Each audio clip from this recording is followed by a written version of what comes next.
Just Hello, folks, and good evening. My name is Mike, the Ashamed Canadian, and with me is Nicholas Pereira. Is how you say that? Yeah, you got Uh, it. and he is from the People's Party of Canada, right here in the St. John Rosse area. And if you guys remember, I did a video back in December for a freedom rally that was right here in St. John, and I covered this live on my channel. I think I was the only one that was actually recording live for any kind of media there.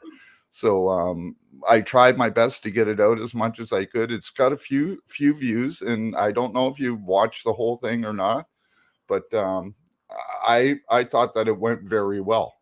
I'm kind of a supporter right now. I can't lie, but like I tell people, I'm here to put the facts on the table so that Right. everybody can make an informed decision.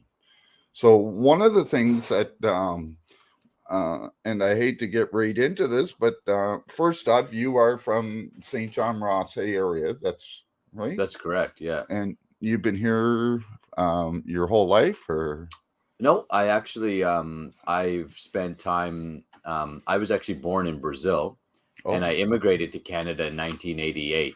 oh, okay. Yeah, and my family came through the immigration process of 150,000, people that we were actually denied in 1987. And Oh, then Canada said yes in 1988. And one of the things, generally as an immigrant, people don't think that I would stand for immigration reform, but it's one of the things that I stand for very passionately. I think it's important that we have good immigration, and I'm appreciative that Canada denied us in 87 and then allowed us to come in 1988. And the reason I'm appreciative of that is because if something is really good, you don't just give it away, right? You make sure that you protect it, and that when you give it to somebody, there's a certain sacredness or gratitude that comes with that. So my family came in 1988, and I couldn't be more grateful and proud to be Canadian. I don't consider myself anything but Canadian. And I had to go through the process of becoming a landed immigrant and then eventually becoming a Canadian citizen and having to, now my parents already spoke English, so that wasn't a big deal for us. But, at the rules at the time were that you had to speak one of the major languages, you had to have certain parameters in place. And my family came and we had all the parameters. We've set up a great life here. We've been here since 1988. It's now 2022, and I'm 36. So I've been here most of my life. I grew up a mixture between Toronto, Canada, and Calgary. And oh, then 13 years ago, on an opportunity, I came out to New Brunswick, fell in love with St. John, fell in love with the people, and myself and my wife stayed and set up a life here. Now my parents live in Quispamsis. My brother lives in Quispamsis. I have an uncle that just moved out here, and we continue to promote New Brunswick as a beautiful place to live and raise a family and have a great life. yeah. Now, um, I kind of have a little bit of a problem with New Brunswick. I don't know if you actually know this or not, but did you know that New Brunswick has the highest dairy prices in Canada? Has the highest what prices? Dairy prices. So your milk and everything, the stuff that kids need the most to get their bones healthy and that. We have the highest prices here in Canada. We have landlords, rentalsman act here in Canada that literally will let landlords rip you off. And I have absolute 100% proof of this. Mm. And if you want, we can talk at another time or that, and I can lay out all this information for you. Well, But actually, yeah. So I'll just speak a little bit to those two topics. So first of yeah, all, when it comes to dairy prices or eggs, these things are controlled very much by the government, right? And one of the things that the People's Party of Canada wants to do is to release that control and allow more free markets to come in. We stand for free markets. When there's free markets, there's competition. When there's competition, there's better pricing for the consumers. The consumers now have choice. one of the things that we lack in New Brunswick is choice, because ultimately, there's a large amounts of control. We all know that the Irvings essentially run the show here. And it's not just the Irvings, but we have a conglomerate of the dairy farmers, the egg farmers, poultry, which do keep prices higher for New Brunswickers than it should be. So at the federal level, we want to dismantle some of these powers and these control powers to allow free markets and to allow better pricing and choices for New Brunswickers. And as far as landlords, that's again, it's a provincial issue and not necessarily a federal issue. But at a federal level, we encourage the provinces to be able to, for example, Mr. Higgs has millions and millions of dollars that he's sitting on that he could release to help owners out. And he could also, like British Columbia, he could implement a rent freeze to help the tenants adjust to the prices that are happening. What's happening in New Brunswick is happening in Ontario, and we're seeing the trickle effect. And again, this comes down to immigration too. It's, one of the major factors is Justin Trudeau is basically has an open border policy, 400,000 new people coming into Canada every single year. It's not sustainable immigration. Most of those people are coming under either refugee status or through the Family Reunification Act, which is, again, these folks, this is not racist. This is what it is. This is just factual, that most of these folks aren't generating as much income as if we were to have a specific, more targeted type of immigration reform, which we propose, and it wouldn't put so much pressure on the housing and rental market.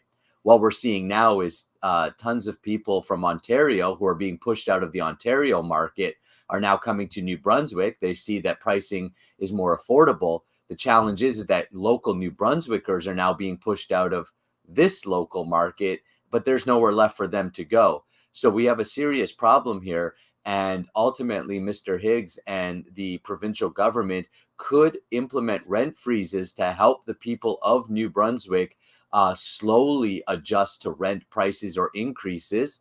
And he's not doing it for whatever reason. He's allowing this to happen.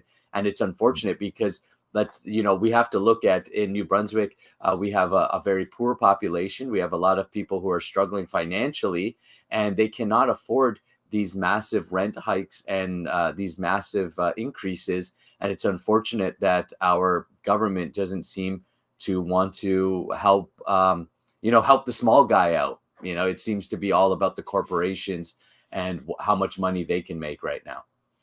Yeah. And like I was a property manager in Moncton for a few years. I managed about 162 houses and 2 apartment buildings. So I kind of know what it's like when it comes to the property management side and everything.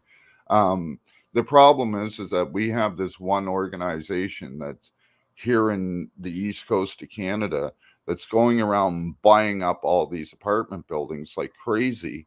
And then as soon as they take them over, they put a couple $100 a month increase on their rents right away, and this is killing properties. Yeah, again, it's the challenge when you have a monopoly situation, and when you have a monopoly, then there's no competition. Without competition, you can't drive the consumer. In this case, the renters end up paying the price. And again, the provincial government could step in and regulate the price, regulate the prices for tenants to make it more affordable and to protect tenants, but they're choosing not to. Yes, and I was in Moncton for quite a few years, and I've seen what the housing prices and that are like there. And then we have the mayor there, Dawn Arnold. That there's a whole nother story with her, but what she did in a couple of years is that she closed down 11 rooming houses in the downtown area alone, so that those properties could be sold to a development corporation so that they could build these new, bigger apartment buildings that all these people that were in those rooming houses cannot afford. So now, if you noticed, Moncton has the highest homeless rate in all of New Brunswick, and we have almost 200 homeless people alone in the city of Moncton, and it's Wow. only getting worse. And because of these unicorns and butterflies that are going around, YouTube, if I say that word, they'll probably shut us down. So Right. if you hear me say unicorns and butterflies, I hope you understand what I'm talking about. Yeah, So, absolutely. Yeah.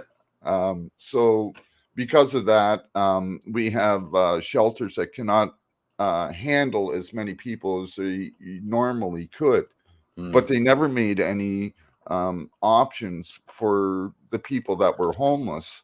And that's why we had tent cities, and we had them right here in St. John for a little while. I've seen Yes. people sleeping right out here on Waterloo Street. On Christmas Day, I actually went out. I had a bunch of YouTubers donate money to me, and I went out and fed those guys on Christmas Day. Wow. Thank you. Because nobody else would. But I noticed that here in the St. John's area that they've really been trying to clean up the housing and the homeless situation here. But then you got places like Fredericton, where I was just over the summertime, and those people that had that fire in their tent, one of those tents that burned were actually mine. I was actually staying in that tent city, Wow. and I gave it to them. But I knew those people, and now apparently it's almost illegal to be homeless in Fredericton. If you're not out, if they see you out on the street and you can't get into a shelter, they put you in the holding tank for the night until the morning, and then they kick you out. Yeah, it's And really it's such a sad situation that we're in when we see excuse me, tickle in my throat. yeah, It's a sad situation when we see homelessness increase, and again when there is solutions that the provincial government could be implementing, but for whatever reason, I'm not sure they're deciding not to. And I don't know and understand why. yeah, and it's like I've been an advocate for the homeless since 1988. I've been in or 85. I've been an activist since 1985, and our group actually helped make changes back in the late 80s to the Human Rights Act and the Privacy Act in Canada, where before you used to be able to call up a shelter and ask if somebody was there, or a drop-in center in that is now illegal for them to do that. The police cannot even go up to these places and say, is so-and-so here anymore, without a warrant, because we had those changes made back then. Right. I'd literally seen, because of this before, and what really made me do it is I was working in a drop-in center in downtown Toronto, and a guy called looking for his wife. She's put up the phone, said, hold on a minute. By the time she got there, he'd hung up. 15 minutes later, when we were about to put that lady in a cab to send her to a shelter for protection against her husband, he showed up at the front door and literally shot her right in front of us. I had blood on my face from this. Oh my goodness. So I'm very passionate when it comes to helping the homeless. And I just don't understand why we got such bad homeless rates here. We're a country of 38 million people, and we have over 2 million homeless people in this country, but we're allowing 400,000 people to come in here every year. Well, that's the irony of the whole situation. Yeah. I was always taught charity starts at home. You take care of your people, and then when you have extra, then you can reach out. Yeah. Right now, our federal policies are taking care of people overseas more than they're taking care of people here. We're spending, billions of dollars on overseas projects. Billions of dollars are exiting our country, going to overseas projects. $1.4 billion on abortion clinics in Africa. Major commitments to the United Nations that we should not be part of. We have challenges right here at home, and for me, it's always about, let's take care of our people first. Charity starts at home. If Justin Trudeau right now, he's the Prime Minister of Canada, He's not the prime minister of Africa. He's not the prime minister of the UN. He's the prime minister of Canada. Yeah. So therefore, take care of Canadians, and then we can help out, and we can look at foreign projects as needed and take that, as things happen. But it's really crazy the amount of money that we're spending on overseas projects when we have homeless people right here that we could be helping out. And we also have indigenous communities without running water still. These are promises that were made by the federal government. It's clear that our federal government does not have Canadians as the forefront. Unfortunately, Justin Trudeau, and it seems like the Conservative Party as well, have all gone along with this UN agenda. So what a lot of Canadians don't realize is that many of our policies right now are not our policies, meaning they're not coming from Canadian, whether elected officials or Canadian citizens proposing bills and saying we need, we have problems and we need solutions. It's not coming from Canada. It's coming from the United Nations. It's coming from this idea of this great reset, where we're going to all own nothing and be happy. If you look at the 17-point sustainability agenda from the UN, and you look at Justin Trudeau's policies on environment, they go hand in hand. And these are basically, it's all disguised as to help us and to protect us. But what they do is they fundamentally restrict the freedoms of Canadians and stifle our economy, which then gives the elite controlling, families of the world and corporations of the world ability to come into the Canadian market, buy things very cheaply. Look at what's happening right now, right? You got the unicorns and butterflies going around, right? And what have they done? The 10 richest families in Canada have all gotten massively richer. As they stifle small business, as they stifle our economy, what ends up happening is there's a major gap between the rich and the poor, the haves and the have-nots. Now, that's always been there in society, but Canada has generally worked overall pretty okay. Obviously we have challenges and there's lots to work on, but overall Canada has been a pretty good country to live in because we've been able to keep a strong middle class, and the middle class is who actually drives economy and trade, which gives us tax money to be able to help our homeless. Now, that money should all stay here in Canada, in my opinion, and and help, if I get the opportunity one day to serve as member of parliament, then my job in my mind is to help people here in St. John Rosse and help the people on the streets. Not my commitment is not to what's going on over in Africa and what's going on in different places of the world. My commitment is to the people here at home.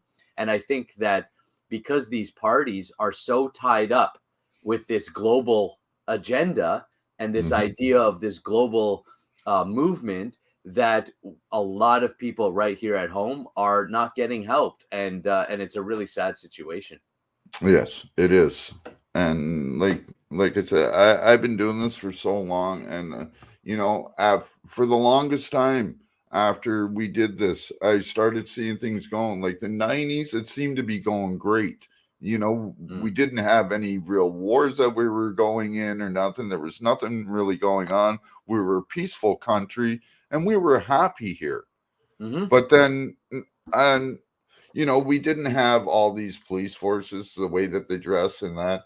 And then we had 9/11. And then all of our governments told us, go back to normal. Don't let the terrorists win in that. But what did we do? We militarized our police forces to the point where just looking at them, they're so damn intimidating with, 3 or 4 different clips on them. They got a taser on one side, a handgun on the other. They got all these different tools and that on them, and they look like they're coming in to Baghdad or something. And this is here on Canadian streets. And, we got police that are running rampant. I'm sorry to say this. And for instance, and this is, I can show you the live stream, brother. I was arrested in my bedroom by the Kodiak RCMP for breach of peace because I told a cop I didn't respect him and told him to shut up in my house and called him a terrorist. Yeah. Under the freedom of expressions, under Section 2 of the Charter of Rights and Freedoms, I have those rights to say those things.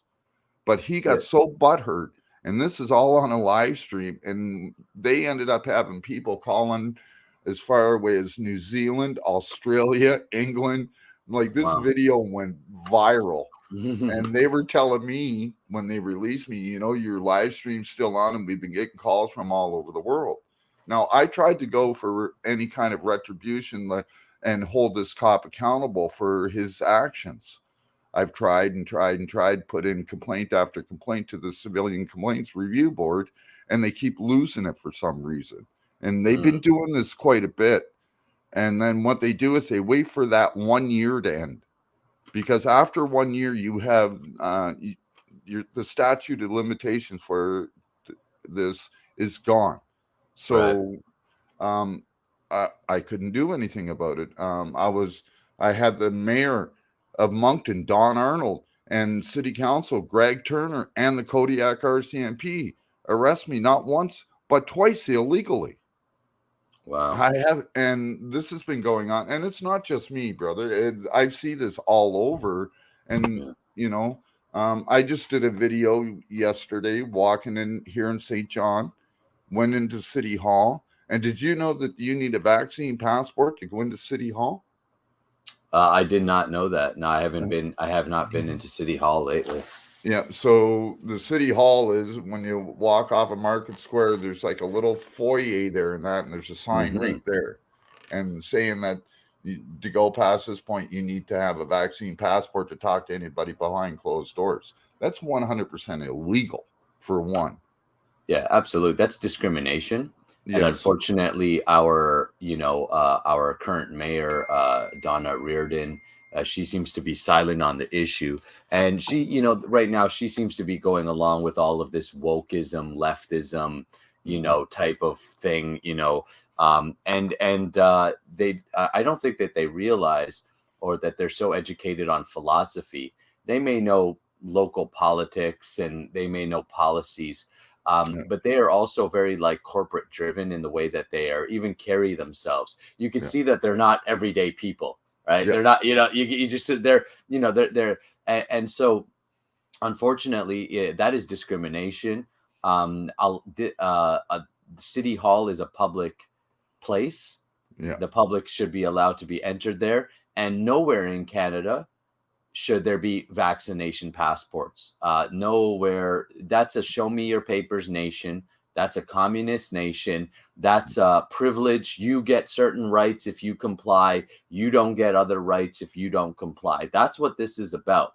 This is about compliance and about moving us into a communist systematic change. And it's unfortunate to see it right here in our own city of St. John. And I'm quite disappointed with the fact that City Council has not stood up. It was one of the reasons I got involved with politics. I didn't get involved with politics to be a member of the PPC or a member of a political party. I got involved with politics because I could not believe I was sitting there watching the news like everybody else as the butterflies and unicorns were coming around. And I'm sitting there listening to Mr. Higgs, Mr. Cardi, Jennifer Russell, nobody offering opposition, nobody offering a voice for the people, a voice that says, wait a sec, hold on. What about our rights and freedoms about this? And is this, are the unicorns and butterflies, is this really necessary? I think this seems a bit extreme for some, for what we're dealing with. And so because of that, I got involved with politics. And then, I found the PPC and ended up becoming part of the People's Party of Canada. But my initial motivation was never to be part of the PPC. It was strictly to start speaking out and saying, we need to offer the other side of the story that the mainstream media and our council here in St. John is not offering. And unfortunately, I have to do shows like this to try and get that message out there, uncensored and unedited.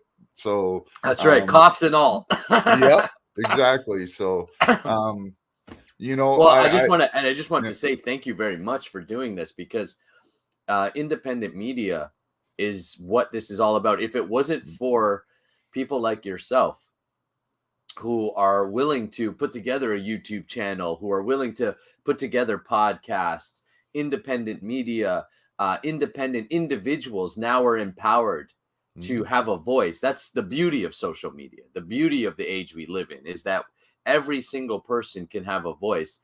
And so it's so important what you're doing. And I just want to say thank you, because if it wasn't for folks like you, people wouldn't even know that there are political parties that are with them and standing for their freedoms, because we've been suppressed so much by the mainstream media. And once we get big enough, see, now we're big enough that they pay attention to us, they demonize us. Yeah. So first they ignore you, right? They ignored us. Oh, just some crazy conspiracy theorists, ignore them. Then we got so big and so loud, and more people started learning about us, that now their tactic is vilify them, make them uncredible, make them crazy, make them sound crazy. But the more that people hear us, the more that we meet people, the more that we have good, genuine conversations, it's easy to see that we do stand for people. We are regular people. I don't stand for people. I live in the lower west side of St. John, right? It's like I'm with everybody, So you're not far from me then. Yeah. So there you go. It's like I'm your neighbor. We're all neighbors. I'm in the south end here, so okay, I'm not far from you. That's right. So it's like so the idea that these like that somehow we've been painted as crazy or conspiracy theorists, that's just a lot of mainstream nonsense. And now they want to vilify us. So anyways, my point was, thank you very much, because if it wasn't for people like yourself and channels and podcast folks and people who are doing blogs and independent media, we wouldn't have a voice. But we've got a voice, and we've got a growing voice. And with the trucker convoy happening right now, I've been watching our it all voice day. is growing. We're getting international news and attention to our cause, and the whole world is standing with us. Elon Musk, a billionaire tech giant, just tweeted a few hours ago that he stands with the truckers of Canada, and that the truckers of Canada are awesome. I mean, look at Joe Rogan, 200 million views, and he's speaking out on what's happening. We are winning. And it's only the mainstream media and a few government. They're the minority now. They always were the minority, but they created the illusion of being the majority, and they coerce people into doing what they want to do. But they're the minority, and people have had enough. And with these truckers standing up, the story is crumbling, and it's really inspiring to see. Yes, and like I've been watching this all day for the last few days. I have a guy that just left Nova Scotia. He's on his way to Ottawa. I have friends from Sarnia that's actually in the convoy as we speak right now, driving on his way to Ottawa. A friend of mine, he's in the chat here right now, came all the way from Chilliwack, BC to go to this in Ottawa tomorrow. So, and I will be covering more and more of this. I probably would have done another live no matter what, and probably covered some of this through a few other people. But I felt that this message that you have has to get out there. So I'll probably end up doing something later on tonight, do a quick update and stuff like that. And I'll be covering it all day tomorrow. But what do you think of these truckers? Oh, well, I mean, we stand with the truckers 100%. It's inspiring. It's inspired so many Canadians and so many people around the world to stand up to these draconian measures that we find ourselves living under. This is not the Canada that I love. It's not the Canada that we know. And we just don't want these measurements here, these mandates here. And I think that they've got Justin Trudeau running scared. He says he's going into 5 days of isolation because he's come in contact with COVID. I was like, oh, how convenient. The day the Exactly. truckers arrive on your doorstep, you're going into isolation. Yeah. You could see on his face, he's worried. He's not, putting on his usual rhetoric. He's not as energetic as he normally is. I think his confidence has been knocked down a few pegs. And I think that the truckers are showing right now what real Canadians want, what real Canadians are standing for, the everyday working class Canadians, which drive economy, which drive literally and figuratively and literally drive. I mean, truck drivers, if it wasn't for truck drivers, we wouldn't have food. We wouldn't have all the goods and the supplies that we come to generally take for granted. There's so many things that logistics that go into making a country work day to day at our level. And these truck drivers doing this, I think is just so inspiring. It's like it's filled my heart. It almost brought me to tears a few times watching them, just thinking, yes, go get them. Shut that place down. We stand with you. And, I hope that they stay there, for several days and weeks if they have to until these mandates end. We'll see what happens. We'll see how it unfolds. But either way, this has really brought up to light to a lot of Canadians that, there is a voice for them and that they don't have to be scared and they should never be scared of their government. Too many Canadians complied with the mandates, not because they were scared of the unicorns and butterflies, but because they were scared of the government and the repercussions that would come from the government. That's not the Canada we know. That's not the Canada we love. It's not the Canada I grew up in. And I'm happy to see these truckers take a stand. We stand with them 100%. Right on. Yeah, and 100% there too. So, it's just mind baffling what's happening right now. I'm legally, like medically exempt from getting the Kool-Aid shot. Medically exempt because my heart is down to about 28%. I've had 3 heart attacks in that. And so I'm medically exempt, but no doctor in Canada will give you a medical exemption card. And I still have to go by all the rules that the people that are unvaxxed. So what's the sense of having medical exemptions in Canada if it doesn't do anything? Yeah, the government has created a scenario where we've become a show me your papers nation. We're in a scenario now where we have to disclose our private medical information. That is, there's the reason that we have protection around medical information and medical privacy is to stop discrimination. We know it creates discrimination, and that's why it's there. So for the government to be promoting an agenda where everybody's going to be disclosing their private medical information and getting a shot is a medical procedure, and any medical procedure comes with a certain amount of risk. Now, whether you downplay that risk or not, the fact is any medical procedure, anytime you would put something into your body, there's a risk with that.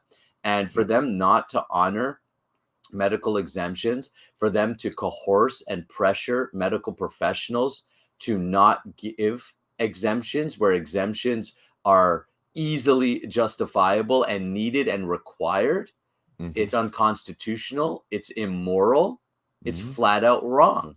It's wrong. It's not just wrong based on our charter. Of course, it's wrong based on our charter, but in my opinion, it's a human rights violation. This is a human rights case. Yeah. And also I'd mentioned that I had a guy that he's like, he may end up being my new co-host on my show, and his name's Canadian Rights Review. And he wanted to come up and ask a couple questions if it's okay with you. And so here he is. Hello. Good day. How are you, sir? Not too bad, yourselves. something you were saying earlier, Nicholas. You were talking about, we were so small, they were just ignore, and getting bigger, and then it's vilify, vilify, vilify. Mm.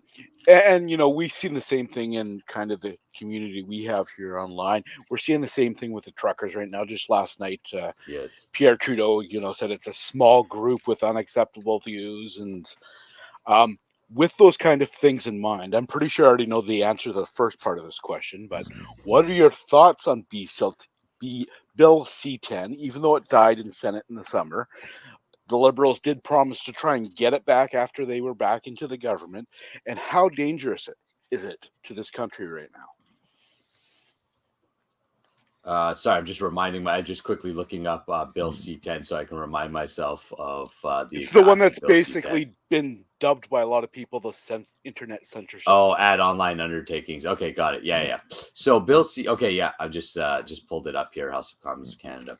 Okay, so Bill C-10, yes, it's disguised as being for the safety of Canadians, and of course that's the playbook of tyrants.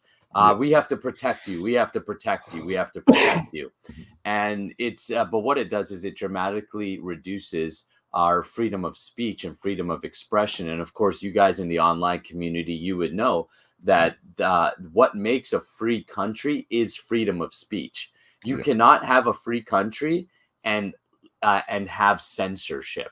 Cancel culture is not freedom of speech. So, yes, I think that Justin Trudeau will continue to push this agenda for Bill C-10 and other bills and amendments like it, because ultimately what he wants to do is mimic China. And in China, you can't say anything about the government. You can't say anything about the policies. So it's a basic dictatorship, which we know Justin Trudeau aspires to be. So in my opinion, Bill C-10, it's unlawful. It's unconstitutional, and it's not Canada. We must protect freedom of speech. It doesn't matter if someone says something and you don't like it. We're creating a scenario. All this wokeism, cancel culture, oversensitive population, oversensitive, don't offend me. This is creating a weak population. It's a very weak mindset, and it's only a small majority of people. Canada has generally been a very tolerant country, a very kind and open country, but we should be allowed to debate. And if somebody has an opinion, in my opinion, they should be allowed to express that opinion, whether it's offensive to someone or not. People talk about me. People say all kinds of offensive things to me. I'm not offended. Why? Because I know who I am. Mm-hmm. I know what I'm about. I know my heart, and that's it. And I think that instead of trying to coddle everybody and don't offend anybody, don't say anything that might hurt someone, it's better that we build our people up to be strong, have strong minds, have strong sense of values and who they are. And these type of things wouldn't happen. So, yeah, these type of bills need to be scrapped, and they're not Canada. It will dramatically reduce our freedom to be able to openly talk about our government and what they're doing, which is the pillar of a free society. If we cannot openly criticize or open up conversation about policies without being afraid to be called, misogynistic or bigots, or, I was called a white supremacist. I'm like, have you looked at me? Right. And so this is the type of rhetoric that our government is encouraging in our country, and then they're using these type of bills to suppress. Ultimately, they're going to be used to suppress any criticism towards the government, and that should never be allowed in Canada. Yeah, it's for me, that bill. The scariest thing about that bill is it's being championed by Heritage Minister Stephen Chabot, and he's on record saying he wants to make it criminal to criticize politicians. Criminal. It's and they've before it died, they broadened the language of the bill to make it overly broad so they could do pretty much anything with it. But we're supposed to trust him. He's not going to do it. Yeah, it just the wool is not thick enough for my eyes. I hope it's not thick enough for other people's eyes as well. Geez, I hope not. Again, and what the challenge is that a lot of people are afraid because of this cancel culture and this leftist wokeism that's really, it's, have kind of infiltrated into our borders, and it's spreading. That's its own kind of pandemic, I guess, because it's very detrimental, and a lot of people don't understand political theory or political tactic, but it's a Marxist type of tactic where they're going to divide us into all of these different sex, whether it's a gender or race or different identity groups, sexual orientation, political division. We have to be able to criticize politicians. I'm a politician. I have to be criticized. If I'm elected, is it not the right of the people to say, well, Nick, we like what you're doing, we don't like what you're doing? Some people will like it, some people. That's nature. And I'm sorry, but if you to put your hand up to be a politician, who's the politician, the heritage guy? What's his name again? Stephen Jabot. Stephen Jabot. If Mr. Jabot here is too sensitive to take criticism, then he shouldn't be a politician. I mean, right? It's actually it's kind of mind-boggling to me that he is a politician, because he used to be a Greenpeace activist. He was arrested for hanging a giant banner up on the CN Tower. How do you go from activist to heritage manager that wants to make it criminal to criticize politicians? Well, I'll share with you. It's a really great question, actually. I appreciate it very much. It's like, how do you get to that place? And I think that's what happens when we become radicalized in our ideology. So, he's an activist in his past. He's done these things. Now he's a politician. Now he's got some power. And now he wants his ideology to be like God, infallible, like this is the truth and the absolute truth. I'm telling you that if I ever get the opportunity to serve at that level, and it doesn't matter whether I do or not, it's not why I got involved, but if I ever do, everybody should hold politicians accountable.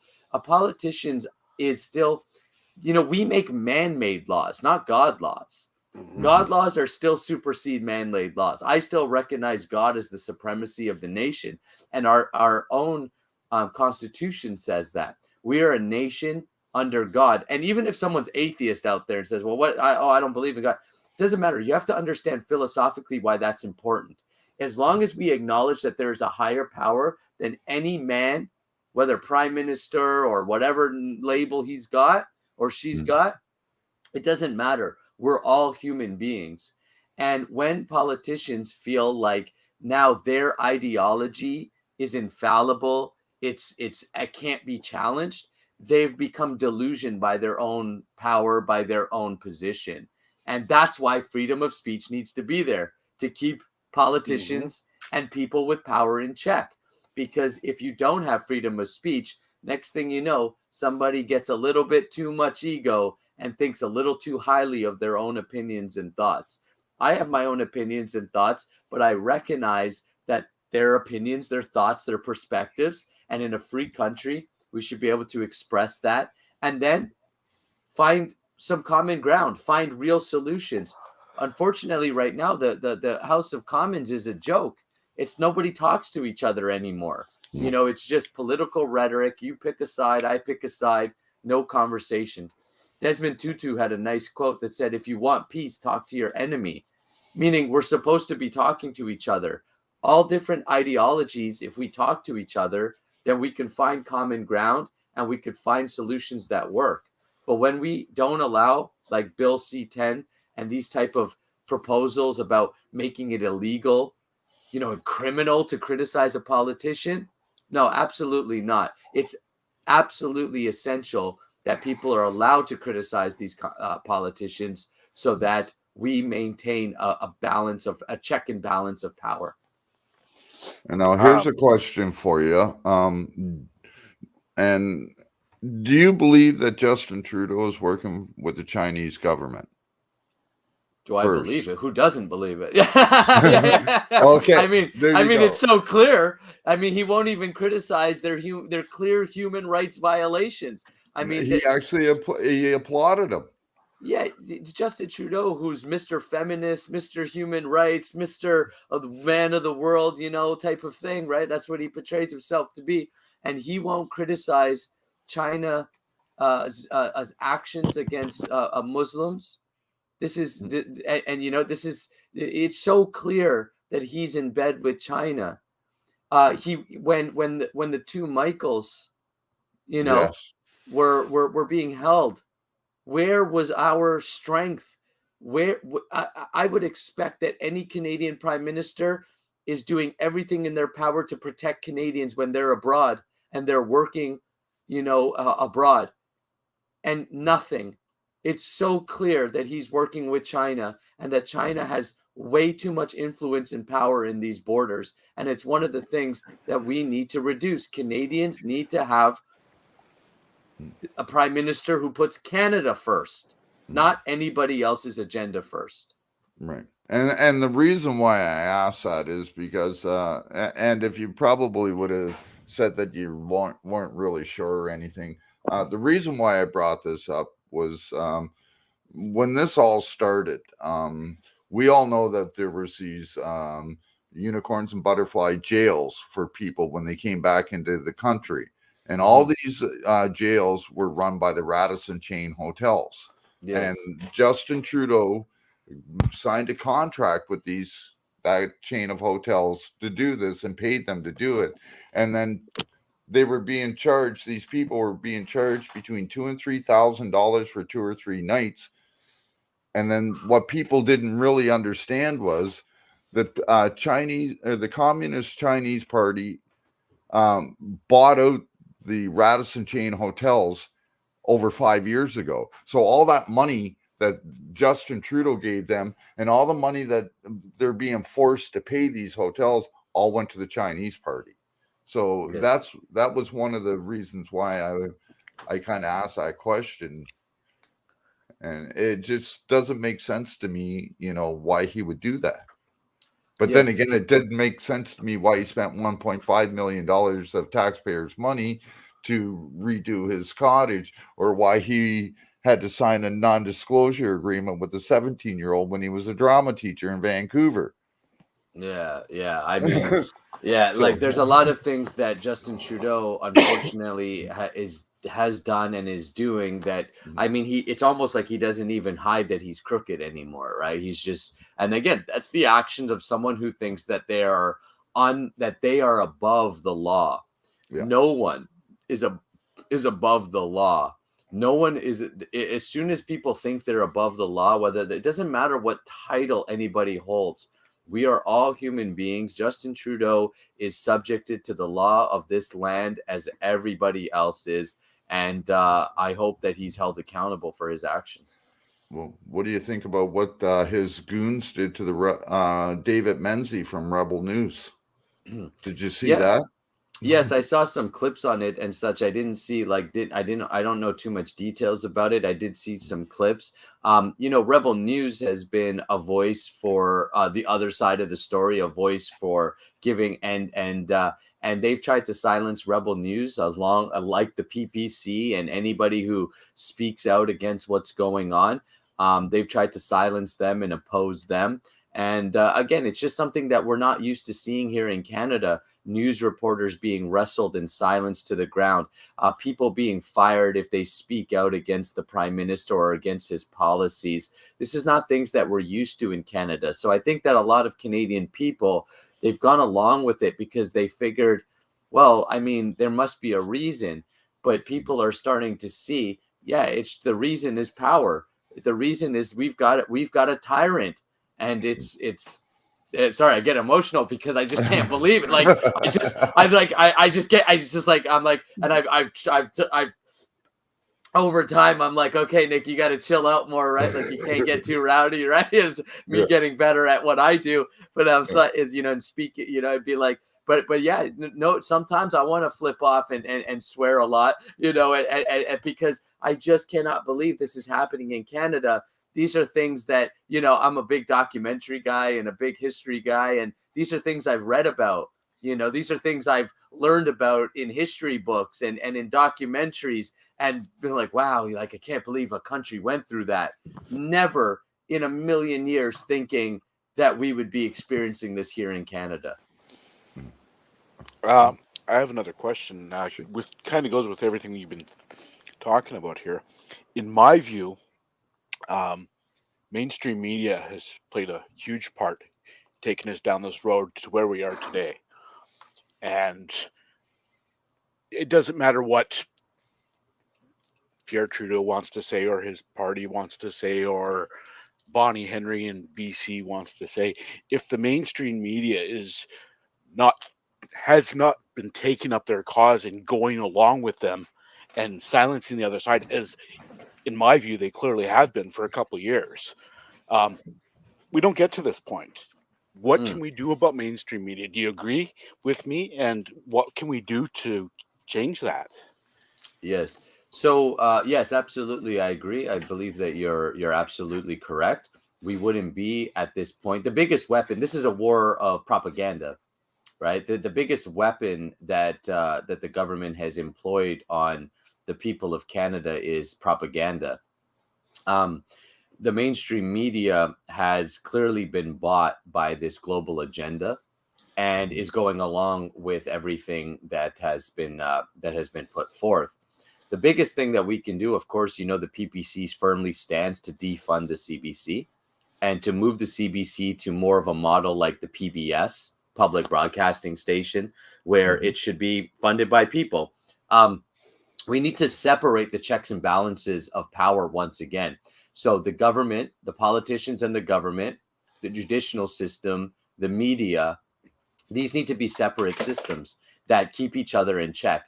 The media was always supposed to be the voice for the people. The media was supposed to report what's going on so that people were informed in an unbiased way.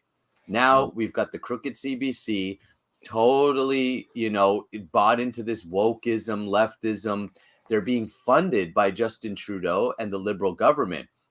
Well, follow the money. If I'm paying you, you got to ultimately you're going to do what I ask you to do or what's favorable to me.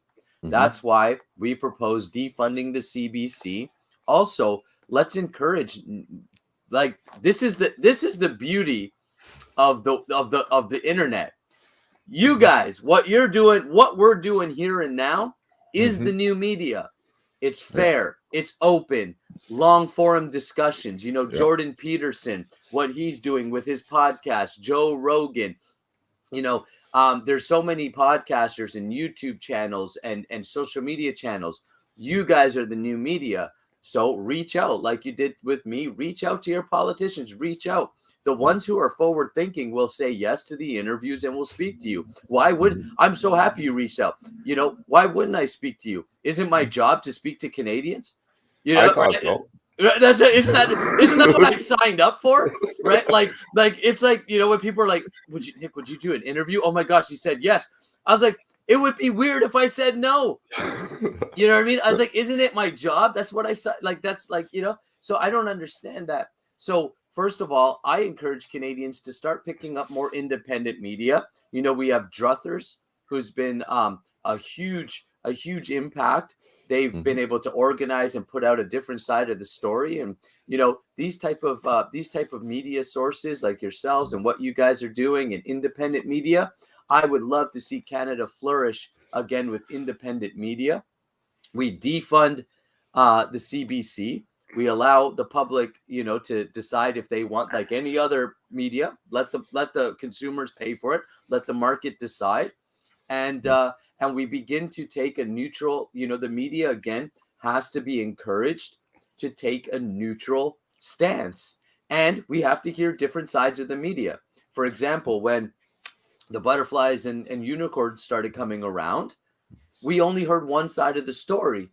And any media that said anything against it was silenced and suppressed. That is unconstitutional and immoral. It's not the way a free society runs. And it's a crime against the Canadian citizens because many Canadians made choices based upon the information they had without realizing that they weren't being given all the information. They were only being given a certain amount of information specifically designed to coerce them into playing along with this agenda. And so, a PPC government, ultimately, I stand by defunding the CBC. And, of course, the CBC folks don't like that. But I want to share with the CBC folks that it's not personal. It's not an attack against you personally, but we have to stand with the principle that, in fact, you will be able to do your job better. You will now have to do real journalism. Instead of just reading a script, you'll actually have to do the research, and you yourself will have a better voice as a journalist. So I'm all for freeing the journalists of the CBC so that they can do their jobs properly. Well, and I'm gonna connect another link in the chain here that I'm not sure if you've connected in the past or anybody in the audience is, but you specifically talked about the CBC there because they are funded by the government. I'm going to back up a little bit here with Bill C-10. A big part of Bill C-10 is the CanCon rules, and what they are trying to do is start to make the Amazon Primes and the Netflixes and all those people that don't have to adhere to CanCon and aren't taxed with CanCon rules. They're trying to get all those people on board. And the way CanCon rules work, none of those people would ever be able to get grants under CanCon. So what they're trying to do is take money from the Netflixes and the Amazon Primes, and they're not just going to give them to the CBC. They're going to give them to Global. They're going to give it to CTV. So they're trying to make all the networks in Canada that are Canadian-based, they're trying to turn them all into CBC through those Bill C-10 changes.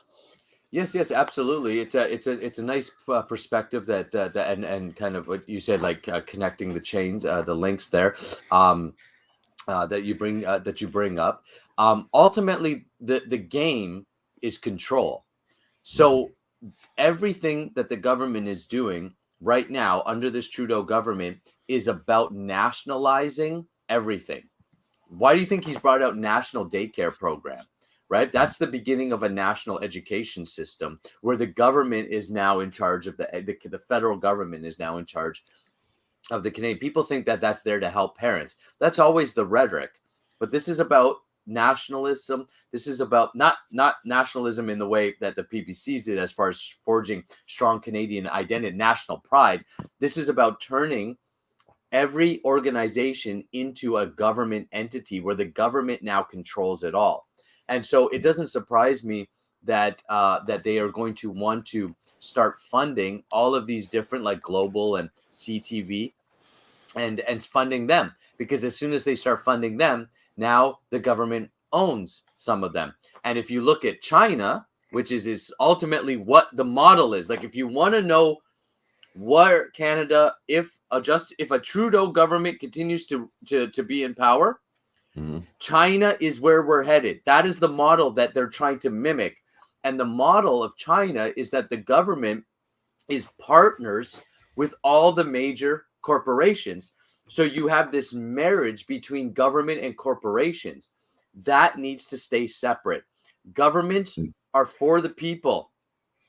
Governments are to organize. That's a real government, not this type of corporate government structure that we find ourselves in. And so the other thing too is they with you talked about, I was a rapper in my early 20s, and nothing big, and if not, I guess I wouldn't be doing this, right? If I was the next Eminem, right? But what's really interesting is I learned a little bit about the entertainment industry and how it works, right? Where Canadians get a certain amount of broadcasting time. And Justin Trudeau was trying to pull off this rhetoric about this is for Canadian artists and this is for Canadian people. I was giving a speech about this. I'm like, that's a load of crap, because I've been through that system. And I was like, we need to encourage Canadians to produce good music. And we have. Canada's entertainment industry is now world class. Toronto is called the new Hollywood, right? Like, so we've put out world class entertainment that has gone, we have artists and bands that are world famous and that have become super successful.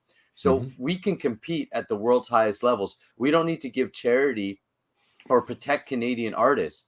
Our artists are producing some of the best art in the world, and we need to get out of the way. Meaning, small government, right? The PPC ultimately stands for smaller government.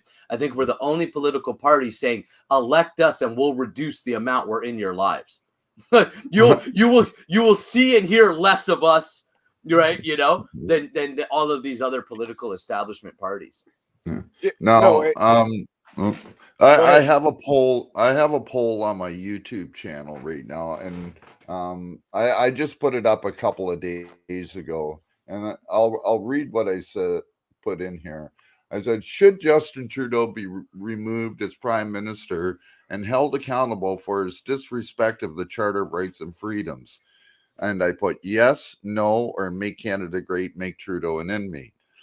So 70% of the people so far said yes, he should be held accountable. Only 11% said no, and 19% say make him an enemy. So we have 89% of the poll so far saying that he should be removed one way or another. Well, and to be fair, knowing your audience, I would somewhat expect that. Yes. Yeah. I want to go up to the chat here a little bit. What's Truth asked a question, and I don't think it just applies to Vancouver, but What's Truth is asked here is, how does the PPC plan on helping the homeless and mentally ill drug addiction problem here in Vancouver? And I think you could say that anywhere in the country. Yeah. Yeah. So a lot of that comes under, first of all, provincial jurisdiction, which means that healthcare is a provincial jurisdiction, is a provincial matter.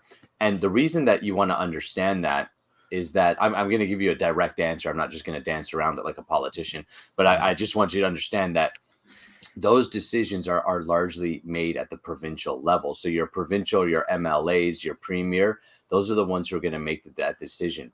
And as the PPC, we stand by the Canadian Constitution, which makes sure that the provinces are much more equipped to handle their local issues. Because in Ottawa, you don't want the federal government making healthcare decisions. That's what's happening right now. The federal government is feeding finances into the provinces and now they're making the healthcare decisions. That's why there's not so much going into healthcare. Like, you know, the provinces have been screaming, you know, the butterflies are coming around and all these hospitals are having problems, but no one is putting money into hospitals though. So the hospitals are more in trouble than they've ever been before, which is not true. No. But that's the rhetoric. That's what they're saying. Yep. But yet nobody's talking about putting money to it. Why? Because the federal government is ultimately flipping the bill because Justin Trudeau is printing money. So out of federal, so the first thing you got to understand is those decisions are largely happening at the provincial level. So what the PPC can do as a government, right, if we were to form government and at the federal level, is we could use the federal power to pull back and put pressure on the provincial governments to find ways to finance their healthcare systems and to run their healthcare systems more efficiently. Then we can look at the overall problems. For instance, mental health. We know mental health, suicide, homelessness has been all on the rise. And we can then instill programs, which is something that I would advocate for, to then supporting those folks that directly need it. Something that I would want to do is stop funding overseas projects like 1.4 billion to abortion clinics in Africa and take that 1.4 billion and give it to Canadian people. Let's set up, we can then, whether it's through and set it up, we would have to give it, we want to follow the way the Constitution set up. So essentially what we could do is we could then help provincial governments that needed it. For example, maybe in BC, they need more help. Then we could put some of those funds towards towards homelessness, mental health, and supporting people in this way. It's a bit of a dance around kind of answer because it's not a direct, again, if I was running for the provincial office, then it would be direct. We would put funding right to it. But at the federal level, we would have to work with the provinces and to help them set it up so that they can do that. Now, on a total non-political answer, okay? Because that's like, policies. as politicians, I think that we're more than just policymakers, but people tend to look at politicians as leaders of the society, right? As those who set the tone. And one of the things that I've been advocating from the beginning is, why aren't politicians speaking about real health? Not healthcare systems, but why aren't we promoting healthy living, natural living, holistic foods? All of these things affect our mental health. Why aren't we stopping the spraying of our soil, cleaning our waters? The PPC is the only one, when it comes to the environment, that has given tangible goals: clean our water, cleaner water, getting our water systems clean, getting our air cleaned, getting our soil back together, and encouraging people to live healthy lifestyles. So this is like, now what I'm speaking of is not necessarily a policy, but a culture, that we should become a healthy culture. And that starts by the leaders embodying health themselves and promoting that. Billions of dollars have gone into propaganda over the butterflies and the unicorns, but $0 is spent on educating Canadians on how to develop themselves as strong individuals. And I think that's something that all levels of government should be doing. It's something that I know that I'll continue to advocate for, which is that us as Canadians need to put our health first. And putting our health first isn't a policy, but a culture of health, healthy living, natural living, getting back to nature, which is going to and getting back to community. It's very difficult. We all know suicide rates, depression rates, drug and alcohol use have all gone up over the last 2 years. Why? Because we're all separated from each other. And one of the biggest symptoms of disconnection from each other is abuse, substance abuse, and mental health. So when we forge strong Canadian identity and we forge strong communities, which is done through positive leadership and demonstration, then we'll see a better increase in our homelessness, in our mental health, because homelessness and mental health also go hand in hand. Yes. Substance abuse and homelessness go hand in hand. You can't separate those things. And so that's why it's a holistic revolution we need.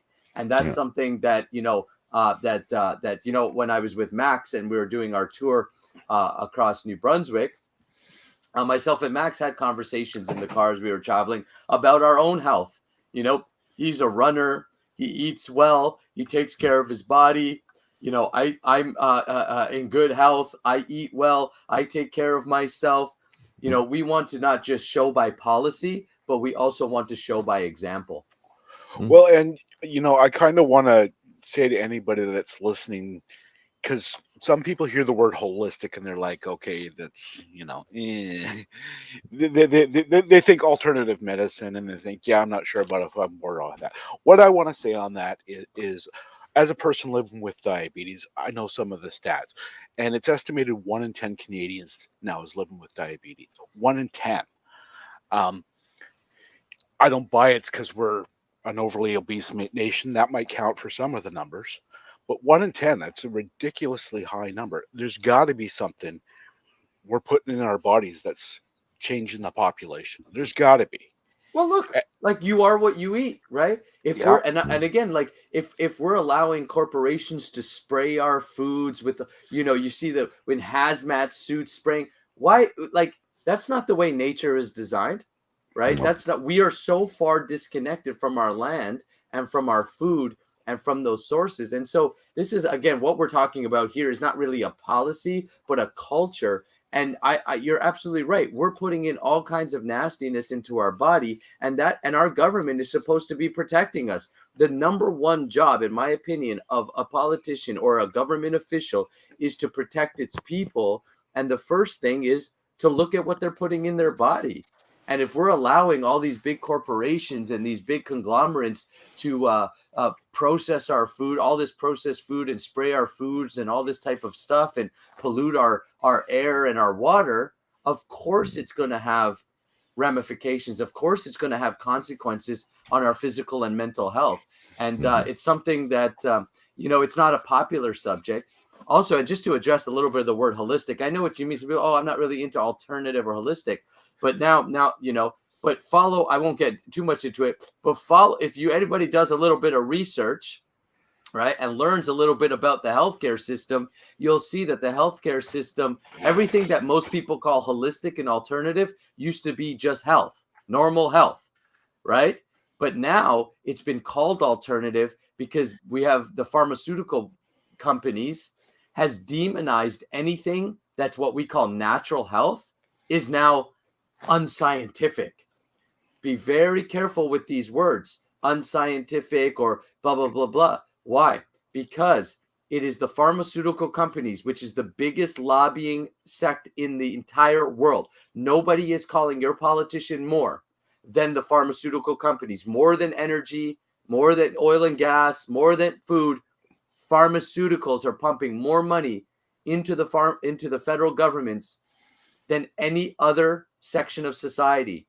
They're the ones that are demonizing natural health so that we all get basically hooked and bought into this basically this pharmaceutical world that we're living in, and it's detrimental to us. It's very, very negative. Yeah, no, I was just playing devil's advocate with that question. For sure. Yeah, and I appreciate it. Yeah. I know some people have that view. I can Yes. tell you, as somebody living with diabetes, I know how I feel after I eat certain things, and it's the processed stuff that makes me feel worse. Absolutely. I'm a month away from my 50th birthday. I can buy a jug of milk now, and I can put it in the fridge for 3 weeks, and it's still good. I can remember when I was a kid, it went sour in a week. Why? That's right. Because of everything they're putting in there to make it last longer, and that's harming our bodies. Yes. Yeah, it is, and to me, that's the at a federal level, like that's definitely a conversation I've already brought up and will continue to bring up. I say this is the real conversations that sometimes they're a little bit difficult to have. We have to be like, wow, I can't believe like this is what's going on, but we have to deal with the truth because then we can improve it. And Canada should be flourishing with health. Why? Look at our land. I mean, we've got Canada's so beautiful. We have access to so many different types of agricultural opportunities from across the country. We've got fresh water. I mean, we should be pinnacle of health. And the fact that we have 1 out of 10 people, with diabetes is, to me, it's a sad state of affairs. And I think that the leaders of the nation should first and foremost be embodying good health themselves to set the example. Yeah, and like Canada holds 20% of the world's fresh water supply. We have companies like Nestle coming up and renting acres of land, like an acre or two of land, so that they can drill. And that's where all of your bottled water comes from. They rent it for like $100 a year, and then they're selling it for $1.50 a bottle. Why, I don't know, but maybe $1.50 a bottle in the States. It's a lot more up here. Yeah. No, well, I can get them for 49 cents a bottle here. But still, it's the average price is about $1 a bottle where you go. But and it just doesn't make sense. And That's it's right. like they keep saying about here in New Brunswick, for instance. They say I read a report there just the other day, because our government seems to want to use Twitter to put everything out like Donald Trump did. So I had to actually start a friggin' Twitter account so I could keep up with it. But mainstream media is out there, and what they're saying is that 50% of the people that are in hospital right now are unvaccinated. What about the other 50%? They're vaccinated, are they not? Well, if only 50% aren't, then 50% are. There's no difference between the two. I mean, like we all know that there's no real difference between the two. It's wording. Yeah, it's all wording, and then they change how they frame it, and it like it's so corrupt and it's so misleading. And unfortunately, enough people aren't haven't woke up to the fact that the mainstream media is doing this. But this truckers convoy, it's bringing so much to light. A lot of people are waking up, and that's a positive thing. It's the wind is turning and towards back to freedom, back to back to the Canada we know. And it's not just getting back to the Canada we know, but also improving upon it and saying, great, let's learn from this. Let's learn from this and make sure that we do everything that we can so that the future generations don't have to do this ever again. And I'm even hearing reports today that there's about 20,000 truckers in the States that are coming to the border. Wow. Well, if you read Global, it's like 100 trucks, dude. That's it. It's 100 trucks. Although, you know, if you, I'm in the main Facebook group. There's 730,000 people in there. Wow. 730,000. I was timing it earlier. 50 people a minute over an hour and 15 minutes that are joining that group. Wow. It's yeah. You know, but we're a small fringe group. That's right. Yeah, the small fringe minority. Yeah. You see, and that's all playing into us now. That's all playing for our benefit now, because the more that they continue to do that, the more people are going, well, that doesn't make sense. Right. Like, you know, and so let them keep lying and keep sticking to their story as they're going to try to do. And it's just playing into our hands now because people are waking up and they're going, well, that makes no sense. I mean, the CBC released an article, you know, saying that a few truckers were protesting road conditions, you know, like, and even if that's true, the fact that they tried to distract the population with that compared to what's actually going on, you know, people aren't stupid.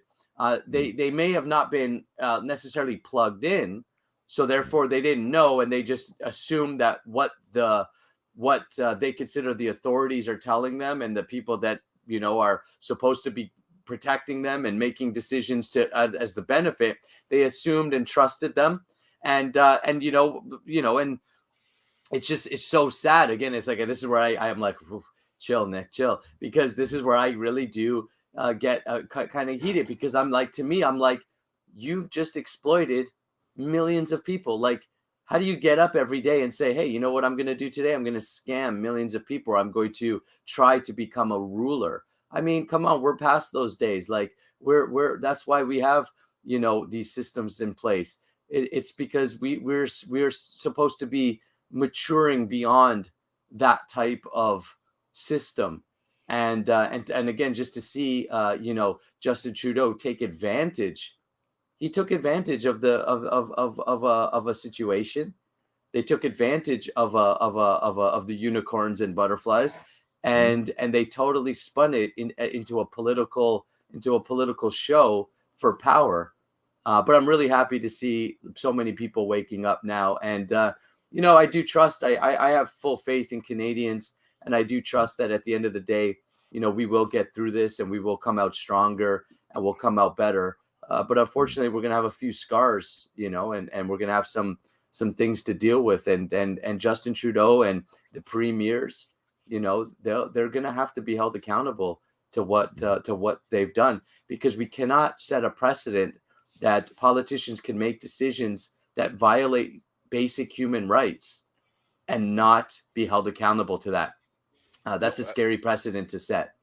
And that's why I said what like I did that walkthrough of, we call them audits, and I went to the city hall there, and when I'd seen that sign where you needed a vax passport, what I told the secretary right there is, I told her it was completely 100% illegal to do that in a government building. You cannot ask for a vax passport to see your local government.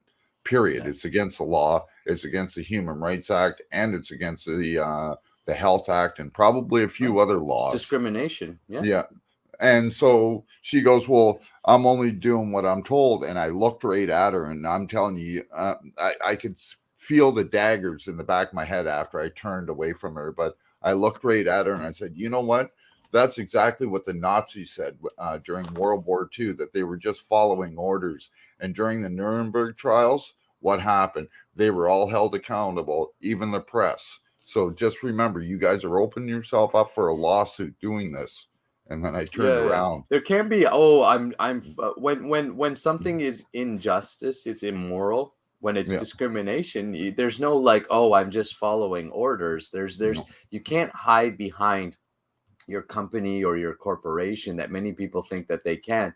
And legally what will happen, don't happen. And I'm not saying this to threaten anybody or to cause, some kind of like but I'm just pleading out to the people and saying, do what's right by your heart, not what's right by, if the law is wrong, then the law is wrong. Remember, laws are man-made. They're not infallible. They're not like, oh, the law is created by us. And what is law is what the people decide, right? We, the people, get to decide what is law and not law by our actions. And that's why it's important that we have peaceful non-compliance, that you don't comply peacefully and you say, no, I cannot go along with this because it is against my own moral code. And that's, for me, to me, it's again, now I'm in the world of politics and blah, blah, blah, but I never got into it because it was like, oh, I'm going to be a politician or something like that. I was like, this is wrong. This is just flat out wrong.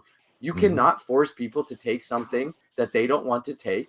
And you cannot force people out of society because they are not going to take something that they don't want to take. I was like, that's just flat out wrong. That's discrimination. And that's really what I'm standing against. This is discrimination. And I don't, you could say, oh, it's justifiable. It's never. When has history ever shown us that discrimination was justifiable? It's never. This has not been justified at all. Well, and with what you were saying a little bit while ago there about misleading people, I think if you asked average Canadians, probably two of the values that are most important to them when dealing with other people are honesty and integrity. And, I guess if you're Pierre Trudeau and other people that are on top of that pile, maybe it's just gotten easy for them not to worry about that. But when you're exposed, you're exposed. Yeah. It's going to be a long fall. Oh yeah. You could see it in his face. You could see in Mr. Trudeau's face that he was giving a press conference talking about this small majority, the small minority of people headed to Ottawa who have unacceptable views. First of all, no view is unacceptable. Everyone is allowed to have the view that they have. I can't tell you your view is unacceptable or not. Again, that's a language of a dictator. That's a language of somebody who thinks that their ideology is superior to someone else's ideology. Yeah. And you know what? You can think that, that's fine. But the Canadian law puts us on an even playing field to protect us from that. And to protect that one ideology is better than another. And Canada has always been the light of the world, the example of tolerance and accepting different ideologies and still learning how and still getting along. But his rhetoric has been very divisive. He's divided us up with this. And to say that some people's views are unacceptable, even if it was true that it's a small fringe, which is not true, but even if it was true that it's a small fringe, they are allowed to have those views. Yep. That is your human right. No one can shut down your viewpoint. The silly thing is you mentioned earlier about talking about China and him not condemning that human rights violations in China. But he's condemning his own people at home. Yeah. Oh, yeah. And it's just whatever works for him. Because if you look at some of his earlier stuff when he was campaigning, and when he was just getting involved in politics, right? You look at his stuff, he was all about freedom and rights of people and all these passionate speeches about freedom and rights and all that stuff. And, and he sold the public on it. And if he was sticking to that, I would be great. I wouldn't be talking to you guys. I would just be, we'd be going on and going along as we've always done. But so he says one thing and he does another, and then he changes it when it makes sense for him. And now if that's the way you operate, eventually it crumbles because all of a sudden you start contradicting yourself, right? And that's what he's doing. Now he's contradicting himself. Now he's fumbling. He's trying to find the right way to say it so it still like fits with the narrative, but so you see they're getting put into a corner, and he's done that to himself. He tried to divide the nation, but the truckers unified the nation. And I'll tell you, it was amazing to see the truckers do it because, you know, they did what no political party could do, right? They unified everybody, you know, because they're not political, right? Well, yeah, you know, I'll tell you, this community that me and Ashamed are in here, we've been saying this for 2 years. But we don't get the drive. We don't fill the shelves. So no, I know it's tough. It's tough to get out there and get your message. But you know what? Like, you know, you just keep it up, keep going, and things will grow over time. And you know what? More people will probably start listening and tuning in because more people are waking up and they're going to want to be hearing different perspectives now. Right. Yeah. Once people wake up, it's not like they wake up and change their mind right away, but their mind is now open to new conversations, and that's where the opportunity comes in to be like, well, hey, we're having conversations over here. And that's absolutely a great point, because exactly what the government has been trying to do is close minds with fear. That's right. That's exactly it. Yeah, they've just tried to close the minds. Yeah, and that's why I wanted to do this show. And like I said, I'm not going on one political side or the other, but I wanted to bring the story out there so that everybody can make an informed decision. And that's why I love. You know, this has been going great. I love the questions. I love the answers. There's people in the chat. They're saying that they're loving this. And we've had you know, we don't have many people coming through right now, but we've already had about 23 likes and that on this. Like I said, I'm not a very big channel, but I'm also sharing this on Facebook right now too. So, I may not get the analytics from Facebook over to here, but it is going worldwide. We have, you know, one person at a time, right? It's if that's what it takes. Like for me, it's not about whether somebody's got a lot of reach or not a lot of reach. You're Canadian, you have a voice, you have a platform. Let's talk. It's to me, it's so simple, right? Like it's not about like, you know, like to me, it's not about like any of that, right? It's just, oh, you're Canadian. Great. We should talk. like done. You know what I mean? Like, that's it. Yeah, the only way to get somewhere is to put one foot in front of the other, right? Yeah, that's exactly it. And I think what you guys are doing are fantastic. I mean, look, like, you know, we all have the influence and reach that we have. It doesn't matter. Even if somebody talks to one person and opens their mind up, that's a success. And if I'm not mistaken, this show is actually being restreamed on another channel right now, which is probably got about 70-80 people on it, which so this message is getting out there to people. We have people, I got Epic Cop Watch Ottawa, the guys in Ottawa. We have people from BC in here. We have Nigel here, and he's all the way from Trinidad and Tobago. We have a couple guys from England in here. So this is going worldwide. It may only be a couple here and there, but you know, it will get spread, and hopefully people will know. But my main concern is getting this spread right across Canada, because we as Canadians all need to stand up, and we need to take our country back.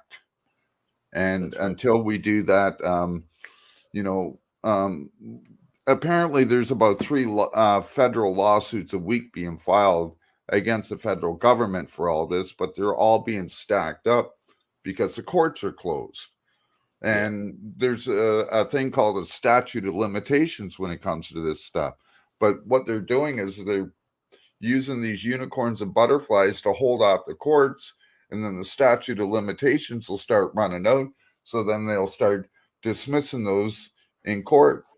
But it won't be until some of these cases actually see a judge and they find out that these are all unconstitutional before this ends. Rebel News has got a website out there called fightthefines.com. They helped the pastor out west when he got that $14,000 fine. That's wiped out. They've helped over 150 people so far, taking them to court. Every one of them they won. There was a gentleman right here from Sussex, New Brunswick, that during this last year and that during the lockdown, wherever a stay-at-home order or whatever, he went through Tim Hortons and he was sitting in the parking lot.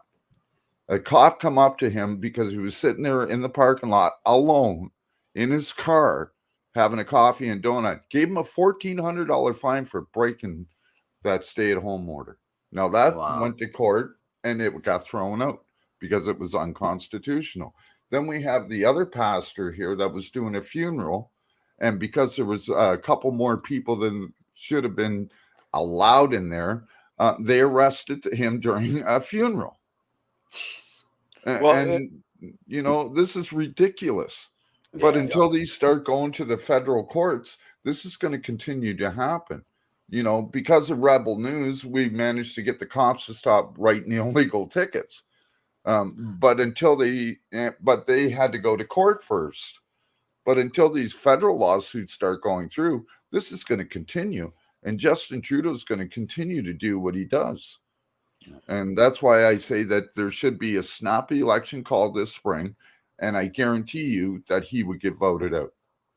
I don't think it. Yeah, if the election was today instead of back in September, he wouldn't get voted out. But his days are done. Yeah. In one of my videos I did a video about the RCMP making a public health check here in Surrey, BC, where I live.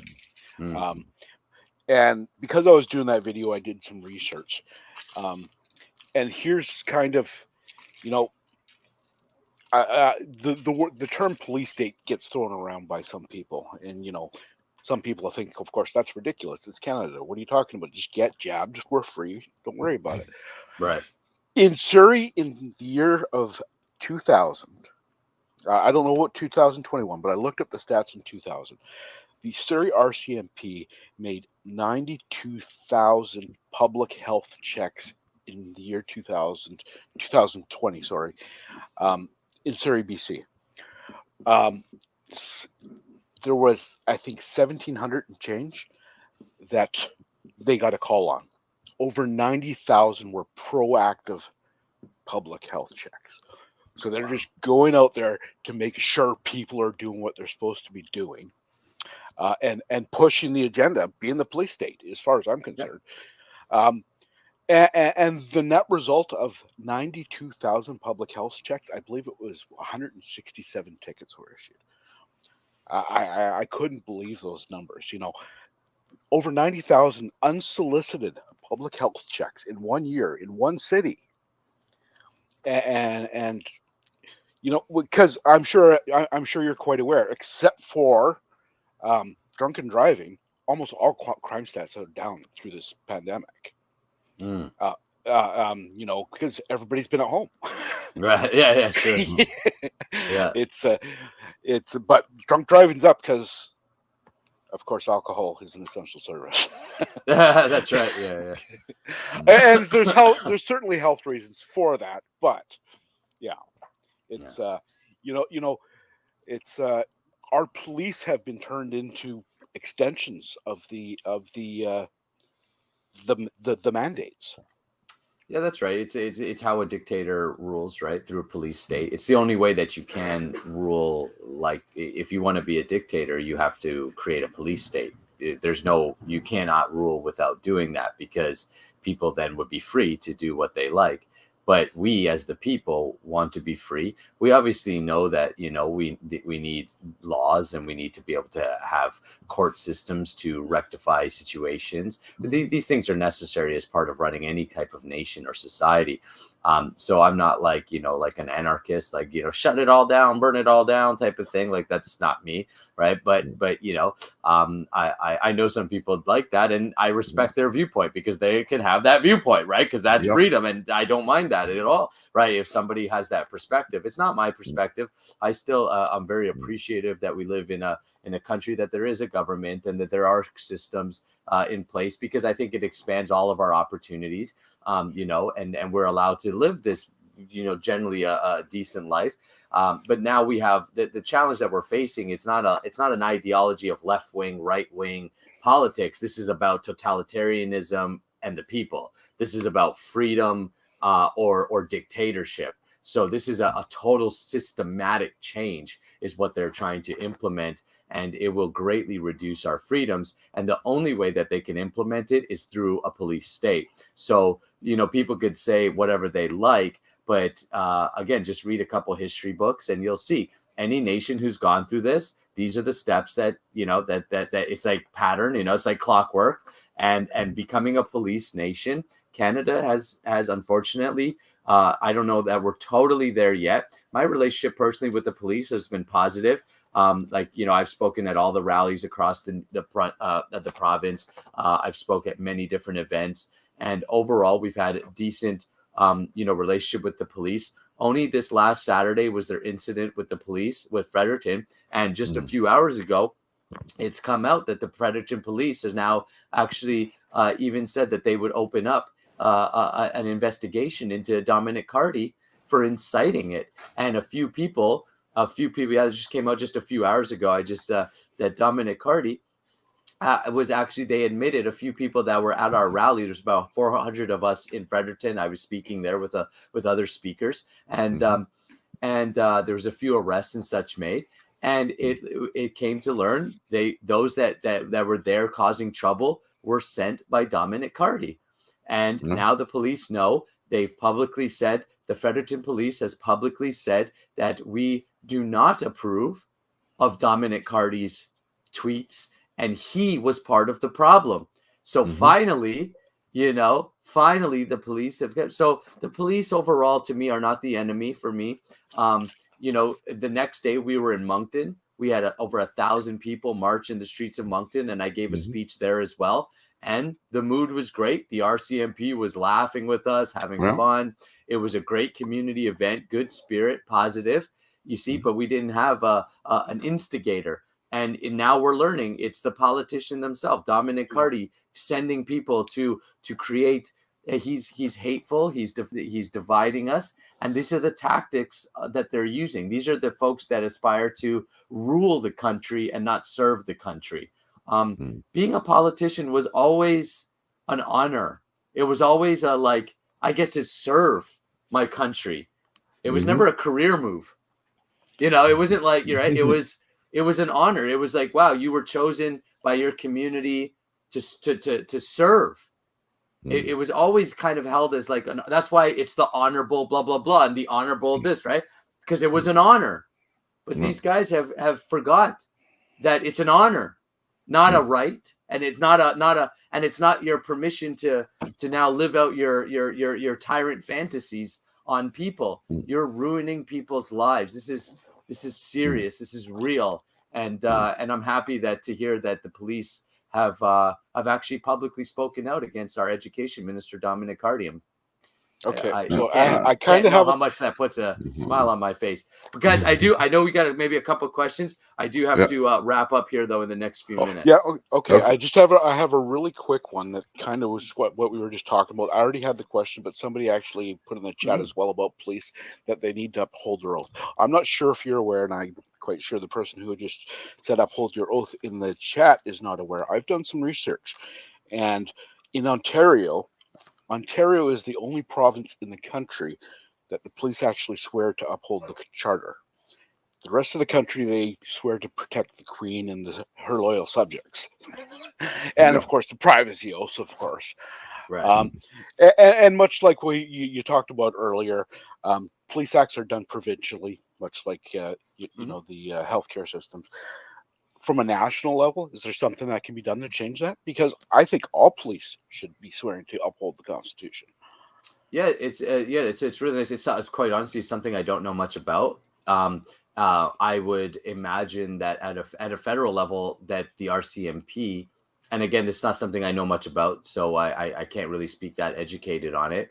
I would imagine, though, that the RCMP would be sworn to uphold the charter. If that's not the case, that's something they're not. Okay. So that's something I would advocate for and say, okay, let's change the law and let's change the policies, right? That's what politicians do, change policies and advocate for laws.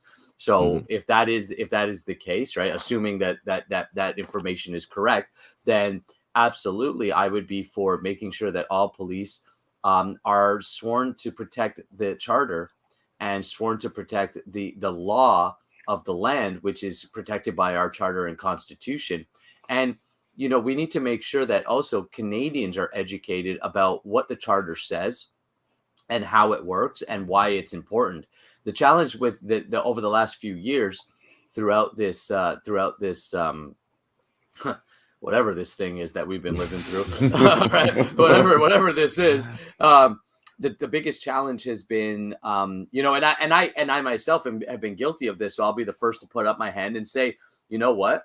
I did not know much about our own charter. I've learned all of this. This is things I've learned because I got involved and I started learning. And so, you know, I know there's people also internationally, you know, tuning in. For the Canadians out there, go and print out your Charter of Rights and Freedoms and read it. It's a wonderful document. It tells you I've read it and I'm like, man, none of this is supposed to be happening.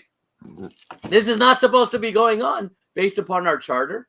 And, you know, if you're outside the country, you know, and you're maybe, you know, you're in Trinidad and Tobago, or you're out in England, you know, do the same for your country. Know your government workings, know how it works, at least the basics, know what is there, because they're using that to create laws and to make decisions. And if you don't know what is actually in your own country's rights or don't, then when the government says everybody do this and you have no idea, you're going to go along with it. And that's what's happened in Canada. Most of the country went along with it because they did not understand their own charter. So it's part of my, I guess, my own ideology. And what I would advocate for from an educational perspective is these things should be taught in school once again. You know, our charter should be taught in our schools. Here's our Canadian history. Here's our charter. Here's what our forefathers in Canada set up. Here's why they set it up, right? Here's what it does for you. Here's what it protects us against.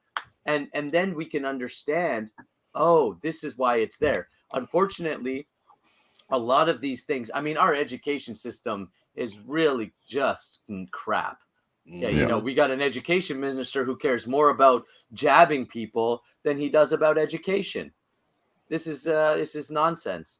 And so I think it's an education battle.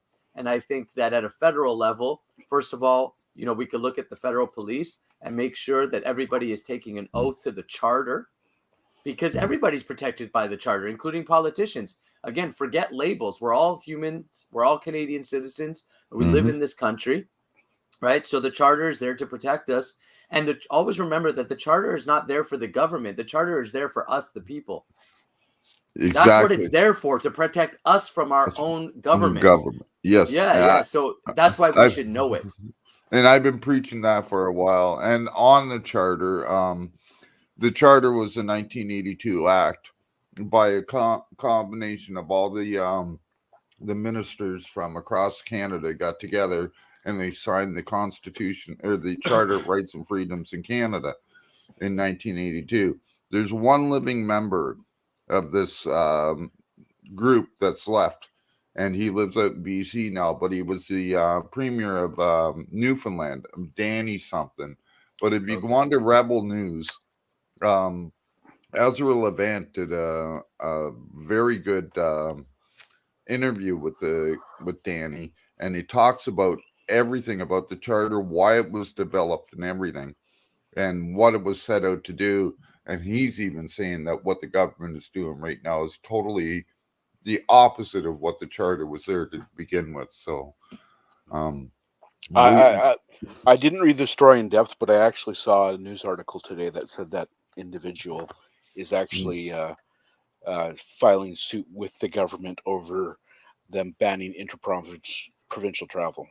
Amazing. Yeah, because that's also protected by our charter, right? As Canadian citizens, we should be able to, you know, travel freely within the country without being stopped. Again, that's China, right? You know, you stop you, show me your papers, have you complied? Get out of here. You know, like, what is this, right? This is not a free country. And Nazi Germany again. Yeah, that's totalitarian. That's dictatorship, and that's not Canada. It's not the free world. No. So, But I just want to thank you so much for doing this. We've been here for an hour and 45 minutes almost, and it's probably longer than you thought this was going to be. It's longer than I thought I was going to have time from you, and I appreciate every second of it, brother. I really do. And one thing I do have to ask is, do you have anything coming up in St. John again anytime soon? Yes. So this Sunday, we're going to be at 680 Rosse Avenue. JTFS Studio is a gym that unfortunately has been having trouble with the COVID police. So Jason Kraus is the owner of that gym. He's a small business owner. We're going to be there from 12 to 2. I'll be speaking. We're going to be doing a rally to help his gym out. And we're also going to be showing support for the truckers. So this Sunday, I'll be at 680 Rosse Avenue in St. John. So, you're more than welcome to come and join us and film and do your thing. And and then after that, we'll be, I'll continue to speak at different places I'm invited to, whether it's online or in person. But that's what's coming up next. And if people want to know, am I allowed to, can I plug my... Oh, by all means, please, please. Yeah. So if you guys see my name, Nicholas Pereira, you can look me up on Facebook. You can follow my Facebook page there. I'm also on Twitter. And or you can go to votenick.ca to learn more about the PPC platform. And you can send me a direct message from my website. So again, it's votenick.ca. And you can connect with my social medias there. And please reach out, say hello. Let me know you were listening to the Ashamed Canadian. And maybe over time, you won't be so ashamed. We'll see. Well, and just so that you know, I'm not the reason why I call myself the Ashamed Canadian. Usually I went by my real name on YouTube for the longest time. But then when Justin Trudeau started his crap, what I did is I love my country. I'm proud of my country, but I'm ashamed of our government. And that's why I call myself the Ashamed Canadian right now. No, I'm just giving you a hard time. Yeah. Oh, no.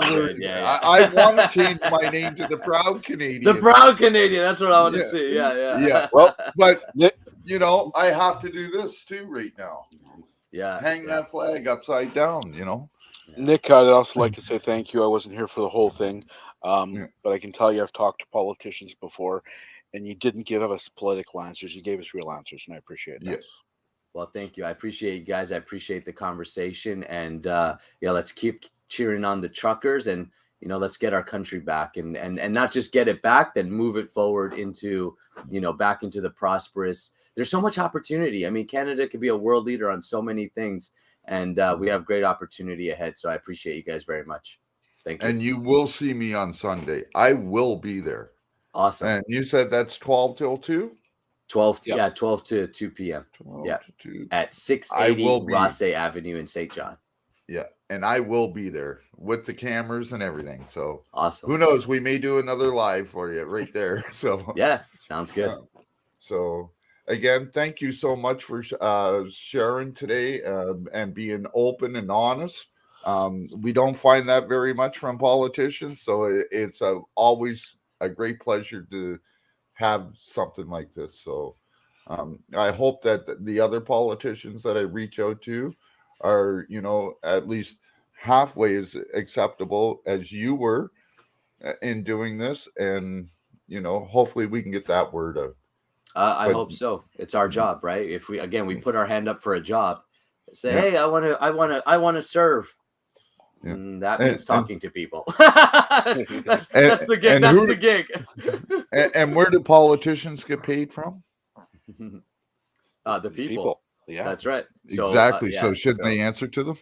100%. That's all I'm saying. So again, thank you so much, brother. Thank you, brother. You take care, and I will talk to you on Sunday. Sounds good. See you then. Cheers. Okay. Cheers. All right. Canadian Rights Review. You don't know how much I appreciate you coming in tonight, brother. I really appreciate this. Yeah, I actually really only had the one question, but then they kept leading me to other questions. Exactly. Yeah. And I figured this was going to be maybe a 20, 30-minute show. Here we are almost 2 hours later, and we're, so, and I appreciate every one of you guys that were in chat here. you guys watching, please share the hell out of this as much as you can. And hopefully we can talk to other different groups, different politicians, and hopefully they'll be receptive like Nicholas was here. Who knows? Yeah, and I'm gonna expand a little bit on the police and the oath thing for those of you in the chat that aren't aware. Yeah, Ontario is the only province that the Police Act actually has the police swear an oath to uphold the charter. The rest of the country, they're there to serve the Queen and her loyal subjects, which means Pierre Trudeau. Yeah. So, and apparently, you want to show something? Do you want to do that now? If you would like, sure. It's up to you, brother. Well, I've got it uploaded already. Oh well, let me see if I can get over to it here. Hold on. It hasn't been. I haven't officially even dropped it yet, but it's uploaded, so I can quickly change it here. So I don't know if you guys know, but Canadian Rights Review has been away for a little while. He's had some health issues and that. He is back, as you can see. And we will be seeing a lot more of them. And he's got a video here that we're hopefully about to see. Well, let's see if I can get it here. Yeah, hopefully. And I have to get up. Chrome tab. That one right there. All right. Got that. Oh, I don't. Hold on a sec. I don't think I clicked the share audio. Okay. Hold on. Let me stop it and restart it. Share screen. I made sure I was on Chrome today because Firefox doesn't work so well when you're trying to share stuff. Oh, okay. Come on, switch. What are you doing? Okay, there we go. So any of you guys in chat, what did you guys think of this interview tonight? While we're waiting. Oh, you ready there? Yeah, I'm ready there. So, if we're gonna do this, this is my first video back. It's not even released on my channel yet. We're playing from private. But I did a little special intro. It's going to sound seem a little overly indulgent, but I'm just having fun. But it's not too long of a video, but this is my first video back after a 7th-month layoff. So here we go.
Hello everybody. Canadian Rights Reviews is back after a long layoff. Health and real-life issues have kept me away. I sincerely appreciate everyone that has stuck around. We're going to get right into updates from some of my previous videos. We'll start with my very first video. The Chris Ivani incident in Canadian Tire. In late July of 2021, Mr. Ivani entered a guilty plea for uttering threats and not wearing a mask. His 2 assault charges were stayed in an agreed-upon plea deal. During his probation period, he will be banned from the market crossing Canadian Tire, be required to stay away from the 2 individuals involved in the state assault charges, and undergo anger management counseling. If he completes his probation successfully, he will have no criminal record related to this incident. No word on any civil proceedings from Mr. Ivani after collecting over $11,000 through 2 GoFundMe pages. The 2 Vancouver PD members, previously placed on non-deployable duty, after being filmed posing with a dead body in February 2021, were found guilty of discreditable conduct by the BCOPCC. It was reported in early November 2021 that both were reprimanded, via suspension without pay, for an undisclosed amount of time. In Kelowna, Chad Vance was set to have an internal code of conduct hearing in July 2021, where he was facing 7 counts of discreditable conduct. In criminal court, Mr. Vance was previously found not guilty of sexual assault, and had a separate assault charge stayed. It seems Mr. Vance was less confident in the outcome of the internal hearing, as he resigned his position, avoiding any internal discipline from the RCMP. In June 2021, Mona Wang settled her civil lawsuit against Constable Lacey Browning in the RCMP, for Browning's treatment of Mona during a wellness check. No details have been released. Browning remains the target of 2 further civil suits, for 2 unrelated incidents. The RCMP constable was officially charged with 1 count of assault in August 2021, in relation to the Mona Wang incident. In January of 2022, Browning's lawyer indicated she will be entering a plea of not guilty to the assault charge. In October 2021, the Independent Investigations Office stated, no charges would be laid against Kelowna Constable Reginald Sahai, regarding an August 2020 incident. In my last update, it was reported RCMP Constable Siggy Petersak was charged with assault in April 2021, related to an incident from May of the prior year. A 6-day trial has been scheduled starting May 24, 2022. No word on the related civil lawsuit or internal investigation. However, while Crown proceeds with criminal charges, the Attorney General of Canada stands firmly behind the actions of the constable in their response to the civil lawsuit. In June of 2021, Constable Petersak was also charged with domestic assault in an unrelated incident. Our last Kevin J. Johnston update ended with a Calgary mayoral candidate killing in an Alberta jail. Things have not gotten any better for Mr. Johnston. He spent 48 days in jail from where we left off. During that time of incarceration, a civil lawsuit for $1.3 million by Alberta Health Services was filed, and he was formally charged with criminal harassment of an AHS employee. On July 12, 2021, Mr. Johnston was sentenced to 9 months probation, after entering a guilty plea for criminal harassment and causing a disturbance. In September, Mr. Johnston was sentenced to 40 days in jail and fined $20,000 for 2 contempt charges related to violating public health order restrictions. He was allowed to serve his time intermittently over multiple weekends. Our last update also covered Mr. Johnston's previous legal troubles in Ontario, related to Paramount Fine Foods owner Mohammed Faki. Also in September, Mr. Johnston entered a plea of guilty for that hate crime. A sentence has yet to be imposed. Related to that incident, a previous injunction was put into place to stop Mr. Johnston from making further defamatory statements about Mr. Faki. In early October, Mr. Johnston was found guilty of 6 counts of contempt for violating the injunction and sentenced to 18 months in jail. Mr. Johnston was scheduled to serve those 18 months, beginning January 4, 2022, after completing his 40-day sentence in Alberta. Mr. Johnston was unable to show up on that date, as he was busy being arrested, while trying to cross the border into Montana on foot, to avoid having to serve his sentence. Mr. Johnston has been returned to Canada, and has since been released from jail. He is under house arrest pending further actions. It's tough trying to track everything, but if I have things straight, Mr. Johnston is still awaiting sentencing for the Ontario hate crime, and still has to serve 18 months there for contempt. He also has outstanding charges, related to public health orders and failure to appear, in Drumheller, Alberta. Additionally, his trial for assault in Dawson Creek, BC is in limbo. Mr. Johnston placed 9th in his bid for mayor in Calgary, garnering 0.4% of the vote. I'm not sure if there will be future updates regarding Mr. Johnston. This is all starting to seem more than a little bit redundant. Constable Jason Stamp was due in court to face criminal charges on June 7, 2021. I have been unable to find any information regarding that, or any subsequent actions. If you have any information you can share, please let me know in the comments or send me an email. Bill C-10, dubbed by many as the censorship bill, died in Senate this past summer after passing through the House of Commons. Although dead in its present form, during the federal election, the Liberals promised new legislation to try and revive the act during the first 100 days of forming government. Nothing further to report at this time. I had previously brought you the story of Hamilton Constable Ian Milburn being charged with assault for lunging toward a woman behind a mostly closed door. I am pleased to announce that in November 2021, Constable Milburn entered a guilty plea to the assault charge. He has been placed on probation for 18 months and ordered to write a letter of apology to the woman. Additionally, he is required to attend anger management counseling and perform 150 hours of community service. The Hamilton Police Service has stated that their professional standards branch is now reviewing the incident, as the criminal proceedings are complete. After admitting to the killing to a coworker, and leading the RCMP to the body, Bernie Herman was remanded into custody. He resigned from the RCMP on June 1st of 2021. While I certainly believe in the presumption of innocence, I found it shocking when, considering what we know about the case, the former Mountie was granted bail in late June. Braden's family has filed a civil suit against the ex-Mountie and the RCMP. Bernie Herman's preliminary hearing was scheduled to take place in December but has been postponed until May 30, 2022.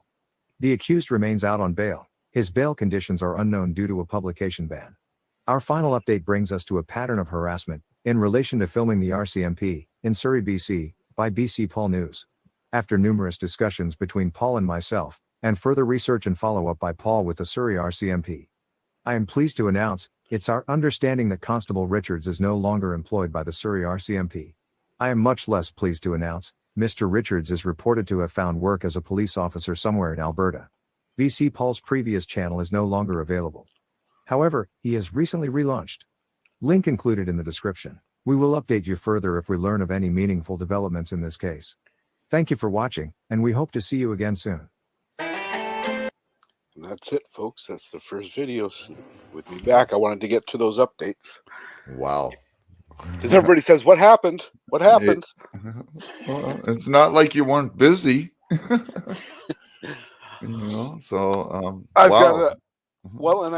I've still got 3 or 4 audits that I actually went out and did with BC Paul before I kind of disappeared there.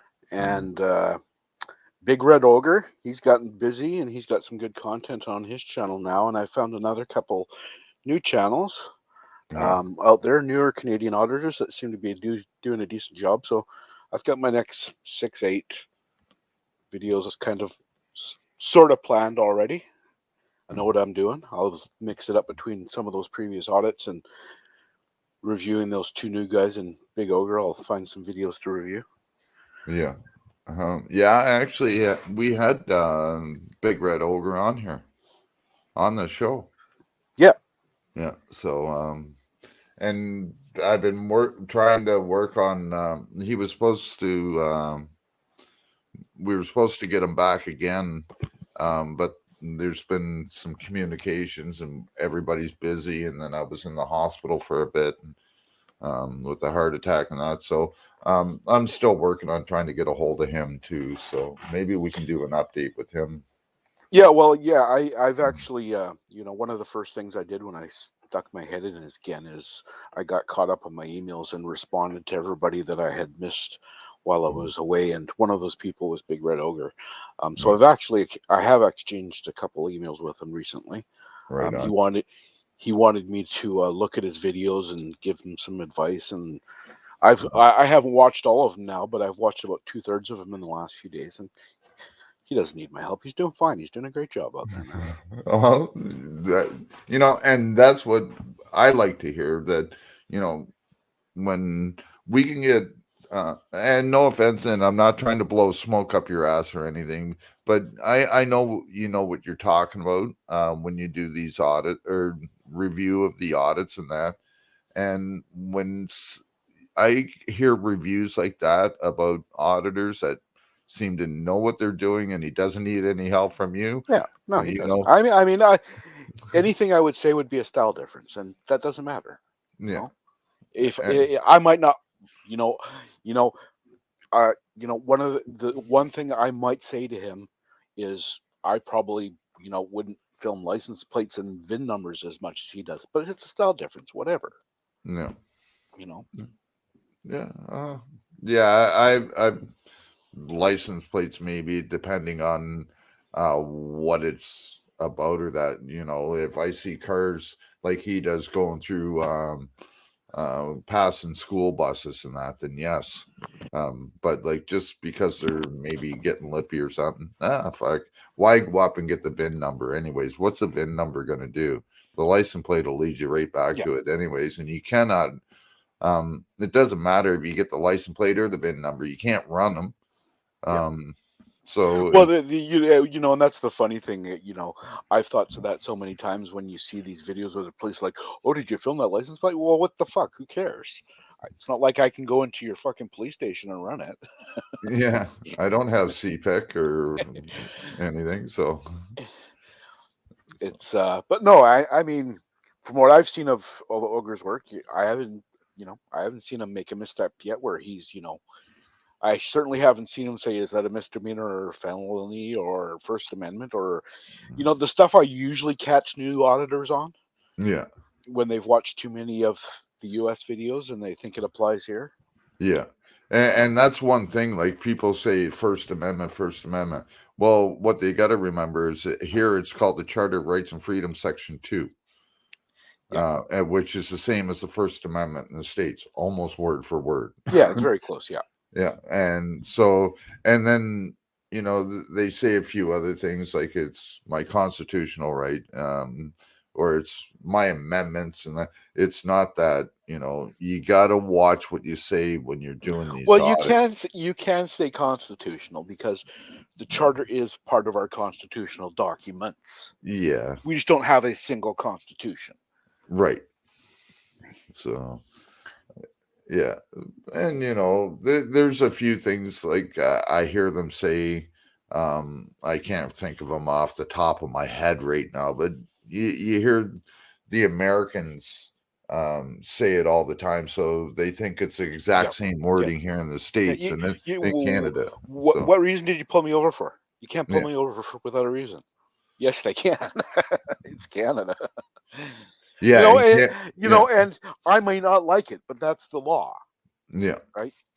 And just like they can come to your house 2 hours after you get home and give you a breathalyzer. Yeah, and that's what I do on my channel. I once in a while, I've got one of my early videos. Somebody was cited for smoking too close to fucking a place they weren't supposed to be smoking. I don't like that law. I think it's the dumbest law in the world. You're sitting there giving somebody a law for smoking on a sidewalk while there's a fucking million cars driving by. How does that make any sense, right?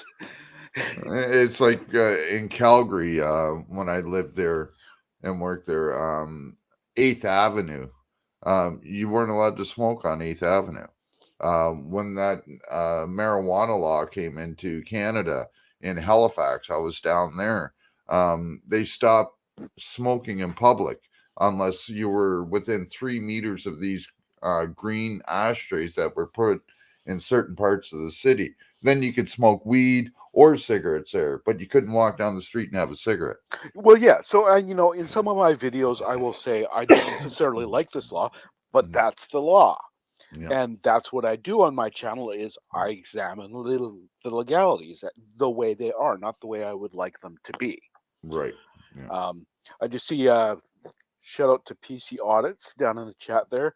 PC Audits, for those of you that are not aware, is one of the new channels in Canada I was talking about earlier. Okay. They were actually in touch with me before I kind of fell off the planet. I'm going to drop his link here. I'm just jumping over to my page to get it. Okay.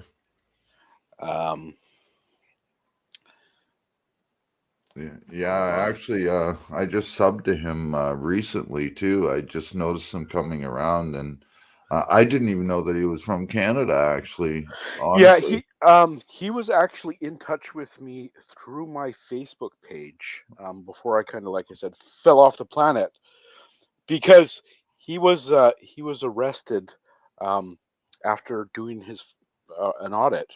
He walked around a police station with a camera. Yeah. And as he was leaving, he got stopped by the police and he was arrested for criminal harassment. And he was asking for some advice with that and talking about telling the story. And of course, they seized his camera, so he didn't have any of the footage at the time. Yeah. And I was going to actually have him up on a panel like this and just get him to come up and tell a story because he didn't have video at the time. But then, I disappeared.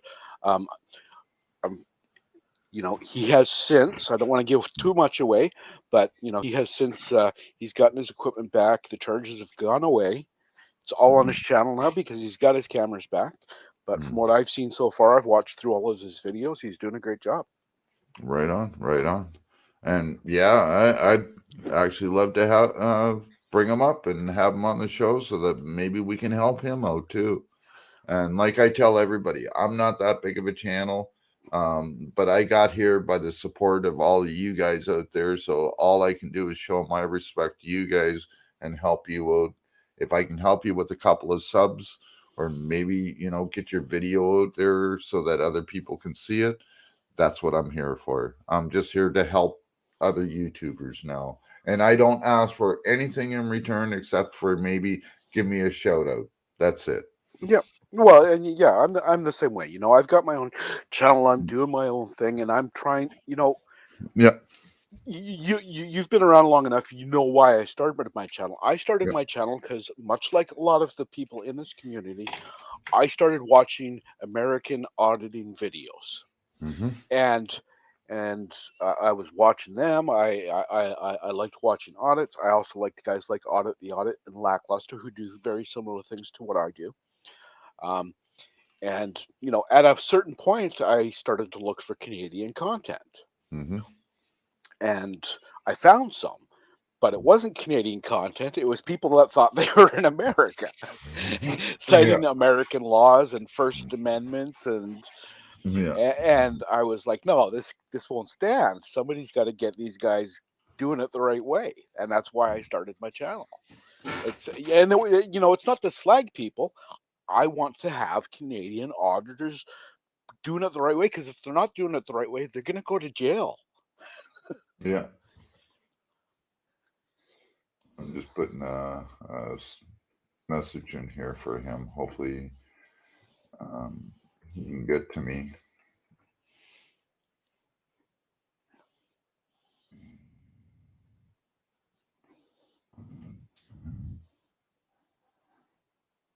Yeah, since I started my other channel there, the Kickz channel. Actually, I have two other channels. I have the Kickz channel and I have CAP Talent channel. Right. And since I started that, I started a new email so that it's easier for people to remember. Everybody knows me as Ashcan, a shame Canadian. So my new email is ashcanaudits@gmail.com. I don't do many audits, but I like to review them here live. I don't do the reviews like you do. I just let them come up and we play a video and we talk about it and stuff like that. So I wish I could have the technology or know the technology that when it comes to the computer stuff to do that. So for me, I grew up around computers, so I just figure it out, even if I don't know. You get an aptitude. That's all. Like I worked in social services, for over 30 years, but I'm only used to doing data entry because that's all you do is data entry. You hit a fucking icon and bang, you fill in the blanks. That's all I did. So I didn't really know much about it. I just started working with doing Photoshop because I love doing photography. So, and then I lost everything. And so now I'm starting up again. And now I got into doing, first it was on Facebook. And then I lost that channel and my news group there. So I started YouTube. And then YouTube started taking my videos down or wouldn't let me post certain videos. So now I'm on Rumble, I'm on Odyssey, I'm on BitChute, I'm on Twitter, I'm on Facebook and YouTube. So this way then, if there's something that YouTube won't let me put up, Odyssey, Rumble, and BitChute will. So there's nothing over there yet, but I just started them. So I'm still learning how to use them. But within the next couple of months, I will be starting to post a lot more stuff over there because there's so much controversial stuff that YouTube won't allow or Facebook won't allow. So. Well, and they just seem to be arbitrary. Like, I'm sure they haven't looked at my channel closely because my channel's not monetized. Yeah. But while I was away, there was one of my videos and they changed it to 18 plus. And I don't understand why, because based on that video, a bunch of my other videos should be 18 plus too. I don't. So either they did it mistakenly, or a lot more of my videos should be. But yeah, no, at the point where my channel may or may be monetized, I'm probably at that point would look at branching out as well, because I'm in the same boat as you. I'm basically getting my income from the government, and that's why right now I don't even want a PayPal link on my page. I don't, because I don't want to have to report nickels and dimes. If I'm going to get to the point of monetization, then I'll spread out and I'll do multiple platforms, and then maybe I'll actually try and get some money to support myself and not live off the government, if that's possible. But I'm not going to even try until I get to that point. Yeah, and like I've been telling everybody for months and months, and no offense to anybody else out there, but personally, this channel will never be monetized ever. I look at the analytics and I look at the monetization part of it, so I can see the analytics part, to see my watch hours and to see how I'm growing. But this channel will never ever be monetized, because I don't believe in paying on the first $200. I don't believe in paying 30% to YouTube, and over $200 another 40%, and then have to claim that on that last 30% on my taxes and pay taxes on that at the end of the year. So I wind up with maybe 17% of that money. So for every $100, I wind up with $17. If I say make $500 a month, I'm 50. What's that? $80 or something like that, roughly, that I would make at a 500. Why would I want to do that? Why would supporters really want to do that, to pay for YouTube like that? So that's why I tell people, if you want to help out, I usually only do stuff like that when I do the Feed the Homeless thing. But that's why I have PayPal. They charge me 1%, and it goes right into my bank. And social service, like the disability and that, they never say anything about it, because I don't make enough. You're allowed to make a certain amount per month. Yeah. So, and like, I don't do it all the time. A few people sent me a few bucks for my birthday, and that people send me $20 here, $20 there for Feed the Homeless and that. And then I had a generous donation, but it was mailed to me to help feed the homeless over Christmas. So that's always a way too. People in Canada, if they wanted to donate, you can do it right through e-transfer, So why would I want to pay YouTube when I have all the other tools at hand? And it's a hell of more money goes to where it's supposed to go, is where yeah.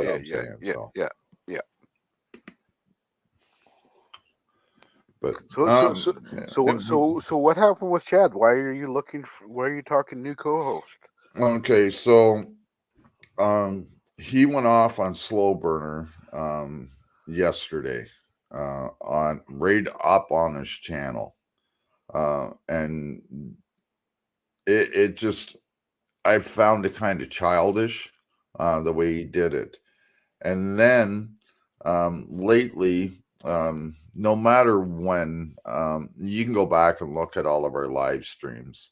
I'll be talking to a guest or something, and him right in the middle of it, he will just interrupt and jump right in, and he'll try to talk over you and everything all the time, like there's a delay or something, and it's all robotic, and he never gets his point out.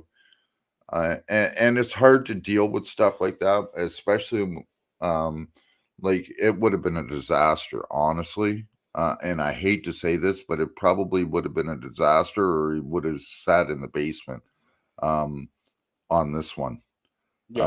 Because just the way he is, like I'm not saying that I'm great at doing these things by any means. I'm still learning how to do them. So but I try not to get too tongue tied, and I don't try to overstep or overtalk the guest. Yeah. And a lot of that was happening, and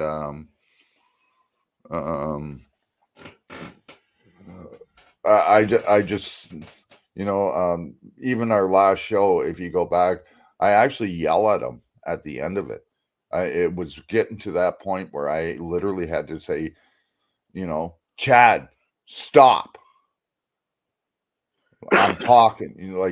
He doesn't care. He just interrupts.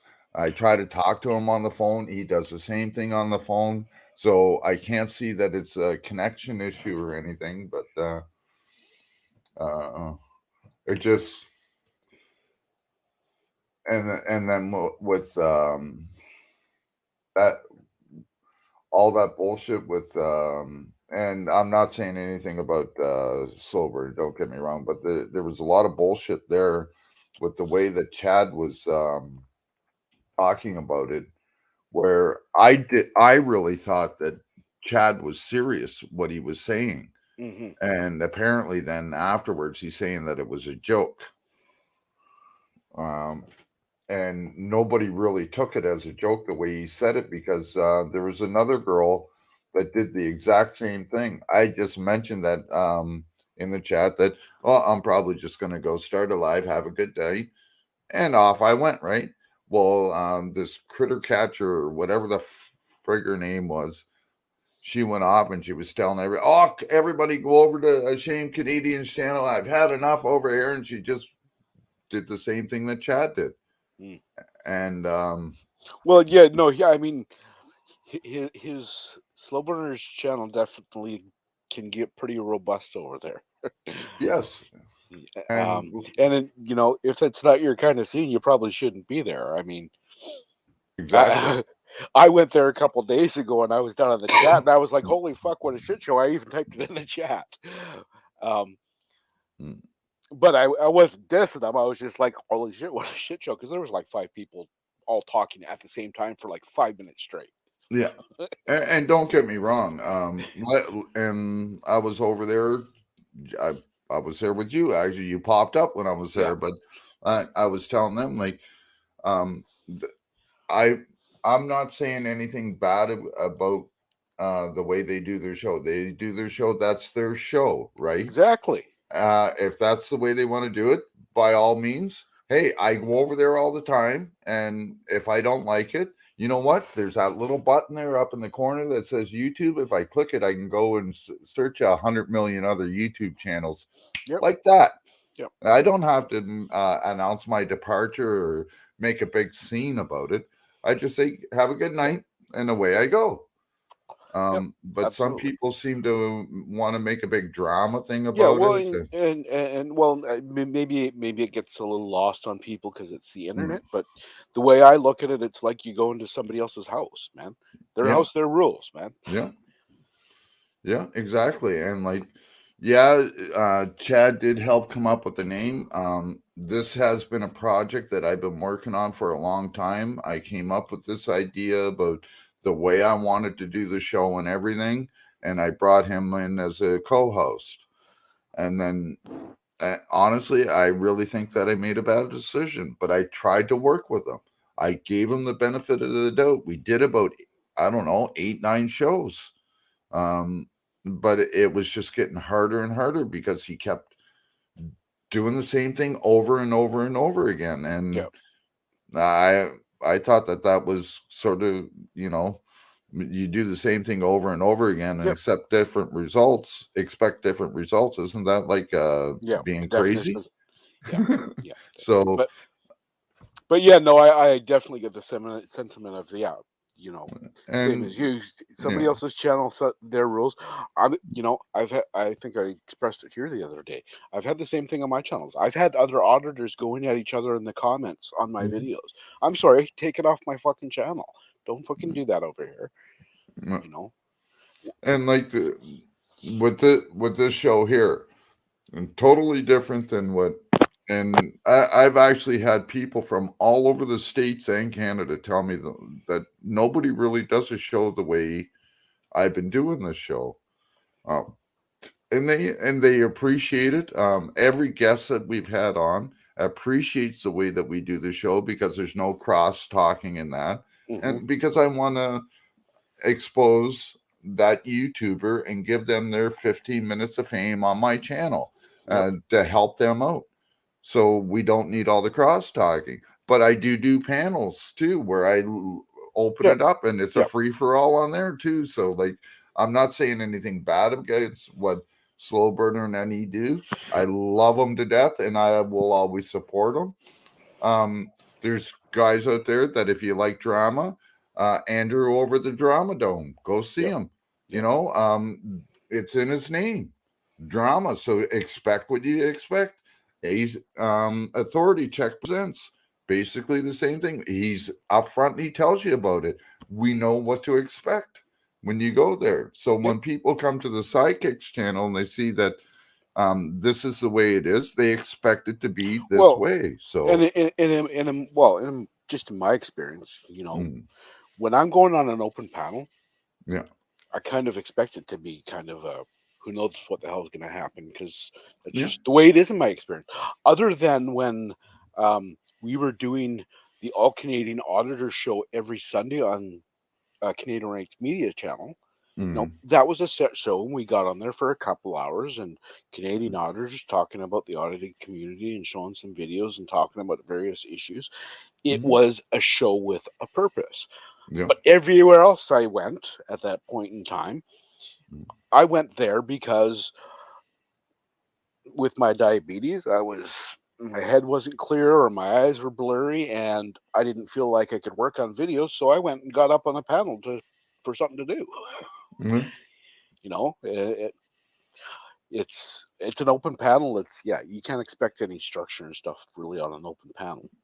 It's going to be whatever it is, and if it's going to be however that host wants to let it be, right?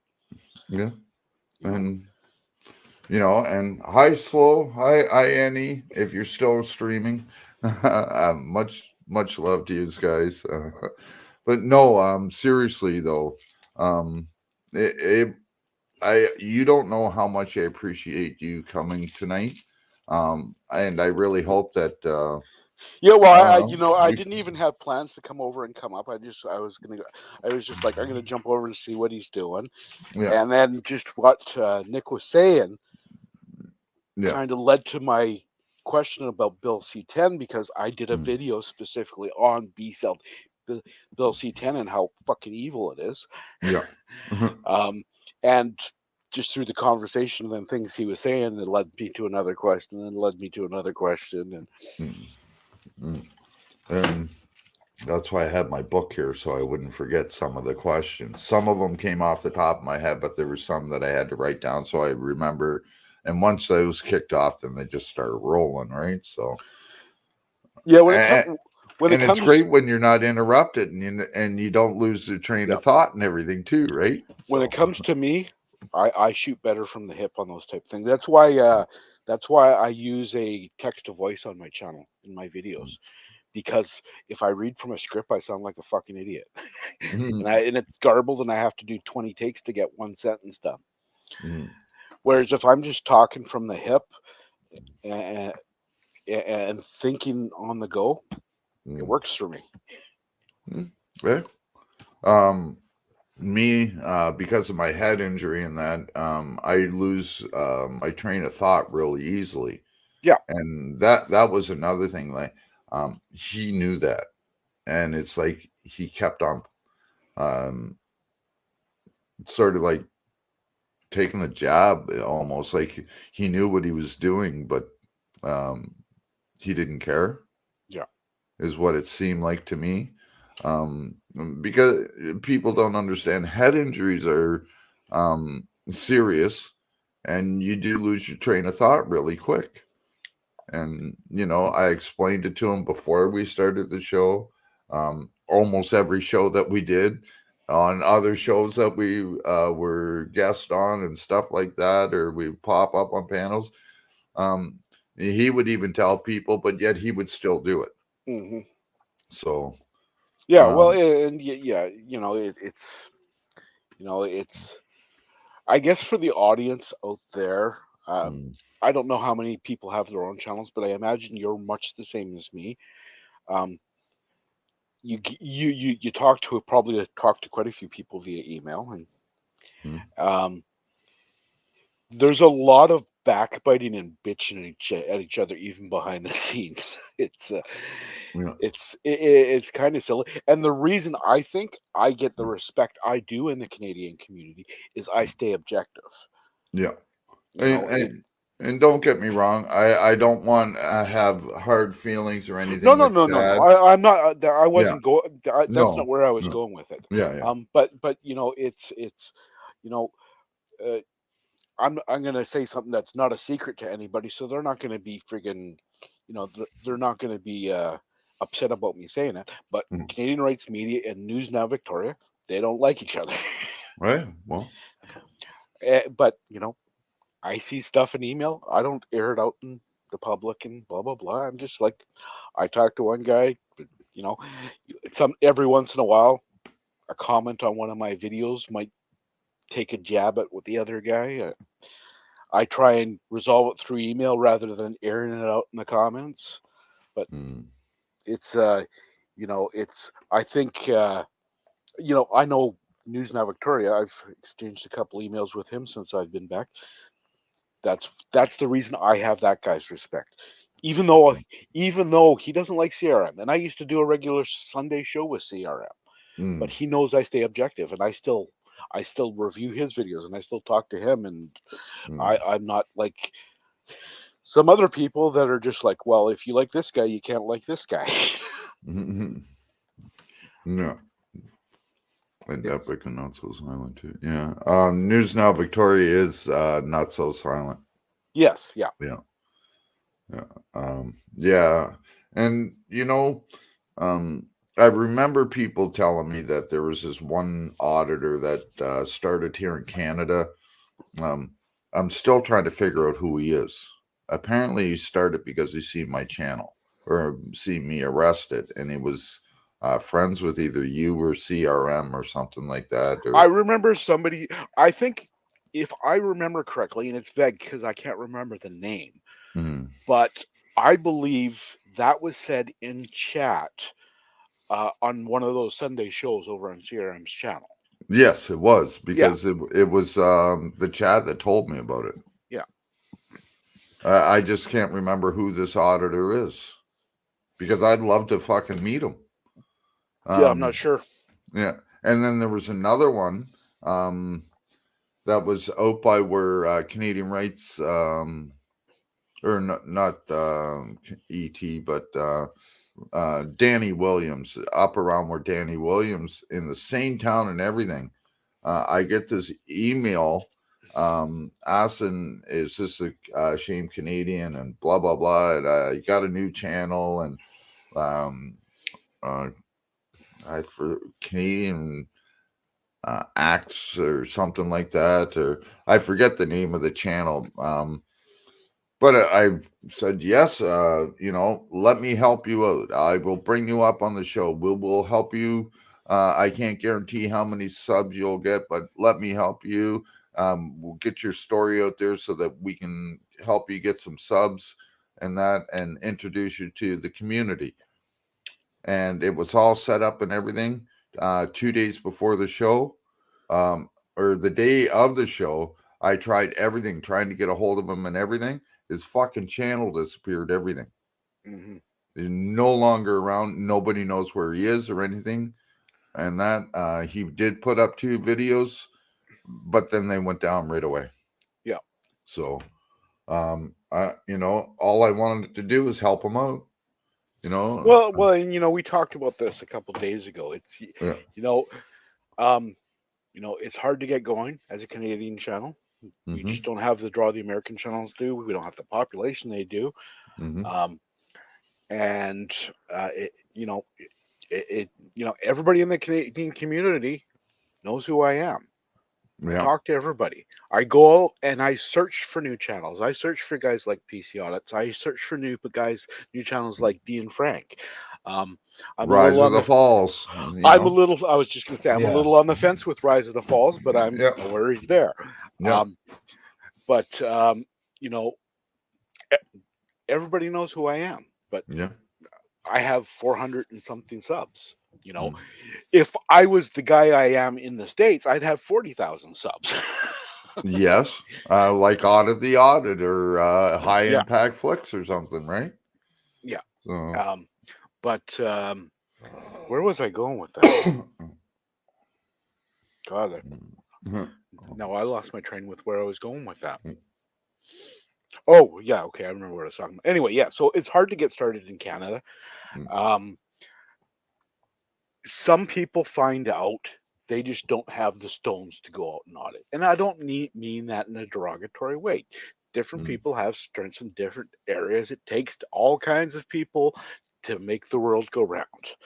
You know, I'm never going to be good at doing certain things because it's just not in my makeup. That's just the way it is. But you know, so I think that's part of it. Some people, you know, I could be completely wrong. But Citizen News Network, which started out as Canadian Rights Transparency, their last video, the two of them went to film a police station, and one of them got arrested for trespass, and they disappeared. They haven't posted anything since. Yeah. I think they got scared. You know, who knows? Maybe something else came along, but there's nothing wrong with that.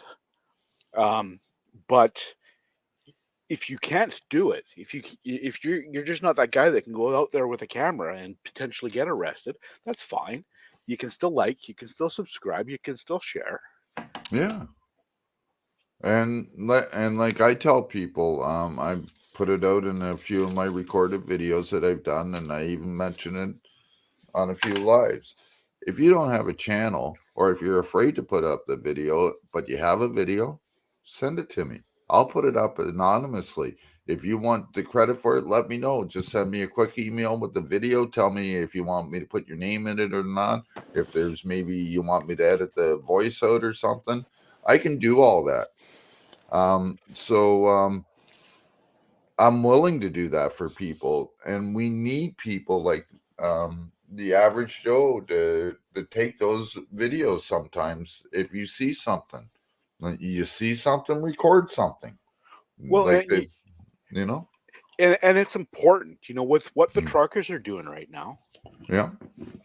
You know, the only reason they're having the success is because people are getting behind them. Yeah.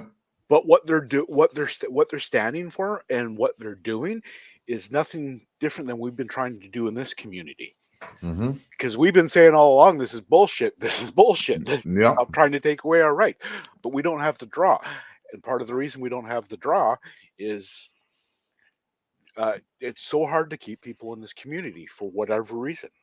And not only that, it's why would people really want to, you know, this is an optional thing. Truckers, if we don't have truckers, nothing moves. Well, right, yeah, Food, we're not everything. stopping So either, but yeah. Yeah, so they can really kind of cripple it. We can't.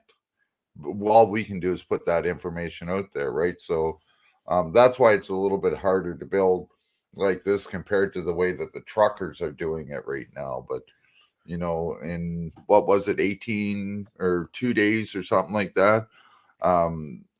There's a GoFundMe page. It's raised over $4 million so far for the truckers. Basically pay for their gas across Canada and back. It's over 6 now. But yeah, so it's pay for the gas for every trucker that's involved right now, pretty much. Well, and what PC Audits, his last comment there, there's probably some truth to that. Yeah, there are times that auditors get arrested, and they get scared and they take the plea deal. But that's exactly what the system wants. They want you to take, oh, well, you know, if you just plead down to this, We'll let you off with some 6 months probation, and it's not going to be a big deal, and you can go on with your life. Yeah. They want to put that first black mark on your record. That's what they want. Because then if you go and do it again, they say, look at this guy. He's a repeat offender. He pled guilty to it before. And the bar for them making their case gets lower and lower and lower. Mm-hmm. So if you're going to get out there, you got to be willing. If you're going to get out there, you got to not only expect you might get arrested at some point, you got to be willing to fight it. And you can't fight it if you're doing it wrong, which is why you go to my channel and figure out how to do it right. Exactly. So, and just so that everybody, if you go back at the very beginning of the chats, I did put in Canadian Rights Review's link in the chat. So please go hit that like, hit that share, and especially hit the subscribe button to him, because this guy has been doing some phenomenal work, and he needs to get his channel up there also. So let's help him out here, guys, and hopefully we'll see more of each other. I really enjoy this, man. It's been a different interview altogether, and it's been an exceptionally great one. And no bickering, no fighting, no nothing. It went great as far as I'm concerned. So, and we have a lot of people in the chat here that said that it was a great interview. They enjoyed it and that. So that's all I care about, that people enjoyed it and the message is out there. So. Oh, yeah, and there you go again. Oh, you put that up there? Cool. Yeah, I put it up there. Yeah. But yeah, it's you know, we'll have to talk. You know, it's I'm not sure if I'm ready to commit to being a regular co-host or anything, because I want to run my channel as well. And you know, it's I'm sure you can imagine. You know, I've you know I started shortly before I dropped off going out and filming myself. Yeah. You know, even though when you get out there and you're actually out there auditing, you're putting yourself personally on the line. So that adds something to it. The amount of time to actually go out and film a video and come home and edit it a little bit and throw it up is so much less than actually doing what I normally do with videos, because researching legislation and all that stuff. You know, the video I just put up, that was an 8.5 minute video. Okay. Yeah. The one we watched earlier, I probably put about 12 hours of work in that, 12 to 14 hours work. Oh yeah. It's so when I do what I normally do on my channel, it takes some time. Yeah, and believe it or not, even doing these, like I had to do my research. It took a lot. Well, certainly when you're doing interviews and stuff, yeah.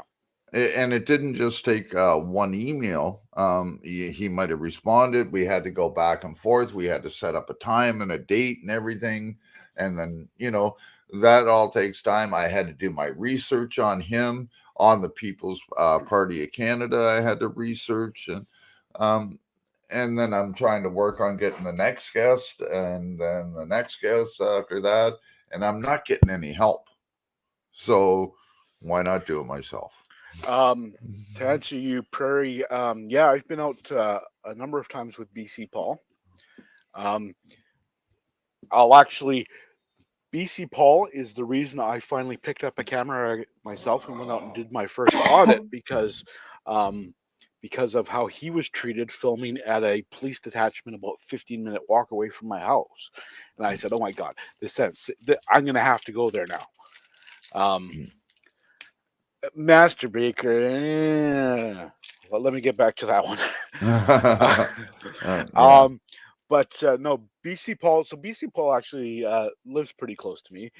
Like when he went to the Surrey RCMP Detachment E Division, which is the headquarters of the RCMP in British Columbia, and he filmed, and he was on the sidewalk for about 10 minutes, and he drove down the road, and 5-10 minutes down the road, he had about 6 or 7 police cars pull him over. And he didn't really know his rights. He was just, like a lot of new auditors, watched a lot of American videos, wasn't real clear on his rights, and just figured, I'm going to go pick up a camera and go. And he got pulled over. They searched all his shit, which they weren't allowed to do, but he gave them permission and blah, blah, blah. Yeah. And I said, well, this won't do. So, I emailed him and I said, dude, what the hell? We got to fix this up. You can't go out be auditing like this and then they'll let him run over you. Sort of. But I was like, now that police station is literally a 15-minute walk from my house, I have to go there. So, yeah. That's what got me to pick up the camera. And recently, it was probably about 3 weeks ago, I was actually poking around a little bit and just seeing what channels were still going and stuff like that. And I noticed a number of guys have disappeared. But I wasn't, I guess, really ready to step back in. But it was actually BC Paul gave me a call, because BC Paul's channel disappeared as well. He actually took it down. But he gave me a call someday, I guess probably about a week ago, because like I said, he lives 10 minutes from me and we've got each other's phone numbers. And he's like, we were talking a bit, and he had just put his channel back up. So his channel's actually back now. But it got me getting that itch again, talking to BC Paul and seeing he had his channel back up. So that's actually, not only was he the inspiration to get me out and pick up a camera of my own and go do it on it, he was the inspiration for me coming back. Oh, well, I'm glad. I'm glad you are back too. I remember seeing you in the chats, a couple of panels just before you left and that. And I really enjoyed your outlook. I enjoyed your enthusiasm about it. And you're a no bullshit guy. Right. So, and that's what I like. Yeah, no, I don't do bullshit. Yeah. So, and that's what I liked about you the most, because, you're straight up, and if somebody tells you something that's wrong or something, you will correct them. No uncertain terms. All right, so I'm going to go back to Master Baker. I was one of the first people to find Master Baker's channel. I think I was somewhere in his first 5 or 6 subs. And I guess he just came across it. San Joaquin was one of his early subs too. I'm not sure if she was right before me or right after me, but he put out a couple videos. Looked like some promise, and I haven't seen him since I've been back, but he went from posting his own videos to just posting other people's shit. So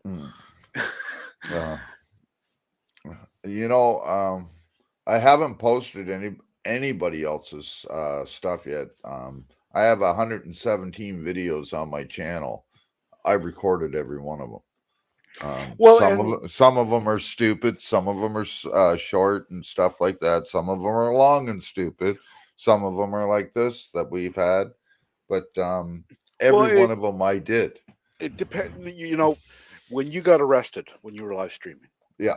I've got a video covering that. San Joaquin's got a video covering that. Yeah. About 5 other people covered it. Mm-hmm. But that's what the circumstance kind of demanded. We were really trying to bring awareness to it. We didn't know where you were. Your camera was going. Yeah. It's for me, even if they get permission, and I don't think a lot of these guys get permission, but yeah, the guys that just say, hey, check out this video I found, and they put their logo up front, and it's a 10-second intro, and then it's all somebody else's work, unedited, no value added. San Joaquin did it to me, and it's got over 50,000 views. If you've watched, obviously, by the nature of what I do, reviewing other people's works, I use other people's work, but I transform the work. I add value to the work. And honestly, I went into the about the description and that.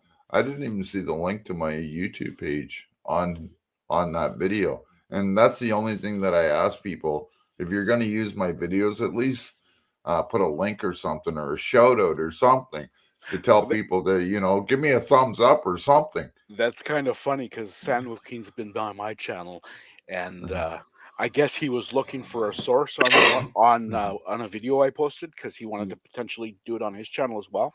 Mm. And I guess when he usually puts links in, he puts them right at the top, and he didn't see it right at the top, so he figured I didn't put it in. So he actually bitched in my comments that I didn't source the guy, and I always source where I get my videos from. Mm. The one guy I didn't. One guy, it was my second video. It's the guy who purposely puts the empty cell phone case up to his ear to get pulled over. Yeah. I didn't put a link to the guy's channel as a courtesy because he got killed in his comments on his channel for posting that video. And I was like, the guy's had enough punishment. Yeah. Yeah. See, Slow Burner's actually here. Are you talking about Master Baker there, Prairie, about being shot?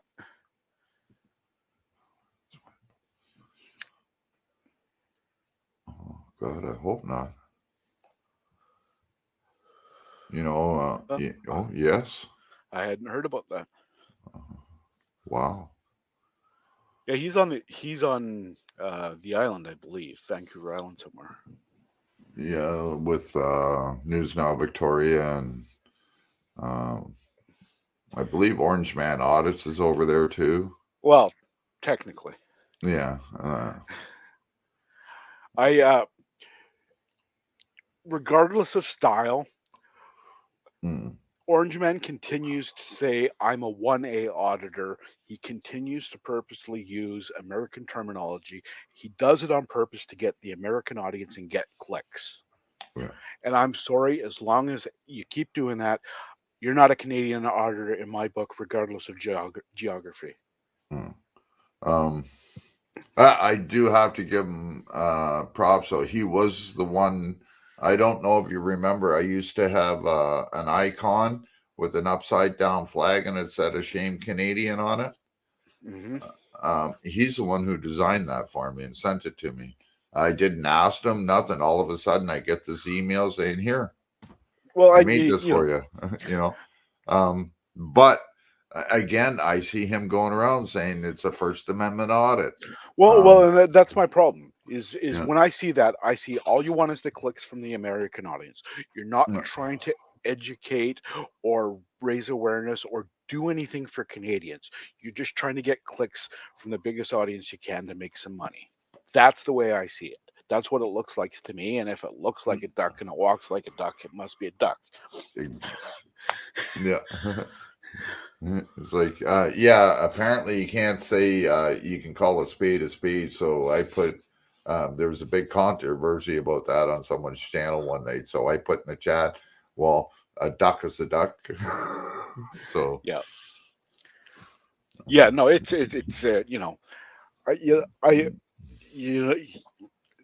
I've said before, I'll say again, there are certain people that audit in this country. They're not my style. As much as possible, I'm going to try and not slag them for not being my style, but I'm also not going to promote them. Yeah. News Now Victoria and Orange Man also don't like each other.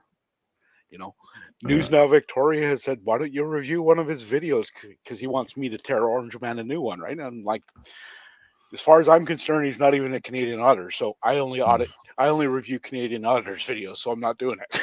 Yeah. And isn't can't remember or that, but isn't Canadian Rights Media kind of like that too? He's more Americanized. No, I wouldn't. I don't think he's really Americanized. He uses some of his early videos. He certainly used a little bit of wrong terminology. A lot of the new auditors do that, though. Okay. Canadian Rights Transparency, who turned into Citizen News Network that I was talking about earlier. Yeah. Their video, that one of their first videos that they did, guy walked right up to him, bumped into him, and he said, "That's battery. Battery is an American charge. There's no such charge in Canada." You know, No, a lot of guys assault. do. Yeah. A lot of guys do that early on. Yeah. And especially if it's in their first few videos, I won't rake you over the coals for it. I'll point it out. Yeah. But there's a learning curve, sure. Yeah. But when somebody's been, but when somebody's had a channel for years and they continue to do it, they know the difference. And I don't think I've ever once used the terminology First Amendment audit in any of my videos. I did do a video here where I called a lady a Karen. I don't know if you've seen that video or not, but I had a Karen try to rip the cell phone right out of my hands because I was filming in public. And I had to, she grabbed a hold of me in that, and I didn't say that was battery or anything, but I did say that that was an assault and that you could be charged. And it was on live video, I told her, even though it was recorded, they ended up packing up everything and fucking leaving. I thought it was the Salvation Army, Perry, but that's when I was doing the video for the Salvation Army at the time, and I thought they were the Salvation Army out there feeding them, but it was just another group that came out to help feed the homeless. And I was just taking a video, and I was about to go do the video at the Salvation Army later on, like within an hour or something of that. But I wanted to stop in around. I had a little bit of time, and I did a quick video there. I think it's only about 6 or 7 minutes long at the most, but this Karen attacked me right there. But I never said battery or this is a First Amendment protected activity or anything like that. I told her I had the right to film in public. I can record anything I can see from a public standpoint, which is the law in Canada. Mm-hmm. So I try not to use American terms. And I try to correct people on that. For the longest time, people were saying 1A, 1A, and then I got people into saying 1A, 2B. Well, because, First Amendment in the States, Charter Rights, Section 2, subsection B is the same as the Charter, or the First Amendment, Section 2. Exact same thing. Freedom of press. Well, and the reason the correct terminology is so important is not just for the people watching the video. It's for the protection of the guy behind the camera. Because I can tell you, camera aside, I have gotten in the face of and yelled at a lot of cops over the years. Yeah. The reason I haven't been beat and thrown in jail is because I am articulate and they understand I know my rights. Yeah. The second you start using American terminology, You're cop gone. thinks cop goes, this guy's a fucking moron and I can get away with whatever I want. Yeah. Yeah. And so if you're going out there using those wrong terms, you're putting yourself in danger with police. Yeah. And, I was walking out of my house here one day just to go outside to smoke a joint on my front porch. And there was a cop doing a check here because of this unicorns and butterfly things. There's somebody here or something downstairs with the landlord. And he was standing in the doorway and he wouldn't let me out, wouldn't let me go by there or that. As I kind of lipped off to him a little bit. And his first thing he said is, "Hey, I know you," because I was wearing my yellow and black checkered sweater, right? And it's sort of like a statement that I wear when I go out so that people actually recognize me, right? It's sort of my thing. It's been washed probably 700,000 times since I've owned it. I wash it about 3 times a week, but I try to wear that sweater when I go out because it's bright. It stands out like a sore thumb, And this way, then people can't say that they didn't see me when I'm walking across the street or something like that. When I got this bright yellow fucking and black checker sweater on, right? So I use it as sort of like almost like a uniform for myself. And I get shit about that every once in a while too. But it's, I forget where I was going with this now. I lost my train of thought. The cop recognized you. Yeah. Oh, so, and he said, I know you from somewhere, don't I? He goes, what's your name? I said, none of your business. So, and then I said, do you mind moving out of the way so I can get out? He goes, no. I said, excuse me, you're going to block my way in my own house and I'm not here? I said, you keep it up and I'll call your chief right now, Wayne Gallant. Whoa! And then he got out of the way and I stood out on the porch, lit my joint up while he was still there. And he said something to me. I said, listen, why don't you just go shut the fuck up and get the fuck out of here? And he goes, you keep swearing and I'm going to run you in for disturbing the peace. And then I looked right at him. I said, well, for one, you cannot be the complainant for disturbing the peace. And for two, I'm on private property and there's not another fucking person around here. So you want to go again? Keep it up. Get the fuck out of here, you fucking goof. And I kept on smoking my joint and he ended up leaving. Because he knew that I knew what I was talking about. The cops up here in Prairie, they're no different than in the States. It all depends on the cop you get. Some of them, they don't like that camera being on them. Yeah. And yet, I was on Epic's channel with Slow Burner when he was over on Epic's channel and that before he started his. And he was doing a show. There was cops out front.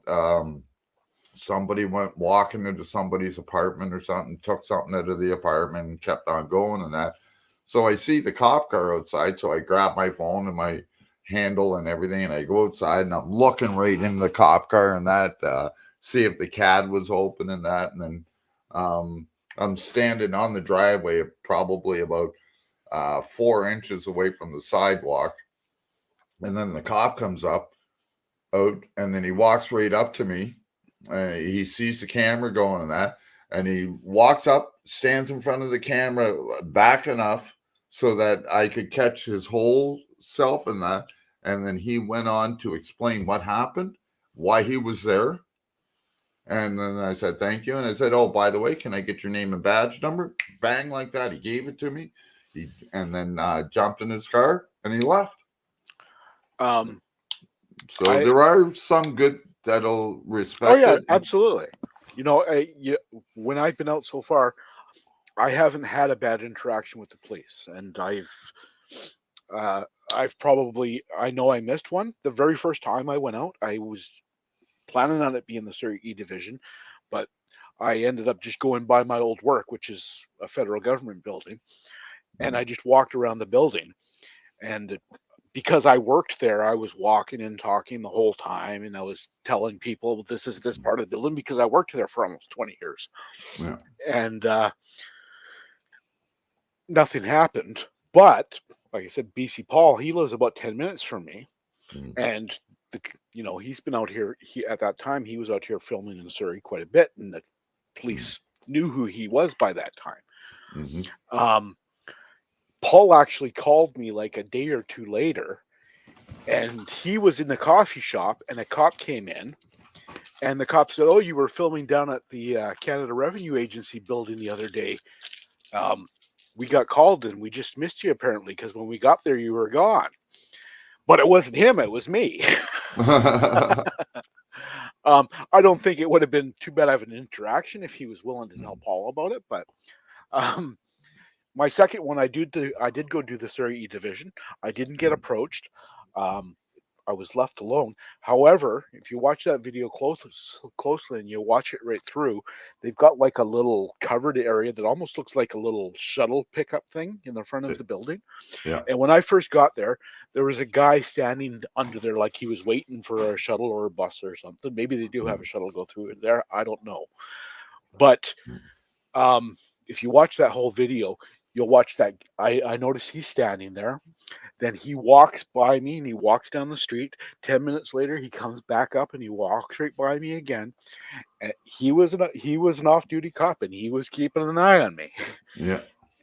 And it's they didn't go as far as they did with Paul and when they pulled him over and stuff, but they knew I was there with a camera and they were watching me.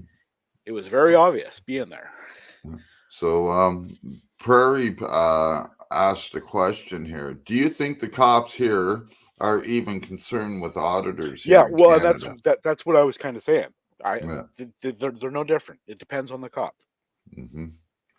And It's so I believe honestly that the cops do care or are concerned with auditors here. They don't want us here because they know that we will grow. If they see people doing it, it will grow just like it did in the States. We are behind pretty much everything the States do. So almost all the cops in the States have body cams. Barely any in Canada do. Yes, they're less used to the camera than the guys down in the States. Yeah. And yet, you know what I tell everybody is that, do you know when the first camera was sold to the public? You asked this the other day. It was like 1880 something.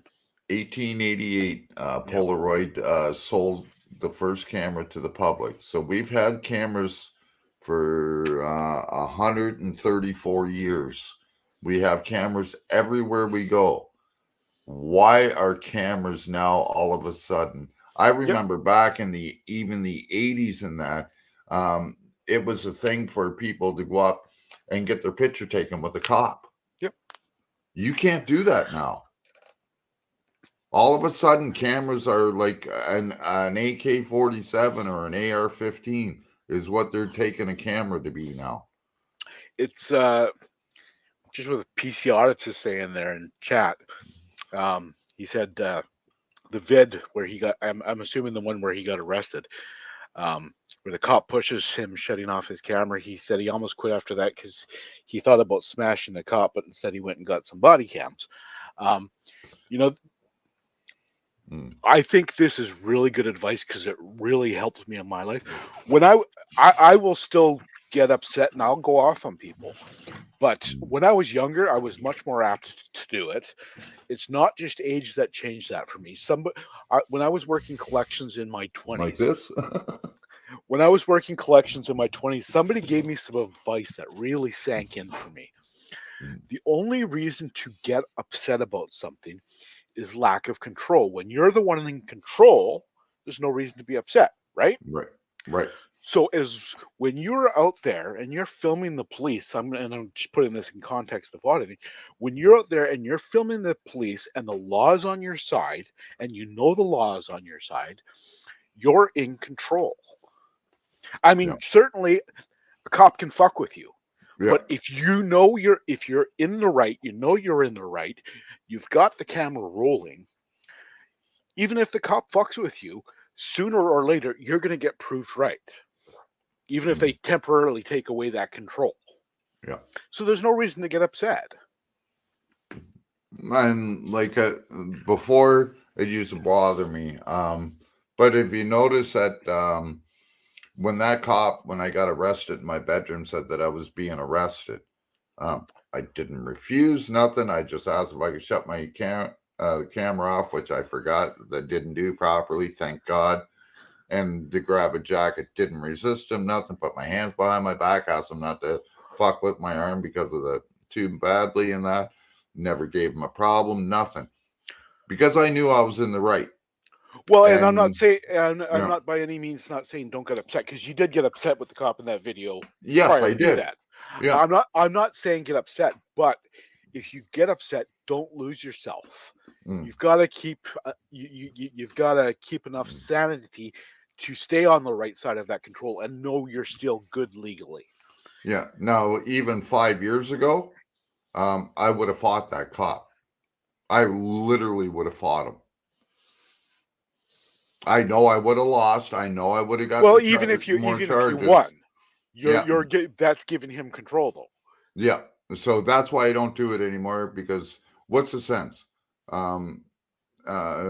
Yeah, I got upset with the cops. I called them a terrorist, told them to shut up in my house, and I told them I didn't respect them. Yeah, and And there's I nothing wrong don't. with that. It's your fucking house. That's right. But he got all butthurt about it. So obviously, and I even told the other cop that was there, he was trying to explain that because other people live it. No, that's not it. It was him. It was because of something I directly said to him. And this is what's called the contempt of cop charge. Yep. And exactly blah, blah, blah, blah, blah. And didn't believe me. And fucking I go, they couldn't put any charges on me. They had to release me after 8 hours. They shouldn't even have taken me. No, they shouldn't have. But do you think I can get a lawyer to help me with it? Everybody told me, call this lawyer, call this lawyer. The latest one, one of the people in the chat here swears by this. Where is it now? I have their name because I just tried to get a hold of them again, and I left message after message, and they refused to even get back to me. But what was the name of that fucking law firm? Cox and Palmer. I was told that these guys are big constitutional lawyers and everything down here. To give them a call. I gave them a call over a week ago. They said that they'd get right back to me. Not one call on this fucking phone has come through. It's the only phone I have. The only number I got. And I gave my email address too. Nothing in my email. I check it every day. I don't answer a lot of my emails every day because there's so many of them. I try to get to as many as I can, but nothing is there. I've filed complaint after complaint at the Civilian Police Review Board. Nothing. I call them back. They say that they never received it. I file another one. I call them back a month or so later to follow up on it. Nope, never received it. I just filed another one 4 days ago. I guarantee you by the middle of February, I'll call and they'll say that they never received it. Have you considered sending something by registered mail? So you have a copy that they received it? That's the thing. Like, I don't know where to send it to. It's somewhere's in Ottawa. Right. So the exact address it's hard to find. I know that they showed it once, but you think I can find it again? It's very hard to find the exact address for the Civilian Review Board because it's a review board. It's kind of hidden from the public. Yeah. Well, it's just that's government in general because they're fucking afraid of everything. Like when I worked for the government, we all had email addresses, but you couldn't give them out to the public because they were worried about viruses. Yeah. Yeah.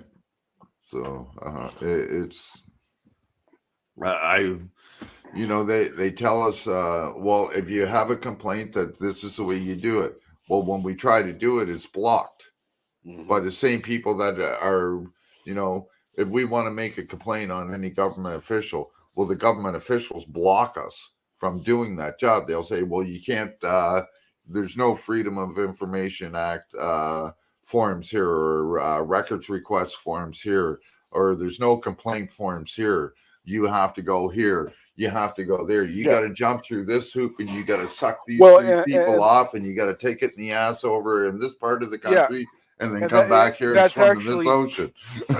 part of that is just the way the government is designed. Yeah. When I worked for the federal government, Canada Revenue Agency specifically, departments are separated. And if you do a job in this department, according to the rules working there, even if you have a taxpayer call you and they have an issue, if you know how to fix the issue, if you know how to help them, but it's not your assigned job to do that, you can't do it. I wouldn't say you can't do it because I did do it, but you're told you're not allowed to do it. Yeah. And most people say, okay, I can't. So it's pass the buck. It's pass the buck. It's pass the buck.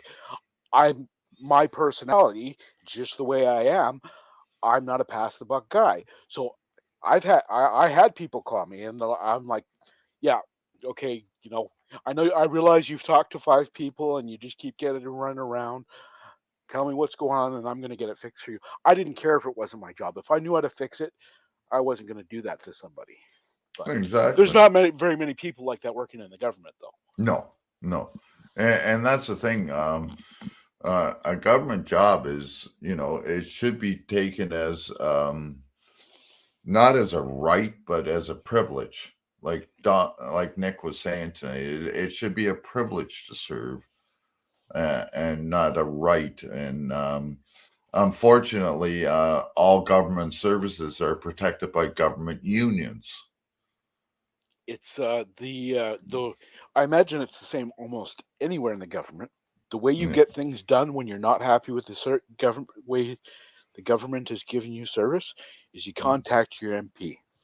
Because I know from working inside the government, when an MP request, but if the MP does decide to help you, when an MP request comes in, it gets done fucking pronto. Yeah, maybe with the revenue agency or maybe something like that. But when it comes to actually going to your member of parliament or something like that and talking to them, especially about police misconduct, they will never help you. And I've proven that because Greg Turner of Moncton is a member of parliament now. He was city council. And I used to work for this guy. He owned a company called Turner Productions. He's the guy that brought the Moncton Wildcats to Moncton. He brought in all kinds of Christmas in July at the Coliseum, the car shows at the Coliseum, the car shows at the all over the place, the flea markets, all these outdoor events, and that they were all done by him. And I worked for him for a few years doing these special events each weekend and stuff like that. Why I did my other jobs during the week. And but I worked for him. And then all of a sudden he turned into a politician and I asked for his help, but he turned his back on me. Well, I asked for his help again and exposed him. And what did he do? Him and the mayor called the cops on me. Yeah, well, and even when you were just starting the story, a certain amount of that is going to be that's just fucking politicians for you. Yeah. When I was 17, I used to hang out at the Newton Youth Center, and it was a place for teens to go and hang out, so they're not on the street and play foosball and play pool and blah blah blah. And me and my buddy were there all the time, and the guy that ran the place, I can't remember his last name, but his name was Ian, and he knew me and Alex were going to go and work for the Surrey municipal election. One of those fucking, they get everybody in on election day and picking up phones and calling people and make sure they go to vote. Yeah. And you get paid cash and blah, blah, blah. So he was like, talk up the youth center. We need more funding, blah, blah, blah. So, we went and we worked there for the day and whatever, worked the phones, got paid cash. And afterwards, keep in mind, remember, I'm 17. They all have a party and there's alcohol everywhere. Nobody's fucking checking ID. Nobody gives a fuck. Sitting there drinking with all the politicians when I'm 17. I talked to every politician there about the Surrey Youth Center and it's a place that needs more fun. Every single one of those guys said they were going to come to the youth center and they were going to check it out and blah, blah, blah. Not fucking one of them did. Not one. Well, It's they tell you what you want to hear. That's it. Yeah. Oh, I could have swore that Slow Burner was doing it. Oh, it just ended actually.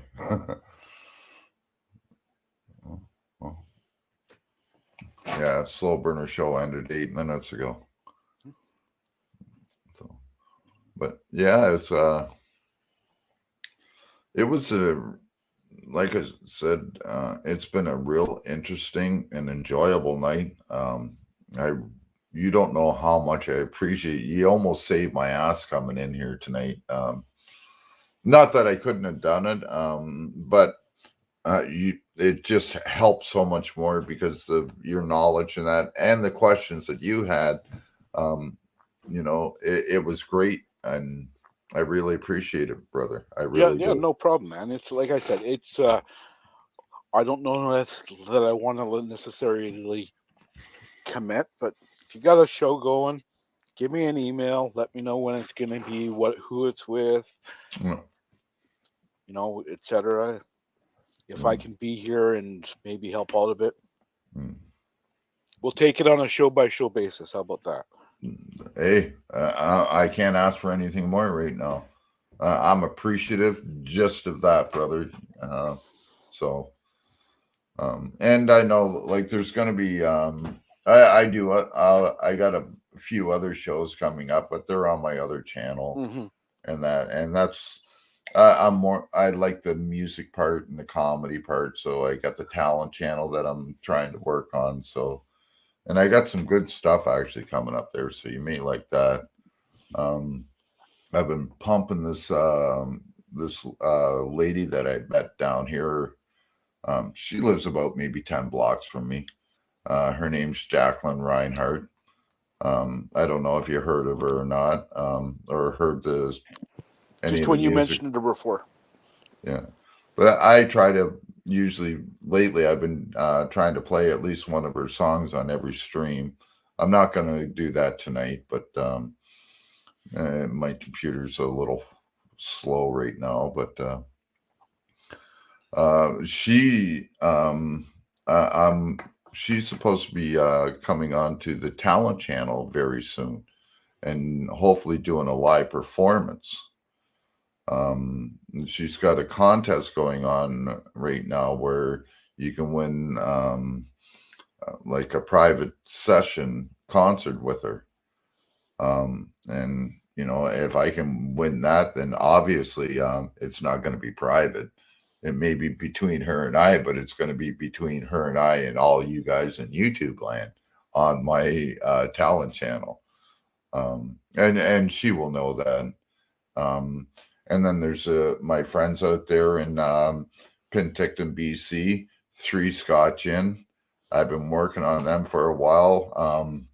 It's just all the bullshit that was going on, and then the flooding and stuff like that. And then everything sort of snowballed right around Christmas time. And then I didn't want to bother anybody over Christmas about it. And I had to feed the homeless on Christmas, and then I did my bringing in the New Year's from coast to coast in 7 time zones across North America. And, I've been trying to keep a little busy, so it's been hard to catch up on things. So now that all that's done, because I honestly, I had no help in the background whatsoever. Of doing this. Every guest that we've had, I brought onto the show. I've contacted myself. Every one of them will tell you that. And I've been after my co-host to try and do something. Unfortunately, nothing ever happened. So, there were some times that we didn't have a guest. One time, one of our guests never showed up, and we had nobody for backup or nothing. So, these are some of the things that I've been trying to work on. And, if I'm going to do it myself, I might as well host the show myself. Yeah. So, and, I asked Denny if maybe he might want to come over and help me host a show or two. That's a possibility still. And I'm glad that it was mentioned on the show there, and you came over, and we're doing this now. And who knows, I may have a floating one where you realize that was just Slow Burner fucking around, right? He was just like, hey, why don't you go and help Trash Can? No, he wasn't, because we talked about this earlier. Oh, where did you? Yeah, and I talked to him on the phone actually first thing this morning. I've been talking to NE and that, and then he had mentioned you, and it's like, man, that is a good fit. And then I come over quickly. I got a message from NE. Do you want to come over and talk about what happened today? So I come over to do quick, and then you popped up, and then that's when Slowburger said what he said, and it's like, you took the words out of my mouth. So, and I'm glad he did. So. For anybody that may have missed it earlier, we did preview my first video back earlier, which was still private. I just dropped it live on my channel about 3 minutes ago, so it is now there. Oh, right on. Well, and that is much respect too for you debuting it here. Yeah, no problem. Thank you. And sometimes that's what I'd like to see too. Maybe somebody wants to debut on the show or something. Hey, I usually just do premieres or something, but of my own videos. Yeah, but yeah, I've never scheduled one like that. It's and that's why I was trying to ask you when you wanted to do it earlier before jumping over here. Is depending on what your schedule was, is like, I don't want to take too long because it's done. I'd like to drop it, but if you can get me on fairly quickly, I figured, I was thinking like tomorrow or something. I wasn't even thinking today until you asked. But if it was like going to be tomorrow, I was going to be like, okay, I'll wait. But if it wasn't going to be, then I was going to drop it. And like I even tell some of the auditors out there, if you got something that's happening and you want to put it up, and maybe you want me to stream it for you, just send me a text and I'll start up a stream right away if I don't already have one going. Yeah, well, for me, it's just that work ethic kicking in, right? Now that I'm back, I want to get something rolling. Yeah. Yeah, and it's historically when I'm active, I like to try and average 3 new videos a week. And that's just that's a decent balance I found for me, because split those stories by about 5 seconds. Yep. Same space, too close together. Oh, I hear you. Yeah. Hey. And hey, constructive criticism, right? Yeah, well, and the a certain amount that not that I'm not saying I'm disregarding that comment at all, but there is a certain balance there of not making the video too long, and for some people they're good with the pace, or how quickly you show images and move from one image to the next, and some people want it paced slower. It's a balance, and you take that criticism, and you don't necessarily do something about it right away, but it's in the bank, and if I hear that again, then I'm going to probably maybe consider changing some. I might even consider it just based on that one comment, but it's certainly in the bank, and if I hear it again for sure, I'm probably going to make an adjustment there. Yeah, and that's what I do too, like here with the show. Like I tell her, I'm new to this. I'm used to talking to people, but I'm not used to like really interviewing people like we just did. I'll open up, anybody can open up a panel and, just sit around, talk, shoot the shit, right? But I've been trying to work more along the lines of covering news stories and that, and not so much the fun part of it. I have a separate channel for the fun part, and this one here, I'm trying to, focus on what's happening in Canada and around the world, because what happens around the world ends up coming to Canada too. So that's why I've been trying to focus it that way.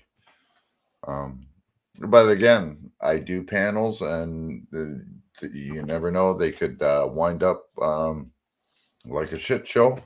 It could be a great show, but they're just panels and they're just talking, and they're open to anyone. But then I do stuff like this, and I try to keep it respectful. And this is what I like to do more, is to be able to do more of these. It's informative, I think. For me, it's probably another good reason I use. I mean, I'm not sure if it would come into play or not because I write a script for all my videos. But when I'm talking freely like this, I'm sure you've probably noticed I like to use analogies a lot to make sure everybody has a clear understanding of what I'm talking about. If I started doing that in my videos, they might turn into a train wreck. Prairie, I'm still trying to think of what I think about that video that you sent me. It's very disturbing what the police are doing out there. So very disturbing. Unfortunately, that's all I can really say at this point. I've been trying to do some background checking. I'm waiting for some other stuff to come in. I appreciate everything that you sent me. I am looking into doing follow-ups and that too. So please don't think that I forgot about it or anything. And it will be very, very soon. And if you don't mind, Prairie, I may even share it with Canadian Rights Review. Maybe he might be able to help me out with some of it. Maybe sometime in the near future, we can set up a stream and go backstage and not air it, and we can show and go through. Maybe you can help me out that way or something. We'll work something out. Yeah. Well, yeah. No. I don't have a problem with that. That's something that's I've had a number of times on my channel. Josh Amherst. Yes.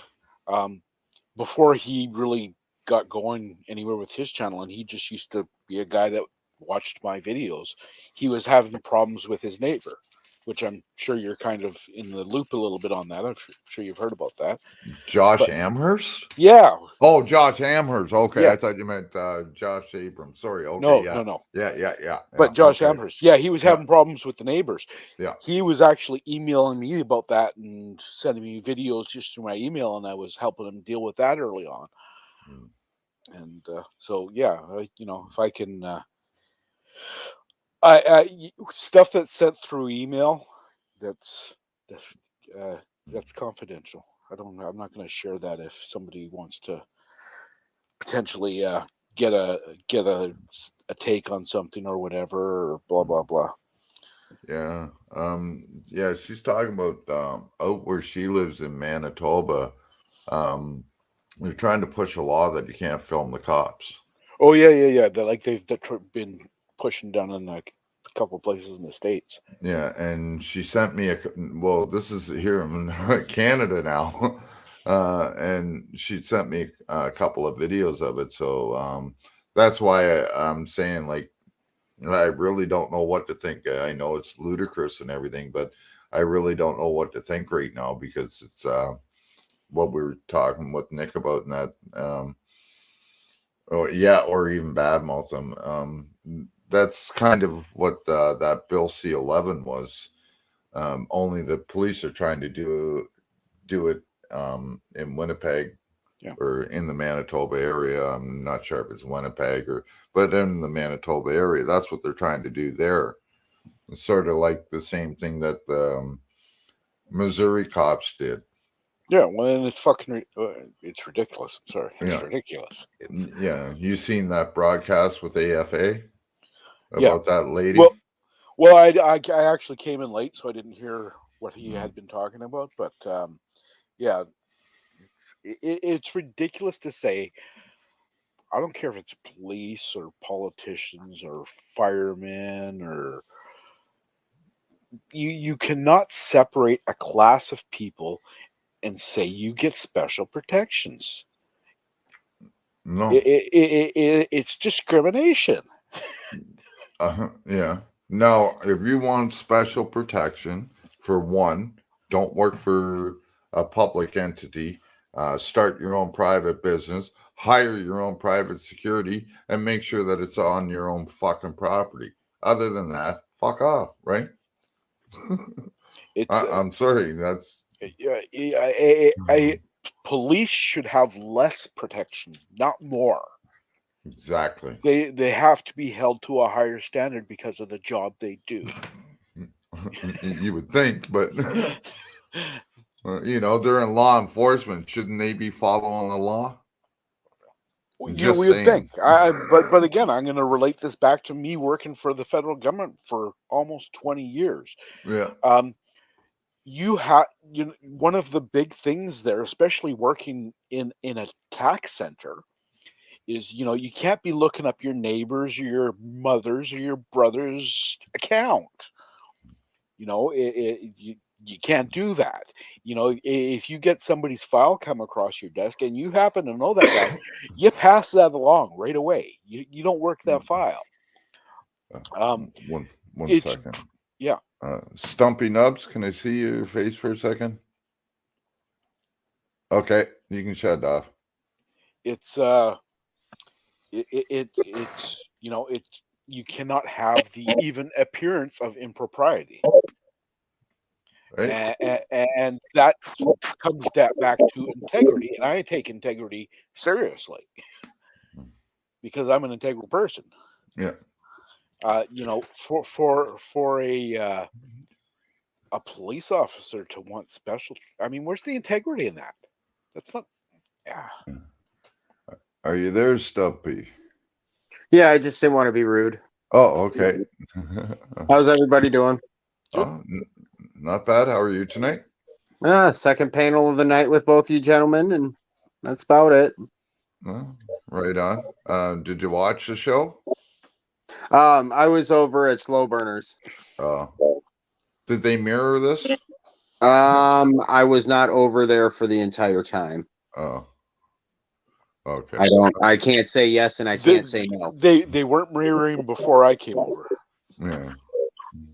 Okay. Well, they said that they might do it, and I was hoping they would, but who knows? Maybe they aired some of it. If not, that's fine too. But so if I might give my contribution onto the conversation that you guys were having as I was coming in. I had actually I like to give my regress to my government by the form of telephone calls when I see them, I don't know, violating somebody's rights. And I had called into one particular department, and I just so happened to get the commander of the barracks. It was at a state trooper unit, and he was the highest commanding officer. And I actually ended up having a very good conversation with him. And I started off my conversation with, just out of curiosity, have your standards dropped so low that your officer is not able to get out of his car without heavy breath because he is that portly of a gentleman? And the guy pretty much laughed. Like, you could hear him refraining from laughing because of his qualifications, but not because of his humanity.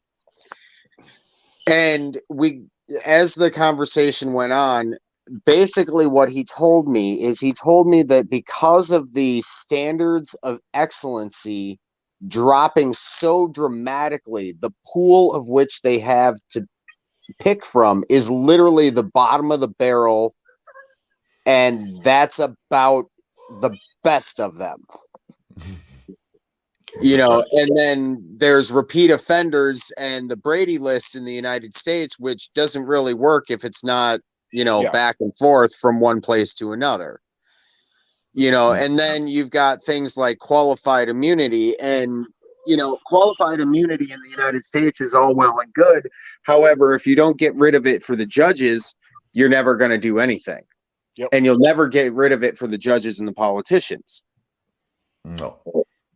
So it becomes a moot argument, ultimately, at least in my opinion.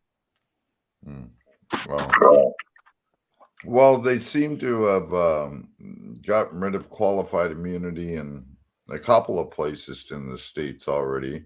I know for sure in Colorado, wasn't it? They have gotten rid of it in a couple of places, but the reality is if you have cops that have qualified immunity, but the judges and the politicians don't, well, I'm sorry, but that doesn't ultimately. It doesn't matter. I mean, yes, it's a step in the correct direction. I will agree there. However, it's not enough. It was basically a way to pacify the community enough to say, hey, look, we did something, but ultimately the ones that make the laws and, execute the laws per se, those people still have no recourse, if that makes sense. Yeah, and the problem with ending qualified immunity is they really don't care. You can end qualified immunity all you want, but you still have the police unions backing them. Yep, and there's a guy. And they're worse than anything. I don't I'm not advocating for his channel or anything. I'm not even going to make it mention because people don't like people and shit. But I've watched him before.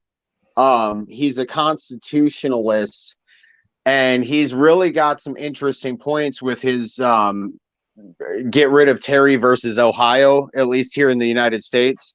Because if that case were to fall and relapse and be retried in today's society, it would come out very much so different, which would in turn change policing as a whole.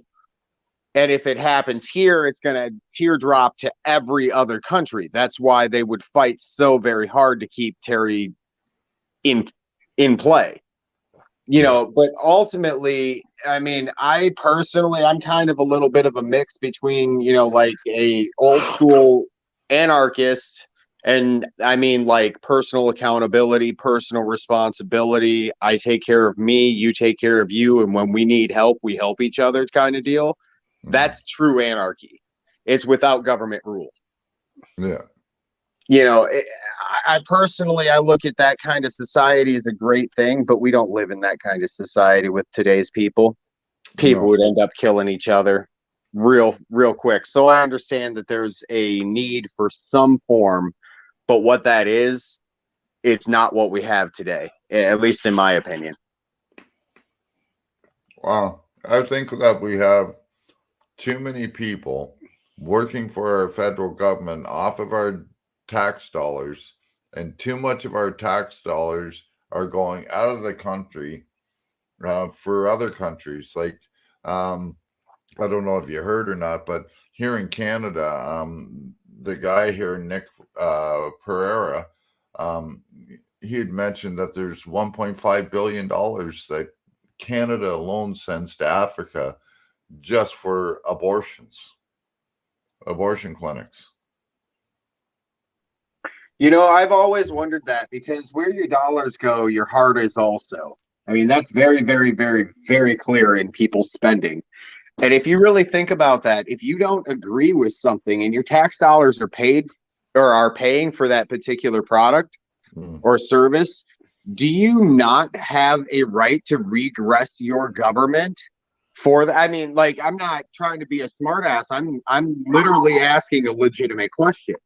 Here in Canada, you should be able to. It's a part of our laws, and that it's part of our Charter of Rights and Freedoms. But they don't give a fuck. And that's a problem with our government now, and that's why I'm a very big anti-Trudeau. Like my shirt says, "Make Canada great, make them an inmate." Well, no, yeah, it's. I wouldn't say they don't give a fuck. The current climate is the government is going to get away with whatever we're gonna let them get away with. Yeah, and they're pushing it right up to that fucking line. Well, actually, I think they're over it. Well, yeah, sure, absolutely. But they have been very much trying to keep a finger on the pulse, and that's why for the last 2 years things have progressed slowly. Mm-hmm. It was it's just 2 weeks to flatten the curve. It's just 2 weeks. I think there might be a line of 2 minutes worth of truckers that I watched that would not necessarily disagree with what you're saying, but disagree by their actions saying, well, no, this shit because now people are getting fed up because that's what I'm saying. Yeah, Like, yeah. they're not disagreeing with you in what you're saying. They're disagreeing with you in the sense of nobody's doing anything. They're actually, and I think you're right. I think that's what's going to end up happening across the boards. Well, no, I mean, because the guest that was here earlier, he's from the People's Party of Canada, and we were talking about this. You know, at first it was like, oh, okay, it's a very small group. You just ignore them, ignore them, and then when they get to be a bigger group, you vilify them, right? Oh, like Pierre Trudeau did last night. He called these truckers a small fringe group that has unacceptable views, and they're trying to get away with that. They're trying. Fucking Global News today said it's only 100. It's only 100 trucks. It's only 100 trucks. Like, fuck, have you not been watching any of the videos, man? Rebel News has got a helicopter that's flying over. You know, they use other people's fucking news footage. Why don't they use Rebels and show the helicopter footage? And fucking CTV's got helicopters all across Canada. Global's even got a few. Well, but what I was saying earlier though about Bill C-10. Yeah. Okay, so with CanCon rules and what they're trying to push with Bill C-10, they want to tax Netflix. They want to tax Amazon Prime. Mm-hmm. They want to tax Disney. And they want to take that money. They want to make Netflix and Amazon Prime and Disney show 55% Canadian content. They want to make YouTube show 55 Canadian content to Canadians. Mm-hmm. Yeah, how much are we gonna? You know how much we would lose access to if they had to show up? If YouTube only had to show us 55% Canadian content. Yeah, it's well, but and they want to tax all these people, make them Yeah. pay into CanCon, but the CanCon rules are so strict of who qualifies to get money, because the way CanCon works is you show your 55% Canadian content, and then Canadian broadcasters can apply to CanCon to get funding to make Canadian programming. yeah. Okay, but the rules are so strict. Netflix and Amazon Prime and YouTube and Disney would never, ever, ever qualify for a single grant, ever. Right. So they're just trying to steal the money. It's not a tax; it's a fucking theft. Yeah.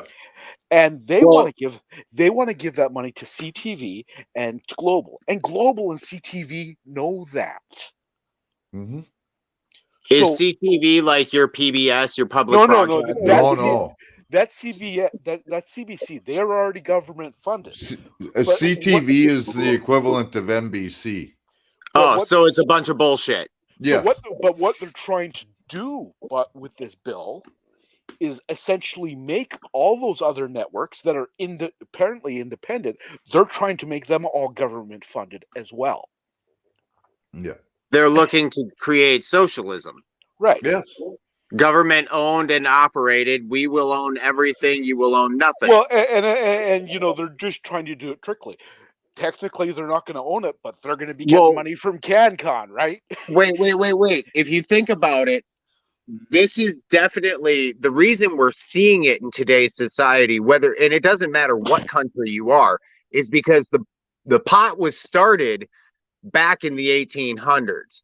It was at a slow bubble in the 40s, 30s, 20s. They popped that bubble and then it started over again with the economy crash, at least in the United States.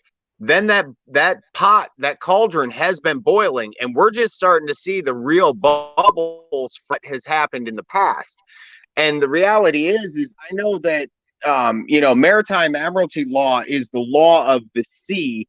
And I know that all countries adhere to the law of the sea because it goes back to Britain. And if you learn your maritime admiralty law, there is a way out of all of this. It's just how much are you willing to spend time on and learn, because it's not anything that you can just pick up in a book. It has to be fought in court, and you will probably end up facing some jail. Well, and that's what the government counts on, is people don't want to fight. Yeah. They don't want to That's do why. what they don't want to That's do why what they need took to. social excuse me. That's why they took government out of schools in the Yeah. sense of learning about your rights, et cetera, et cetera. At least here in the United States, I don't know. I've never No, been to a Canadian school. it's the same here. No, but I no, would assume. Do you know where the education system of today came from? I probably do, but it's not coming to me right now. It came to you from Austria during the turn of the century or the Industrial Revolution, where they were teaching people how to have mediocre intellect and heavy ability to do things like presses, etc. The bell system came from prominently was introduced to us by um, the scientists at NIM, the National Institute for Mental Health. There was a book written about the rats of NIM. There's a lot. I think that's, don't quote me exactly, do your own research, but I'm almost positive that's where the bell system came from. And it actually causes you to release the information that you just retained at a much higher rate, like you don't remember hardly any of it. That's why you have to spend 12 years to go through 12 books. Yeah. You know, because realistically, K through 12, and at least in the United States, could realistically be taught by an average teacher to an average student in less than 6 years. Oh yeah, no, it's it's. I mean, I wouldn't say necessarily, not trying to toot my own horn, that most people would be able to do it at the pace I could, but I dropped out 2 weeks into grade 8. I grew up poor. I always did well in school, and I dropped out 2 weeks into grade 8 because I wasn't learning anything. So I went to work. I ended up going back to take some community college classes in my 20s because I had a grade 8, not even a grade 8 education. I had to take entrance exams. I scored above university level on everything, having had 2 weeks of grade 8. It's, but that's because I'm a person that's always been very independent, and if I wanted to learn something, I learned it, and I took that upon myself. I didn't wait for somebody to teach me. I can tell you exactly what they were not able to do with you, sir. Okay, so in America, when you graduate high school, they give you a cap and gown. Is that the same as? Yep. Okay. So do you know what those cap and gowns actually represents? Money that you spent on them because you got to buy them here. Well, yes, that's what it directly represents. But I'm talking about the symbolization of it. symbol. Yes, the symbolization. I can't remember exactly. It's something So, to do with British or something. No, what it is the caps are all squares because you're going on to the game board or the chess board. But we only get checkers because we're common men and chess is the game of kings. Yeah. And so that's why the tassel is limp, because it represents a limp phallus. And you change it from one side to the other. And what they do is they literally square your circle of thinking. So now you fit into the game itself. It's all in the way they do. And call me fucking crazy, do the research before you do. Oh yeah. You know, and don't quote me to anything exact because this is research. I mean, even without research, a certain amount of that makes my sense because of my experiences in school. I'm one of those people, like I'm a human calculator. I do math problems in my head, not on paper. Yeah, you've told me that, and you've represented that a couple of times in chats. Coming up with numbers But you know, that's not what the school wants. The school wants you to show your work. They want you to show it their way, right? Well, they used to. Well, yeah. It's not anymore. After I dropped out, they started to give a little bit of attention to advanced kids and slow kids and stuff like that. They were just kind of starting to do that when I was What's the in school. difference? Just out of curiosity, what's the difference between a slow kid and a fast kid? In your opinion, I'm very curious. And I'm not like trying to get information. I'm literally just having a conversation. No, well, I mean, I'm not. I'm just going with straight up intellectual capacity. I mean, I'm not saying the slow kid can't learn the same thing as the more advanced kid, but some people just learn faster. Right.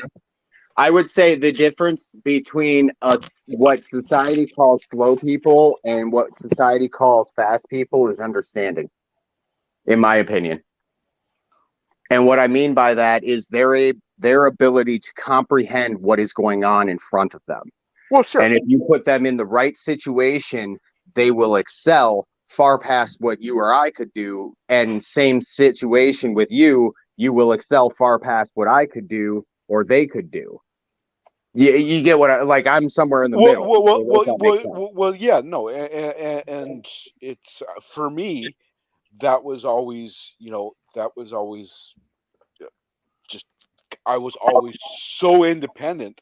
I didn't count on other people for things, so I taught things myself. That's why with the channel I have now, I have to do lots of research on laws and stuff like that. I'm a great researcher because that's how I've learned all my life. Right. But I took ownership of my own education, and I guess I didn't need the right environment because I created it for myself. Well, that was the right environment then, at least the way I see it, because I don't believe in haphazard, nor do I believe in chance. I think personally, anybody that does believe in these things is hoping for something that probably will not happen, just the probability of it. I think that we are much more creatures of habit, and also we are creatures of speaking our own existence into existence. Absolutely. Far too many people are waiting to be told what to do or waiting to be handed something, or instead of taking ownership. And that's what the social system is about. Anytime you get the word social in anything, it has to do with the government, meaning it's tax dollar funded.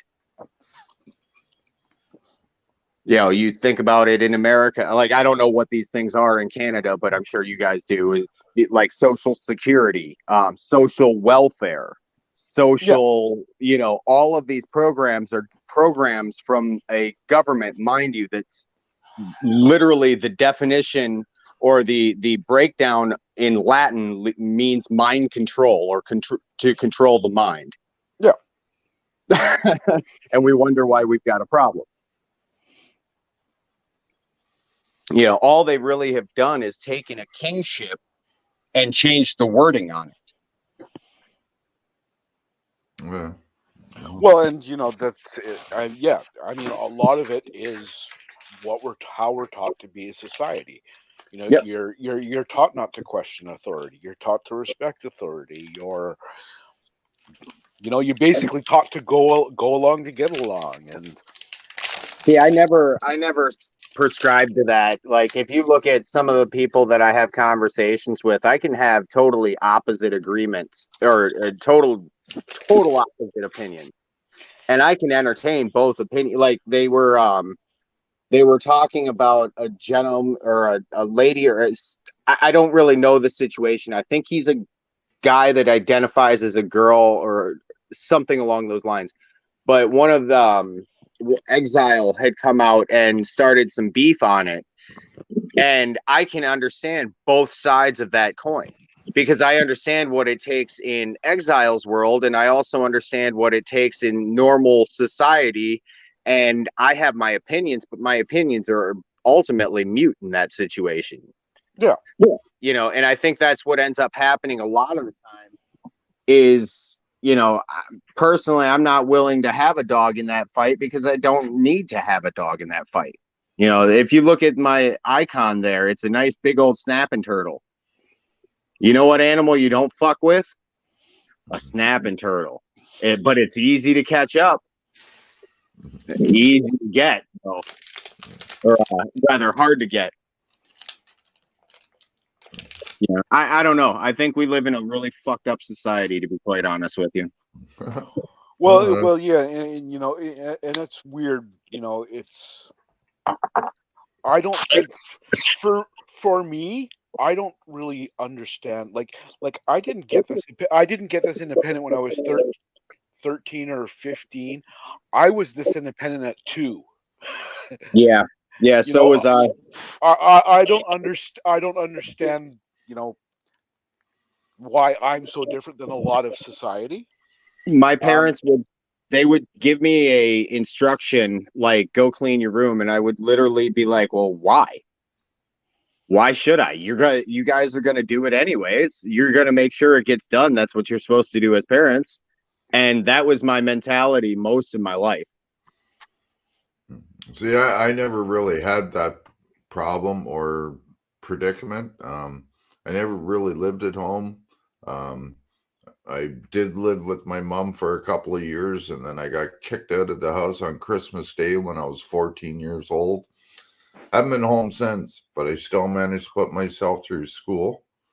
I got my grade 13 education in Ontario, and then went on and worked. Went to University of Toronto.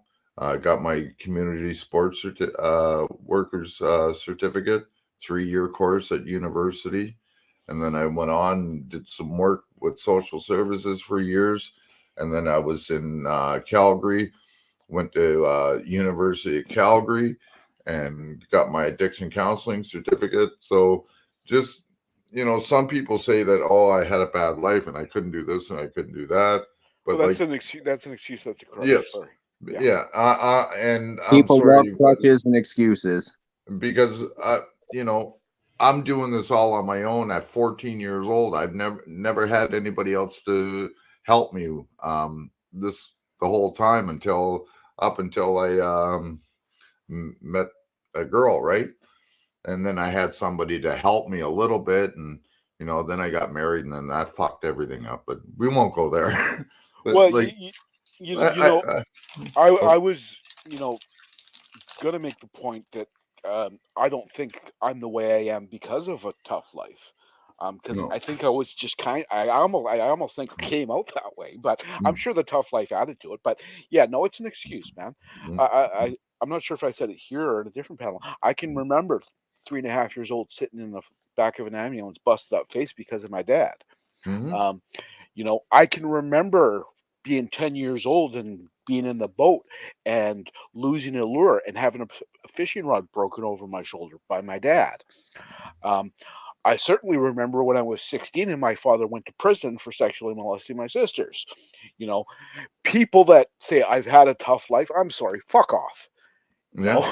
I've been there, man. Hey. When I was 15 and sent to training school, this is before the Young Offenders Act came out in Canada. I was sexually assaulted for almost 7 months in there, and nobody will do anything about it. It all came out in the open, and that there was a big investigation and everything, but nothing was ever done about it. But yeah, no. Can you sue them civilly in Canada? You could if you could actually find somebody that'll help you. I don't have money anymore. You're not able to represent yourself in Canada? Well, you can if you got enough money. I would say that there's a guy to the left or whatever way you see it. The gentleman next to you would probably have a very good understanding of those laws that would be able to facilitate most of that. Most likely, I'm not offering your services by any means, but it sounds like you're well versed in the law. Well, I'm a good researcher. No. And don't get me wrong, like that'd be well worth doing. At the end, but see, people don't understand that in the States you can do shit like that. In Canada, there's a lot of statute of limitations because all these places were government agencies, and you only have a certain time limit to do it. Gotcha. So they need to cover their ass, and they've already done it, and in order to pull it, you've got some serious. I'm not a problem-based kind of guy. I'm more of a solution-based kind of guy. And sometimes the right question being asked opens up the right question being thought of. Yeah, and don't get me wrong, like there are, some of these allegations, there are no statute of limitations on them, but good luck trying to fight it. You can file all the work you want in that, and if you do it yourself, then judge or the court clerks and shit like that, they're just gonna laugh at it at a fucking court. You probably won't even make it to court. In order for it to actually hold on, but in order for it to go to court, you need money to pay for a lawyer. Now, for the longest time, after all this had happened, I forgot about it for years. I tried to forget about it, put it in the back of my head, and went on. I had money, just before I got hurt at work. The year before that, in what was it, 2013, I made $179,500 that year. The next year, I'm making $9,600 a year. I lost over $170,000 a year for having a heart attack. So, like, I used to have the money to cover shit like this. I don't anymore. And that's what's happened with the average Canadian here, is that they don't make that kind of money. And there's so many obstacles out there. And that's why we have police forces the way they are now, walking over us like crazy, government agencies walking over us like crazy. And there's not much we can do about it, because you try to take it to court, it gets pushed into court, and then they postpone this and they postpone that and they postpone this, and then the next thing you know, well, the statute of limitations are up. Sorry. And all that money that you spent on the court and all the court filing fees and stuff like that, and your lawyer and everything, is all for nothing. And that's a problem with here in Canada. I definitely, I don't understand because I don't live in your situation, but I can definitely relate to a certain degree with American law. I've been having to deal with my city for the past couple of years, because I have a neighbor that's too nosy to mind his own damn business. And it's not that I'm doing anything wrong. I've got some shit in my backyard. I have a business, and that's kind of what happens when you have a business. You have shit from your business in your backyard. Just happens to be that he goes past my backyard, and the city has come across, all of these city ordinances, this, that, and the other thing.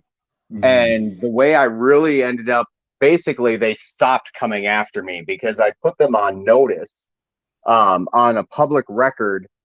And also I started looking into getting the judge's oath of office, and he really didn't like that because his words in our little telephone court, which was absolutely comical because he thought he had power on my phone. It was quite hilarious when I asked him if this was on the public record, and he said, well, it's on the Zoom record. And I said, well, is that public or private? And basically he skirted around the question about 5 ways to Sunday. And then finally I said, well, since it has no public record, then I would say that you have no jurisdiction in any standing whatsoever. And basically I ran him over the coals, and I said, if you continue to proceed this,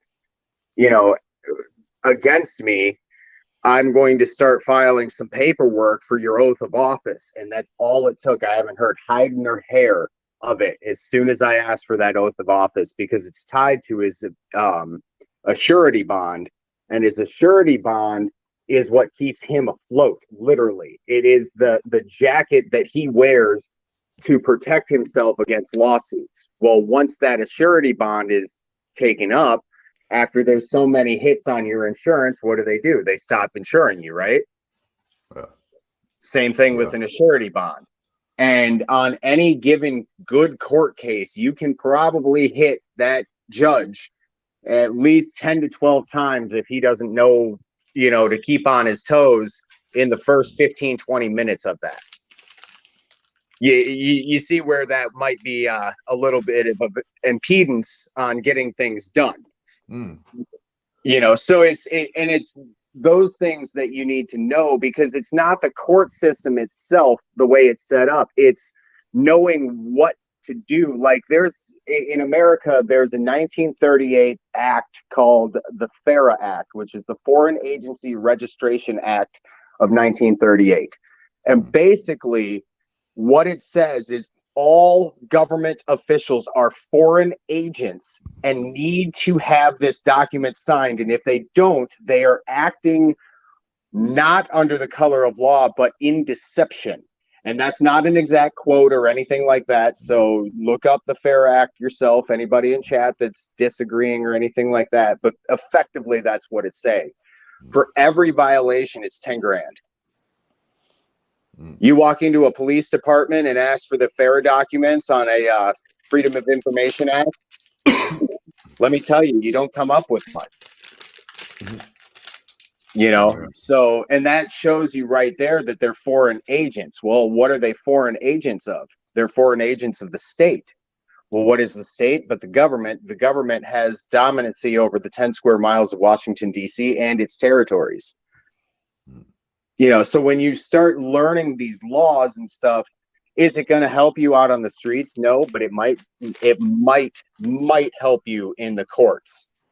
And that's where my fight would end up being. Obviously it's much different there in Canada, but nevertheless, maritime admiralty law is maritime admiralty law, and they have to follow that shit, period. Well, they're here in Canada, they're supposed to follow the Charter of Rights and Freedoms too, but even the politician that was here tonight said that they aren't. Well, no, they aren't. So, period. It doesn't matter. You could put law after law after law. If these cops and these government officials don't want to abide by them, they're not going to go and abide by them. And good luck trying to get any retribution or get them to change. So what they're doing is they're creating anarchy. Well, I've been saying that for 35 years, but nobody wants to listen. What you just said completely makes a lot of sense, at least there from what you've explained, because they are literally creating a lawless society, and they are the intern law or the foreign agent. I bet you have something very similar to that. And if they're a foreign agent on your soil, doesn't that make that, if they cause treason or anything like that, doesn't that make it an act of war? And don't you have the right to defend yourself?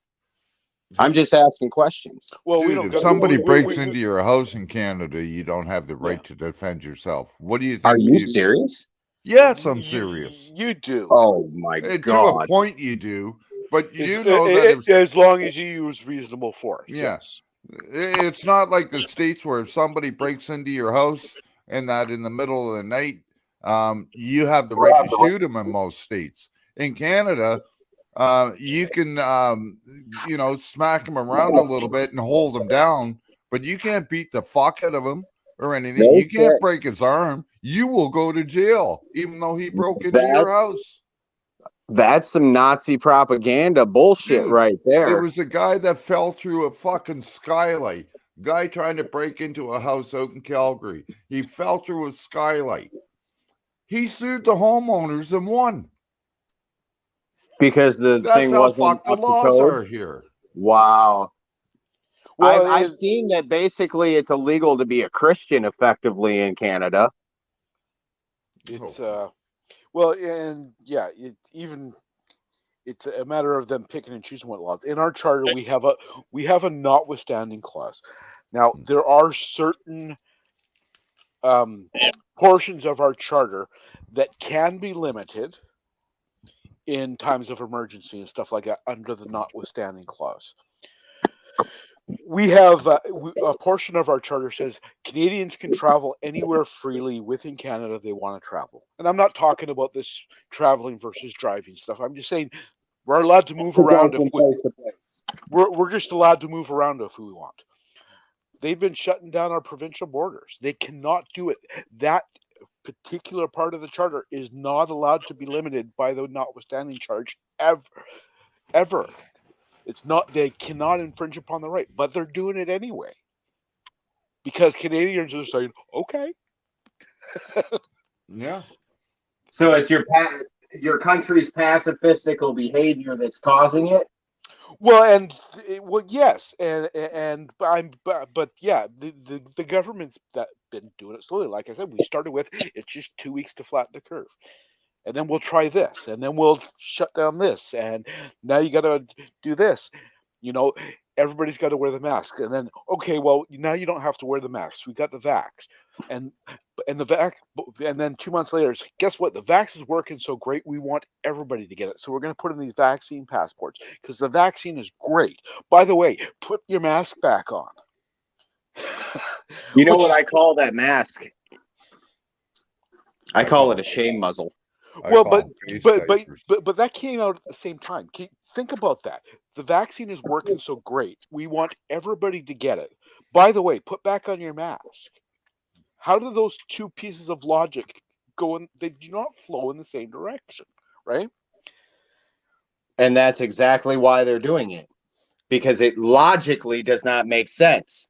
But it's been a little bit by little bit, take away a little, right? See how far you can push it, to push a little more, push a little bit more. And it's got to the point now, Canadians are just getting fed up, you know? It's even before this trucker rally. It's only been in the last month or two, I've actually been seeing people that have been quiet for 2 years. People that have been saying, just put on your mask. They're getting fed up. Yeah. And like I tried to explain, This is how I roll.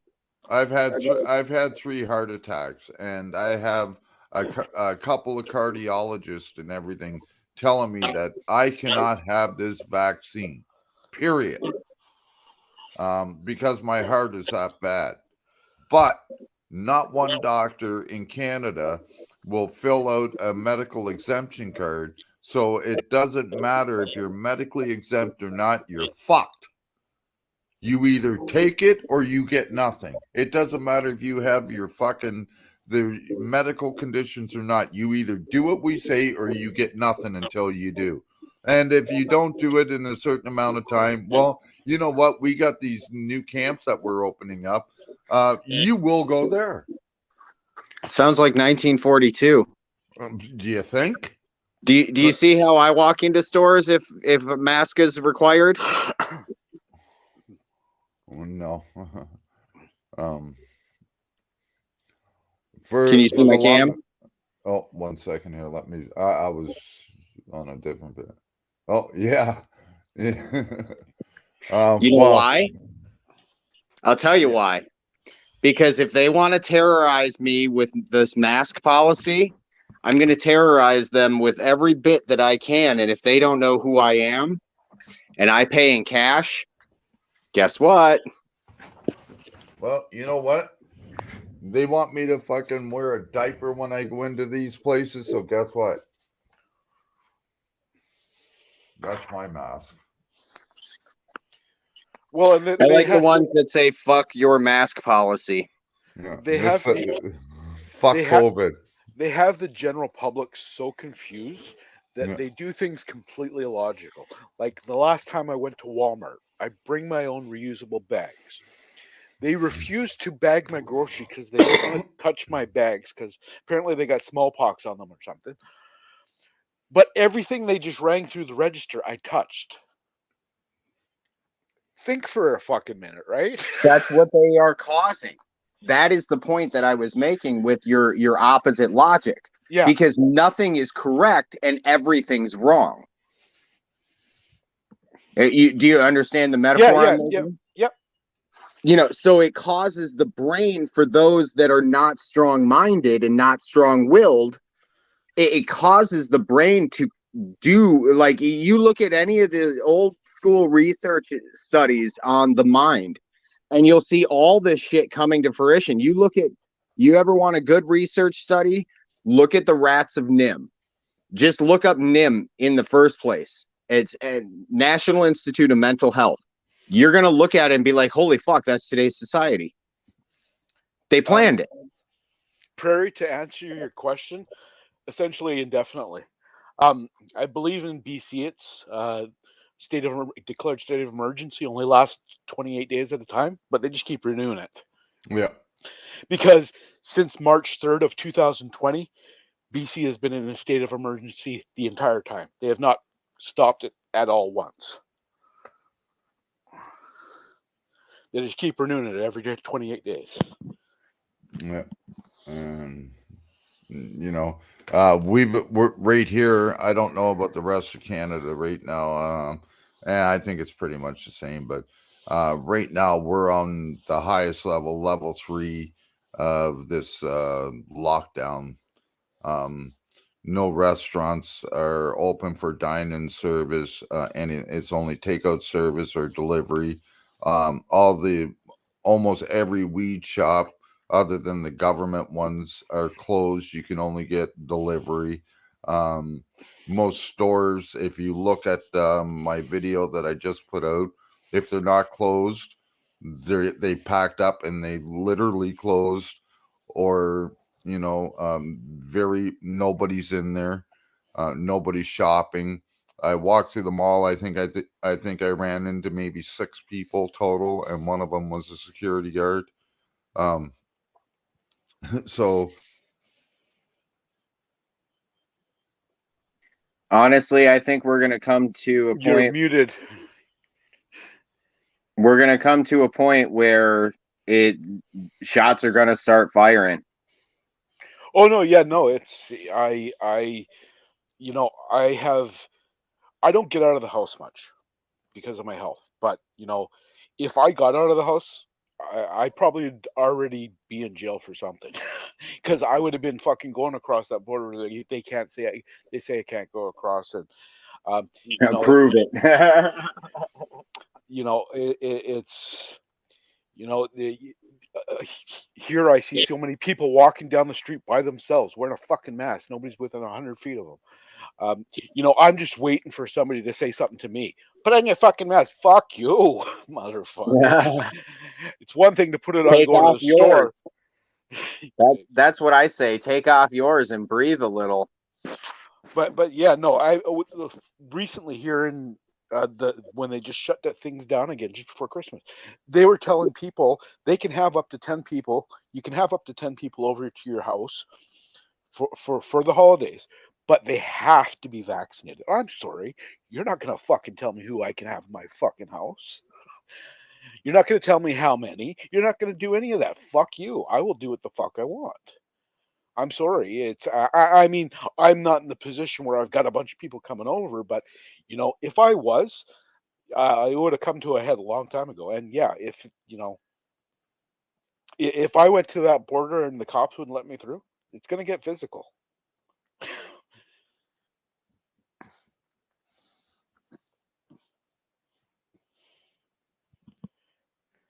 You're still muted, Mike.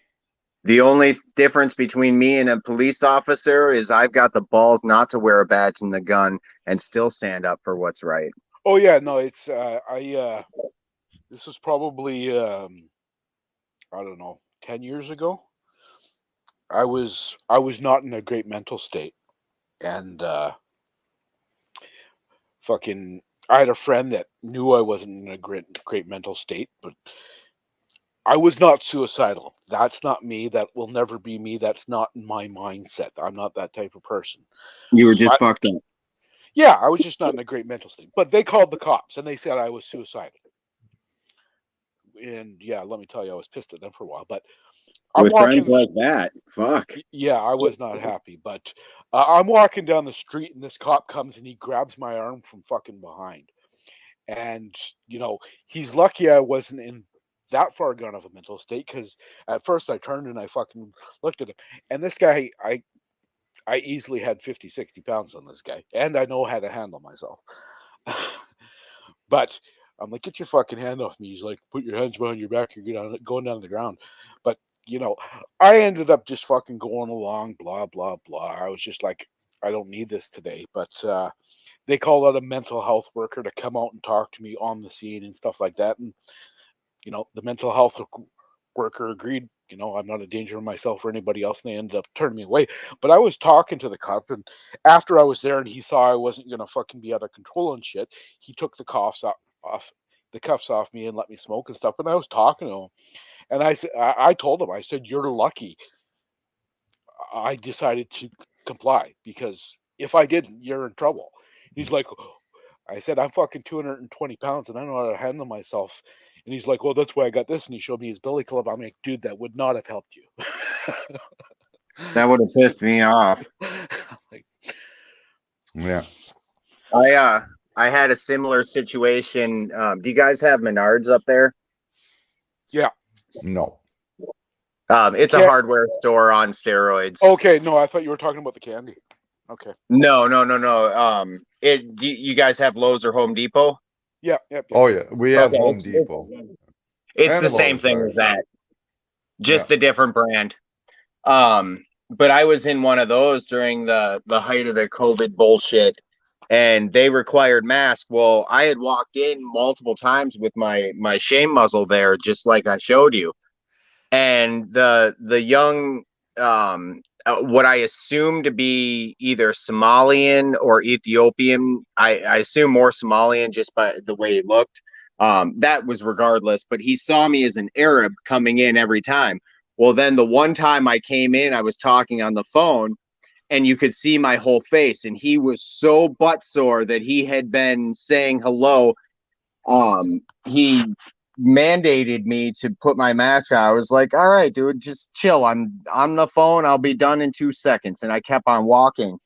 Well, unbeknownst to me, he decided to come up and behind me, and he grabbed me.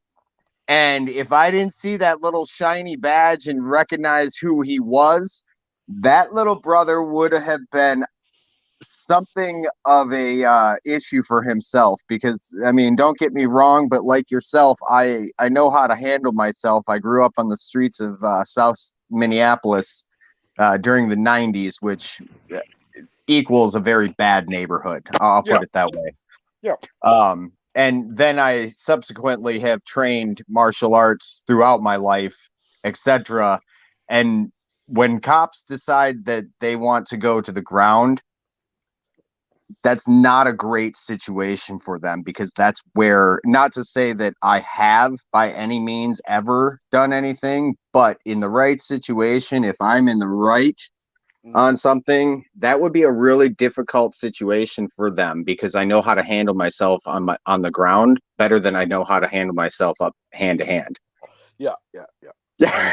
And see, what differs me from you guys is I don't give a fuck who they are. You come up behind me and grab me, and I don't care if you're wearing a tin badge or not, and I don't give a fuck if I go to jail. But you're never gonna fucking come up behind me again, because I'll make sure that I at least bust your fucking nose or jaw. I'm a contractor though, and I need that store to survive. Yeah, See, only, I'm out of work now, and I have everything protected. I have a landlord that's willing to watch over everything for me and that. So if I get arrested now, I really don't give a fuck. And so that's why I really hope that something like that happens, because I will knock the fuck out of any cop that comes up behind me now. I really don't give a fuck anymore. Well, no, and I understand with your past and knowing your past. For me, it's not a matter of I care or I'm worried about going to jail. It's I just don't get. I don't get as triggered like you might because of your history with the police.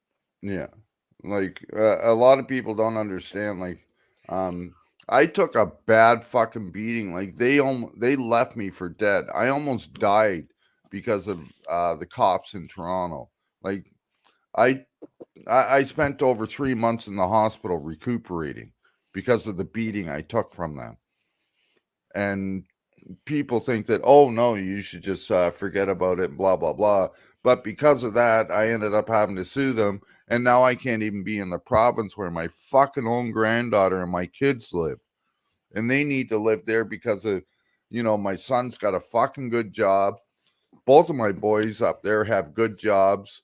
And my granddaughter and that, everything's fine up there. They can't move down here, and I can't I'm not allowed in that province. Not per se that I would go to jail for it. I wouldn't go to jail for it or that.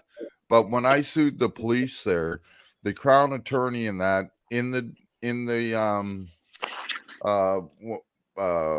finalization of everything, they had said that for my own best interest and safety, that I should leave the province and never come back.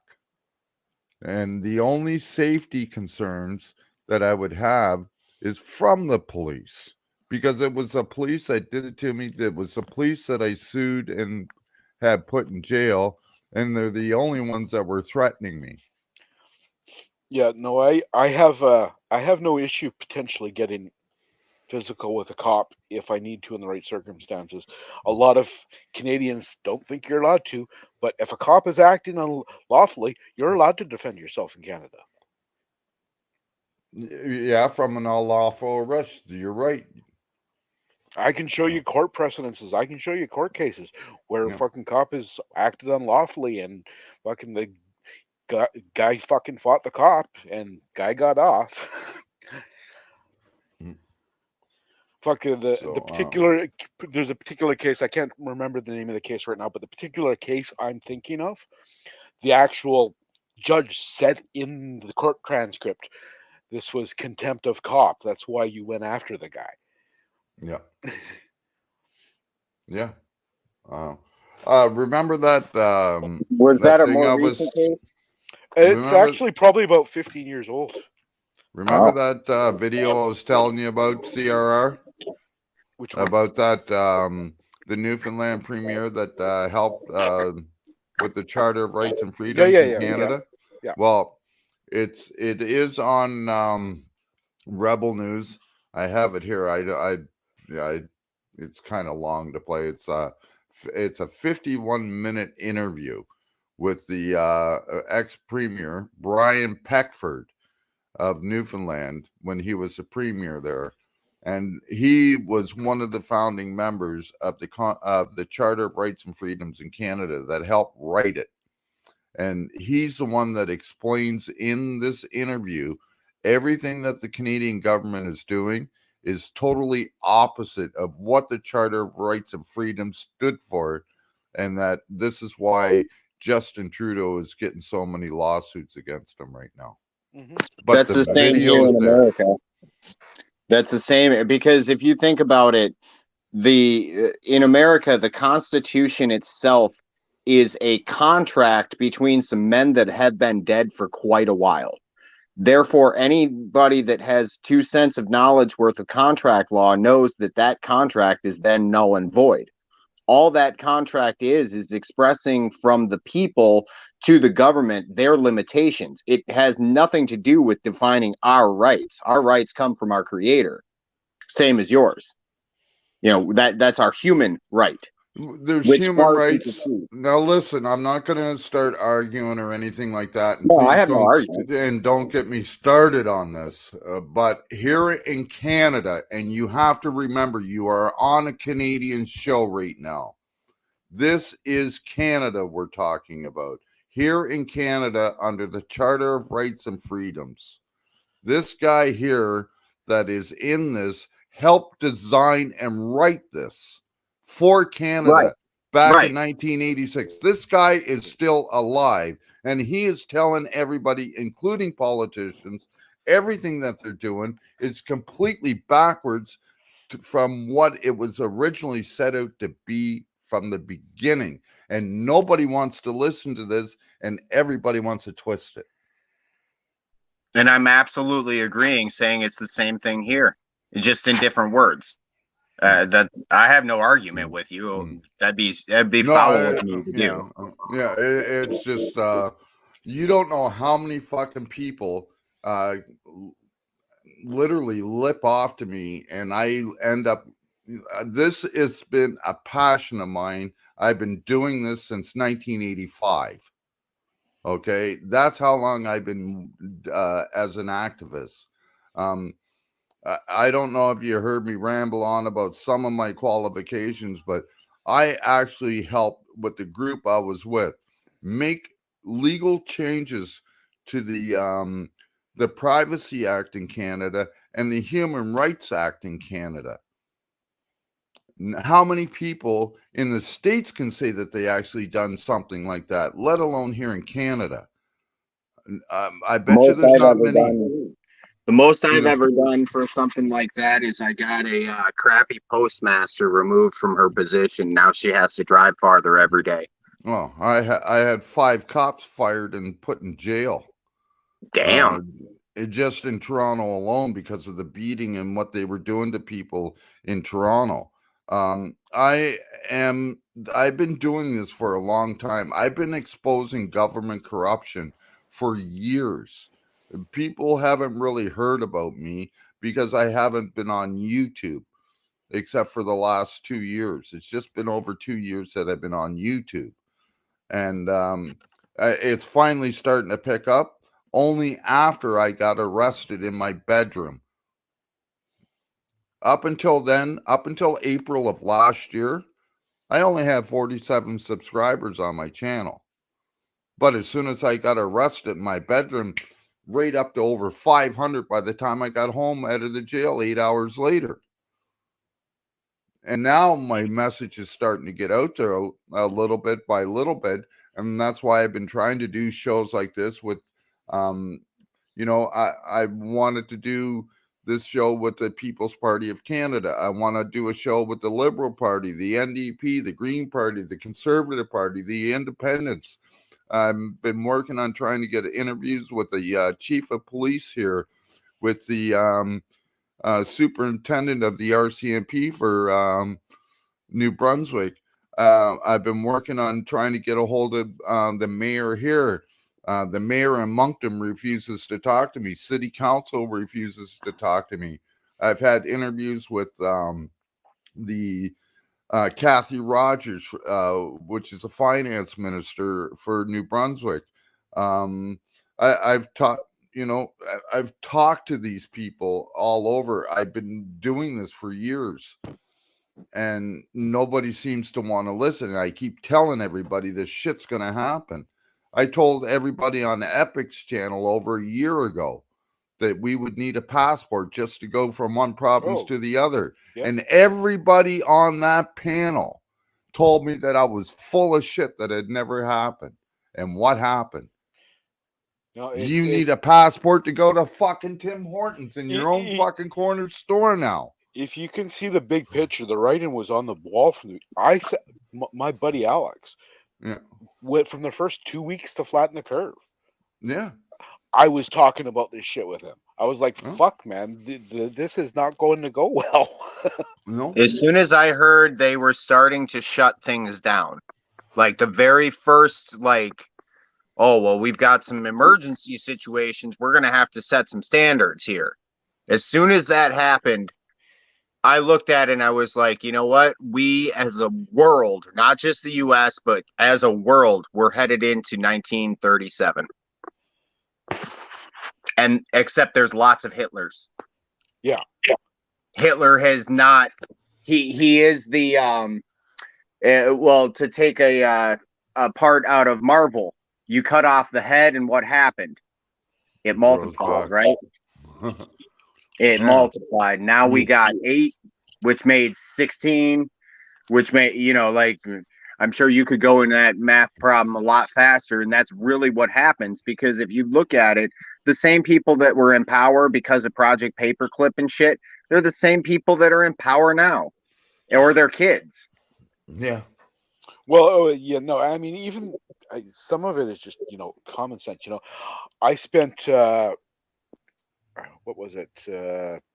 7 years as an industrial painter when I was younger.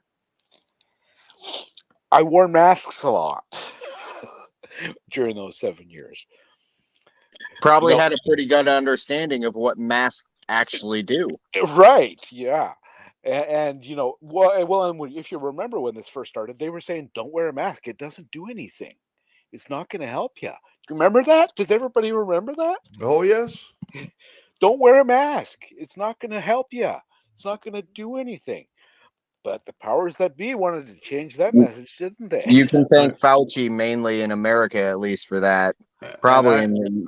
I even mentioned that in my video that I just put out, and I've been mentioning it so many times. I'm medically exempt from the mask and the vax. Straight out. But it does not matter here. If I want that service, I either put the mask on or I get no service. And it states it right on the doors. And if nobody believes me, just go look at my videos. Yeah. I went up and down fucking the main street in uptown St. John here, and every fucking restaurant had it on. Mask mandatory, mask mandatory, mask mandatory. You need a mask to fucking sit in a cab. You need a mask to go into a Tim Hortons. You need a mask to go anywhere. And right now, because of the level that we're at, if there's too many people in a park, you have to wear a mask because you might walk within 6 feet of them. Kids in the playground in high school and that have to wear a mask. And when the kids go back to school, if they want extracurricular activities, they got to be vaccinated. I told people that this was going to happen, and people were telling me bullshit. I said before Christmas that when kids go back to school after Christmas, that you'd have to prove vaccine. Now, maybe not to get into the school itself right now, but I can pull it up right now and show you what the New Brunswick government just come out with. Any extracurricular activities, the kids have to be fucking fully vaxxed, or no extracurricular activities for them. Yeah, well, and it's more happened over there, but here in BC, and it's probably a little different out in smaller towns where people think they can get away with it. But I'm in the city, so the vaccine passport you don't have to show it here for essential services. Okay, it's only if you want to go to a restaurant with table service, or a restaurant that serves alcohol, or if you want to go to a theater. But if I want to go to the grocery store and the bank, I don't have to show shit. No. Right? They tried to do that here, though. But this is all by design. It's take a little bit. Let's see what we can get away with. Take a little bit more. See what That's exactly how it happened. Back, if you're a student of history, this is almost textbook play by play, and it doesn't matter the fucking country. We're all just in different stages of the play by play. Yeah, it's the city I live in has done the same thing as you. The city has decided you have to show a vaccine passport if you want to go into any city building. They can't do it according to the mandates. It's illegal, but they're still doing it. So now the city's taking it upon themselves to try and take a little bit more. Well, how does an octopus choke its prey? Is it with one tentacle or many? Yeah. And that's really, and honestly, we would be in the same, here, in my opinion, the United States would be in the same and or similar situation to Canada and or New Zealand or Australia if we didn't have our guns. Oh yeah, it makes a huge difference. Absolutely. Because they know they can't just knock on the door and be complacent. They're really going to have to do a lot. They're going to have to turn on those vaccine chips.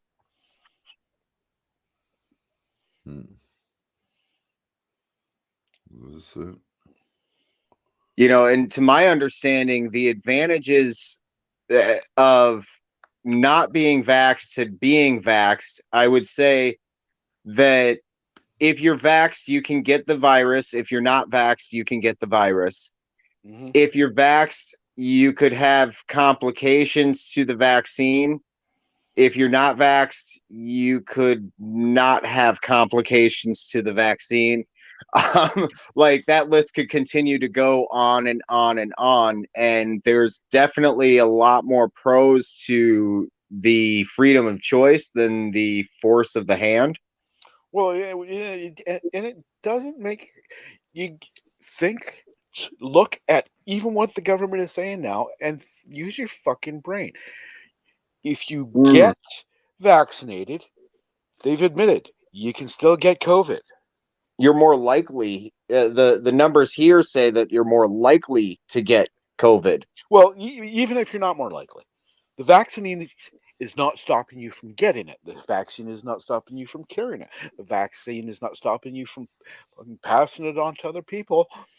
The only thing they say that the vaccine is doing here now in Canada is you won't get it as bad. So why does it matter if I get it? If all it's going to do is lessen the severity, why does it matter if I get vaxxed? Because it's about control. Right. Because, there is one part about it. I don't know if it's the same, but I would assume the release form for the vaccine literally, with the way the laws work, you are putting a foreign object into your system, and therefore anywhere that the foreign object has contact is now the property of the owner of that foreign object. Does that make sense? Yeah, no, I hear what you're saying. So effectively you become property of Moderna or whatever in a legal capacity, as far as I'm understanding it. Well, do you know what the two biggest stocks that the U.S. government owns? Moderna, Out of the top 10. Nope, Moderna's not one of them. Pfizer and Johnson & Johnson. Yeah, that doesn't surprise me. And they're like number 7 and 8. Well, someone's YouTube's and their number 2 stock that they own right now, do you know what that is? No, not off the top of my head. Google. There again, not surprising. Why do you think our Facebook and well, maybe not Facebook, that's Mark Zuckerberg, but Google is YouTube? Yeah. Why do you think it's being censored the way it is? Mark Zuckerberg works with fucking, his parents are part of the fucking Rothschilds. He's part of the Rothschild family. A lot of people don't know that, but he's part of the Rothschild family. His family's fucking rich. Those that control the country. And that's why he was able to go to the university that he was going to and then just quit when he wanted to. The guy, he's from money. Oh, BC Paul News filming the Police Canada. Hello, everyone. Well, Hey, BC Paul's here. He probably saw I dropped my video and it got him on the YouTube. Yeah.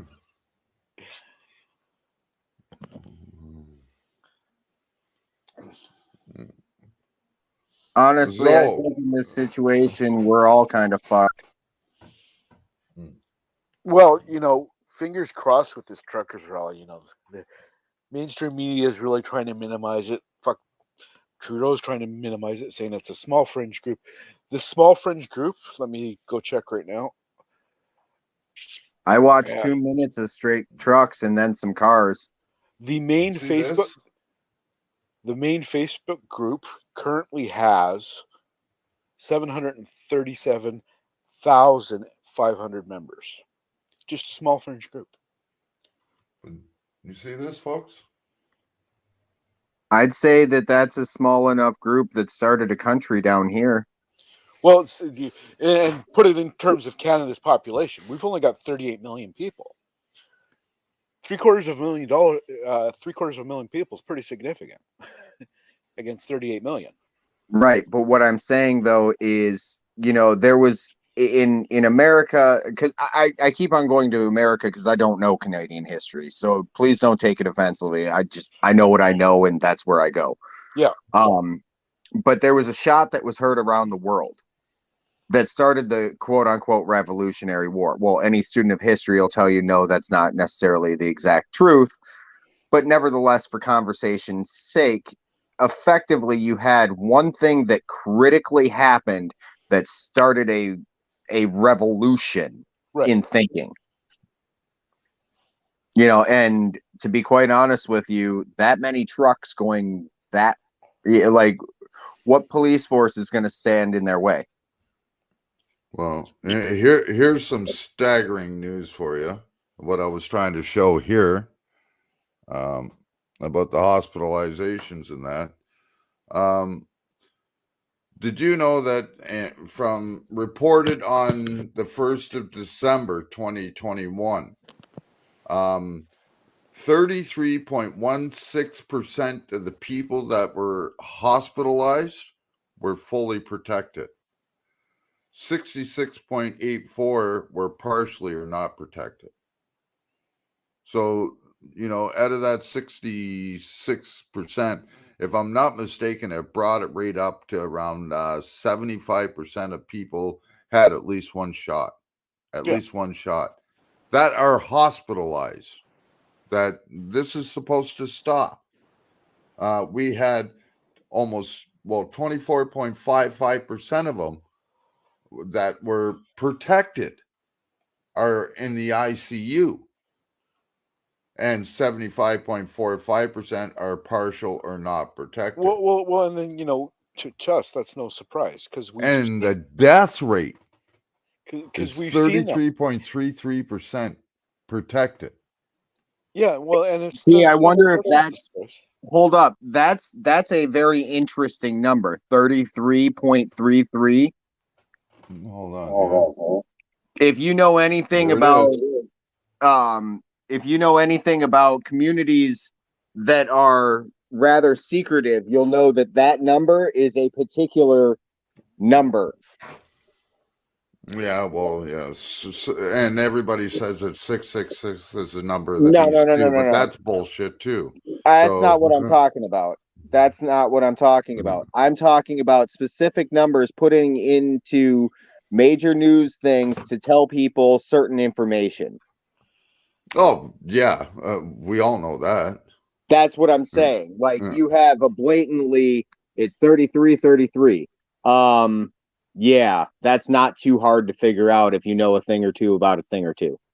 And I barely know the fucking surface. I don't claim to know anything past what I know. Well, but it doesn't come when I see stuff like that. Well, and I was already aware of stats like that, but it comes as no surprise because all along this 2-year journey, the information changes and then they move the yardsticks. And then the information changes and they move the yardsticks. Yep. And they keep saying that all these hospitals are full, but what they don't tell you is that they cut the beds by 35 to 40% because they can't have them too close. And of course, now the hospitals, and here in New Brunswick, our nurses have been working without a fucking contract for almost 2 years.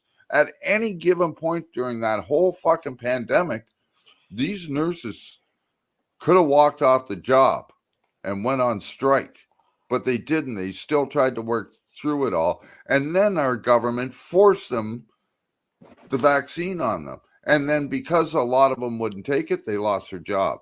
Even though they worked through all that, saving lives and that, and never got the fucking coof or because whatever you want to fucking call it, they still went to work every day, never got it. And yet, because they didn't get the fucking jab, they lost their job. Because it does not serve the public interest. And I'm not saying the public is we the people. I'm saying public is in the government. Yeah, it's not public. No, but the government is conveying to the people the public interest. The government is saying public interest, but they mean their interest. Yes. The government's interest, not the public's interest. But the party line, that's the party line is though it's in the public interest, even though it's really just in our interest. I'm not talking about the private people. I'm talking about the public. Anything that's government issued or government oriented would be, in my eyes, the public. Well, yeah. Well, and it's a good thing I don't work for the federal government anymore, because if I did, I wouldn't work for the federal government anymore, because federal government's been mandated. Everybody, all the public servants are mandated to be vaxxed. I wouldn't have taken it. But what about all the fucking cops and the RCMP and that went on, said that went on this big tirade and everything, and now I don't know. I don't know if they capitulated or not, but I can tell you from working. They got exempt from it, is what I'm trying to say. They don't have to have it. Yeah, well, I can tell you because they put up a big protest. Nobody in CRA stood up to that. Yeah. Yeah, but and that's the thing. If everybody in the CRA did stand up for it, if 2/3 of them did stand up for it, it wouldn't have happened. If 2/3 of fucking Canada would have stood up from the beginning, grew a pair of balls, and said this would have been over fucking, over a year ago. Yep. But no, we got a bunch of fucking pussies here that won't stand up to a fucking government, and then they wonder why when shit comes knocking at their door saying, it's time to get your fucking jab or you're going to fucking jail. It's all on you. Every fucking bit of it's on you fucking pussies that didn't stand up fucking over a year ago. And now I'm telling you that it's almost too late. If the truckers aren't able to do anything this time, we're fucked. Yeah, I agree. And I think that's the same down here. Well, apparently there's between 20 and 50,000 truckers that are going to the Canada border from the U.S. right now. That they plan on blocking the fucking Canada-U.S. border in support of Canada and the truckers here. So, I don't know how close you are to a Canadian border, but apparently there's between 20 and 50,000 of them coming there to support. So it's not only here in Canada that this supply line is going to hurt. It's going to hurt in the States too. Oh, it will. Because absolutely. How much food and commerce do you guys get from Canada into the States? Canada is an export nation. We export more than we import. It would hurt the States more than it would hurt us. I've got family that's right there on the Port Huron border crossing. And I was out there this summer or this fall or whatever when this all started with the truckers and everything. That was when I was pulling into Port Huron with my truck. And I swear to God, if I would have been 10 minutes later, I would have been fucking 8-10 hours till I got to where I needed to go. Because there were that many fucking trucks blocking that import or that spot. They weren't letting them in and they weren't letting them out. And it was trucks for miles. Yeah. And the piece of property that I stayed at happens to be extremely close to the bridge because there's houses down underneath the bridge there. And so you could see the bridge and it was constant. Like it was so loud with all the fucking diesels running. That damn bridge was rumbling, I'll tell you. Oh, yeah. And like, during this whole protest, Justin Trudeau sent a memo out. I guess a memo, probably a tweet. And I'm sorry, but the guy's he's another Donald Trump. Everything has to be tweeted with him. That's why I have Twitter. But oh shit! Now where I was going with this? Now you sent a memo out or a tweet out. Yeah, I'm trying to think of what it meant now. Oh, man, I get so confused. I'm getting tired. Speaking of which, I was 1 about o'clock to go in there. the morning here. No, I was about to go there. I've been awake for 24 hours, guys. Yeah. I'm going to get out of here. Yeah. Hey, it's been a very interesting talk. A great interview. Again, much appreciated to you, brother. No worries, man.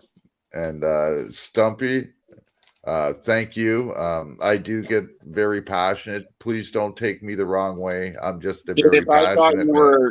If I thought you were a hack, I would have been gone long a time ago. Because the reality is time on YouTube is the currency. Views and likes, that's the currency on YouTube. And if I have something that I can add to your channel to make it better, well, so be it. If it turns out the opposite, I'll happily take my bow. Yeah. And I'm the same way. And no, I just don't want you to think that I was jumping down your throat or anything like that. I'm just a very passionate guy. You're all good. Okay. I ain't worried about you. Okay, brother. I just want to make that perfectly clear. It's nothing against anybody. I'm just very passionate. Shit, when you've been slapped in the face with a frying pan, you watch out for frying pans. I get it. Yeah. Yeah, you call All a duck, right? Fuck So- yeah. That's how I've always seen it. And one of them damn geese, well, throw that fucker back over the border. Keep Hey, your they're damn good fucking eating though. shit. I'm a vegetarian though, so Oh. I'm fucked. Well, kill it and send it to me. There I'll eat it you for go. you. Take Anyways, it easy, fellas. you two again. Hey, and keep your stick on the ice, you know? Yeah, eh? Thanks for watching, Prairie. Yes. Yes, thank you, Prairie. Peace. I think she might be the only one left here, but Yeah. Yeah. Actually, there's 3 people all of a sudden here. okay. Well, I think is BC Paul still here. Anyways, I folks. I have no idea, but Yeah. Good night, Prairie. Good night, Mike. Good night, anybody else still in the chat. Yeah. Good I'll night, be around brother. tomorrow. Yeah. Have All a right. good night. And again, everybody out there in chat land and that, thank you. I hope you enjoyed the interview tonight. And I am working on a few more politicians and that. So I just want to give you guys the option. Most of the questions and stuff like that we've asked this politician tonight, Nick Pereira, mainstream media probably wouldn't ask. So I plan on asking every party that is willing to come onto this show. I'm willing to ask them pretty much the same questions and put that information out there for you guys to decide. I don't pick a political side. I'm not here to pick political sides or to tell you who to vote for. I just want to put the information out there so that you get the right information so that you can go and when you do vote, you vote consciously. That's it. But one thing I will tell you though, is I may not be picking a political party, but I'll tell you one thing. I will not vote for that dickhead fucking Justin Trudeau. And if anybody gets to see him, or if the fucking dickhead is even watching this or takes a look at this, any day that you think you're fucking woman enough, pull up your fucking skirt, take the thong out of your ass, meet me down here in fucking St. John, Newfoundland, and I will, or St. John, New Brunswick, and I will take you out into the fucking street and I'll beat you like the bitch that you are in an MMA fight. Do you want to take me on, bitch? Bring it on. Until then, folks, have a great night. And fuck Justin Trudeau right in the ass.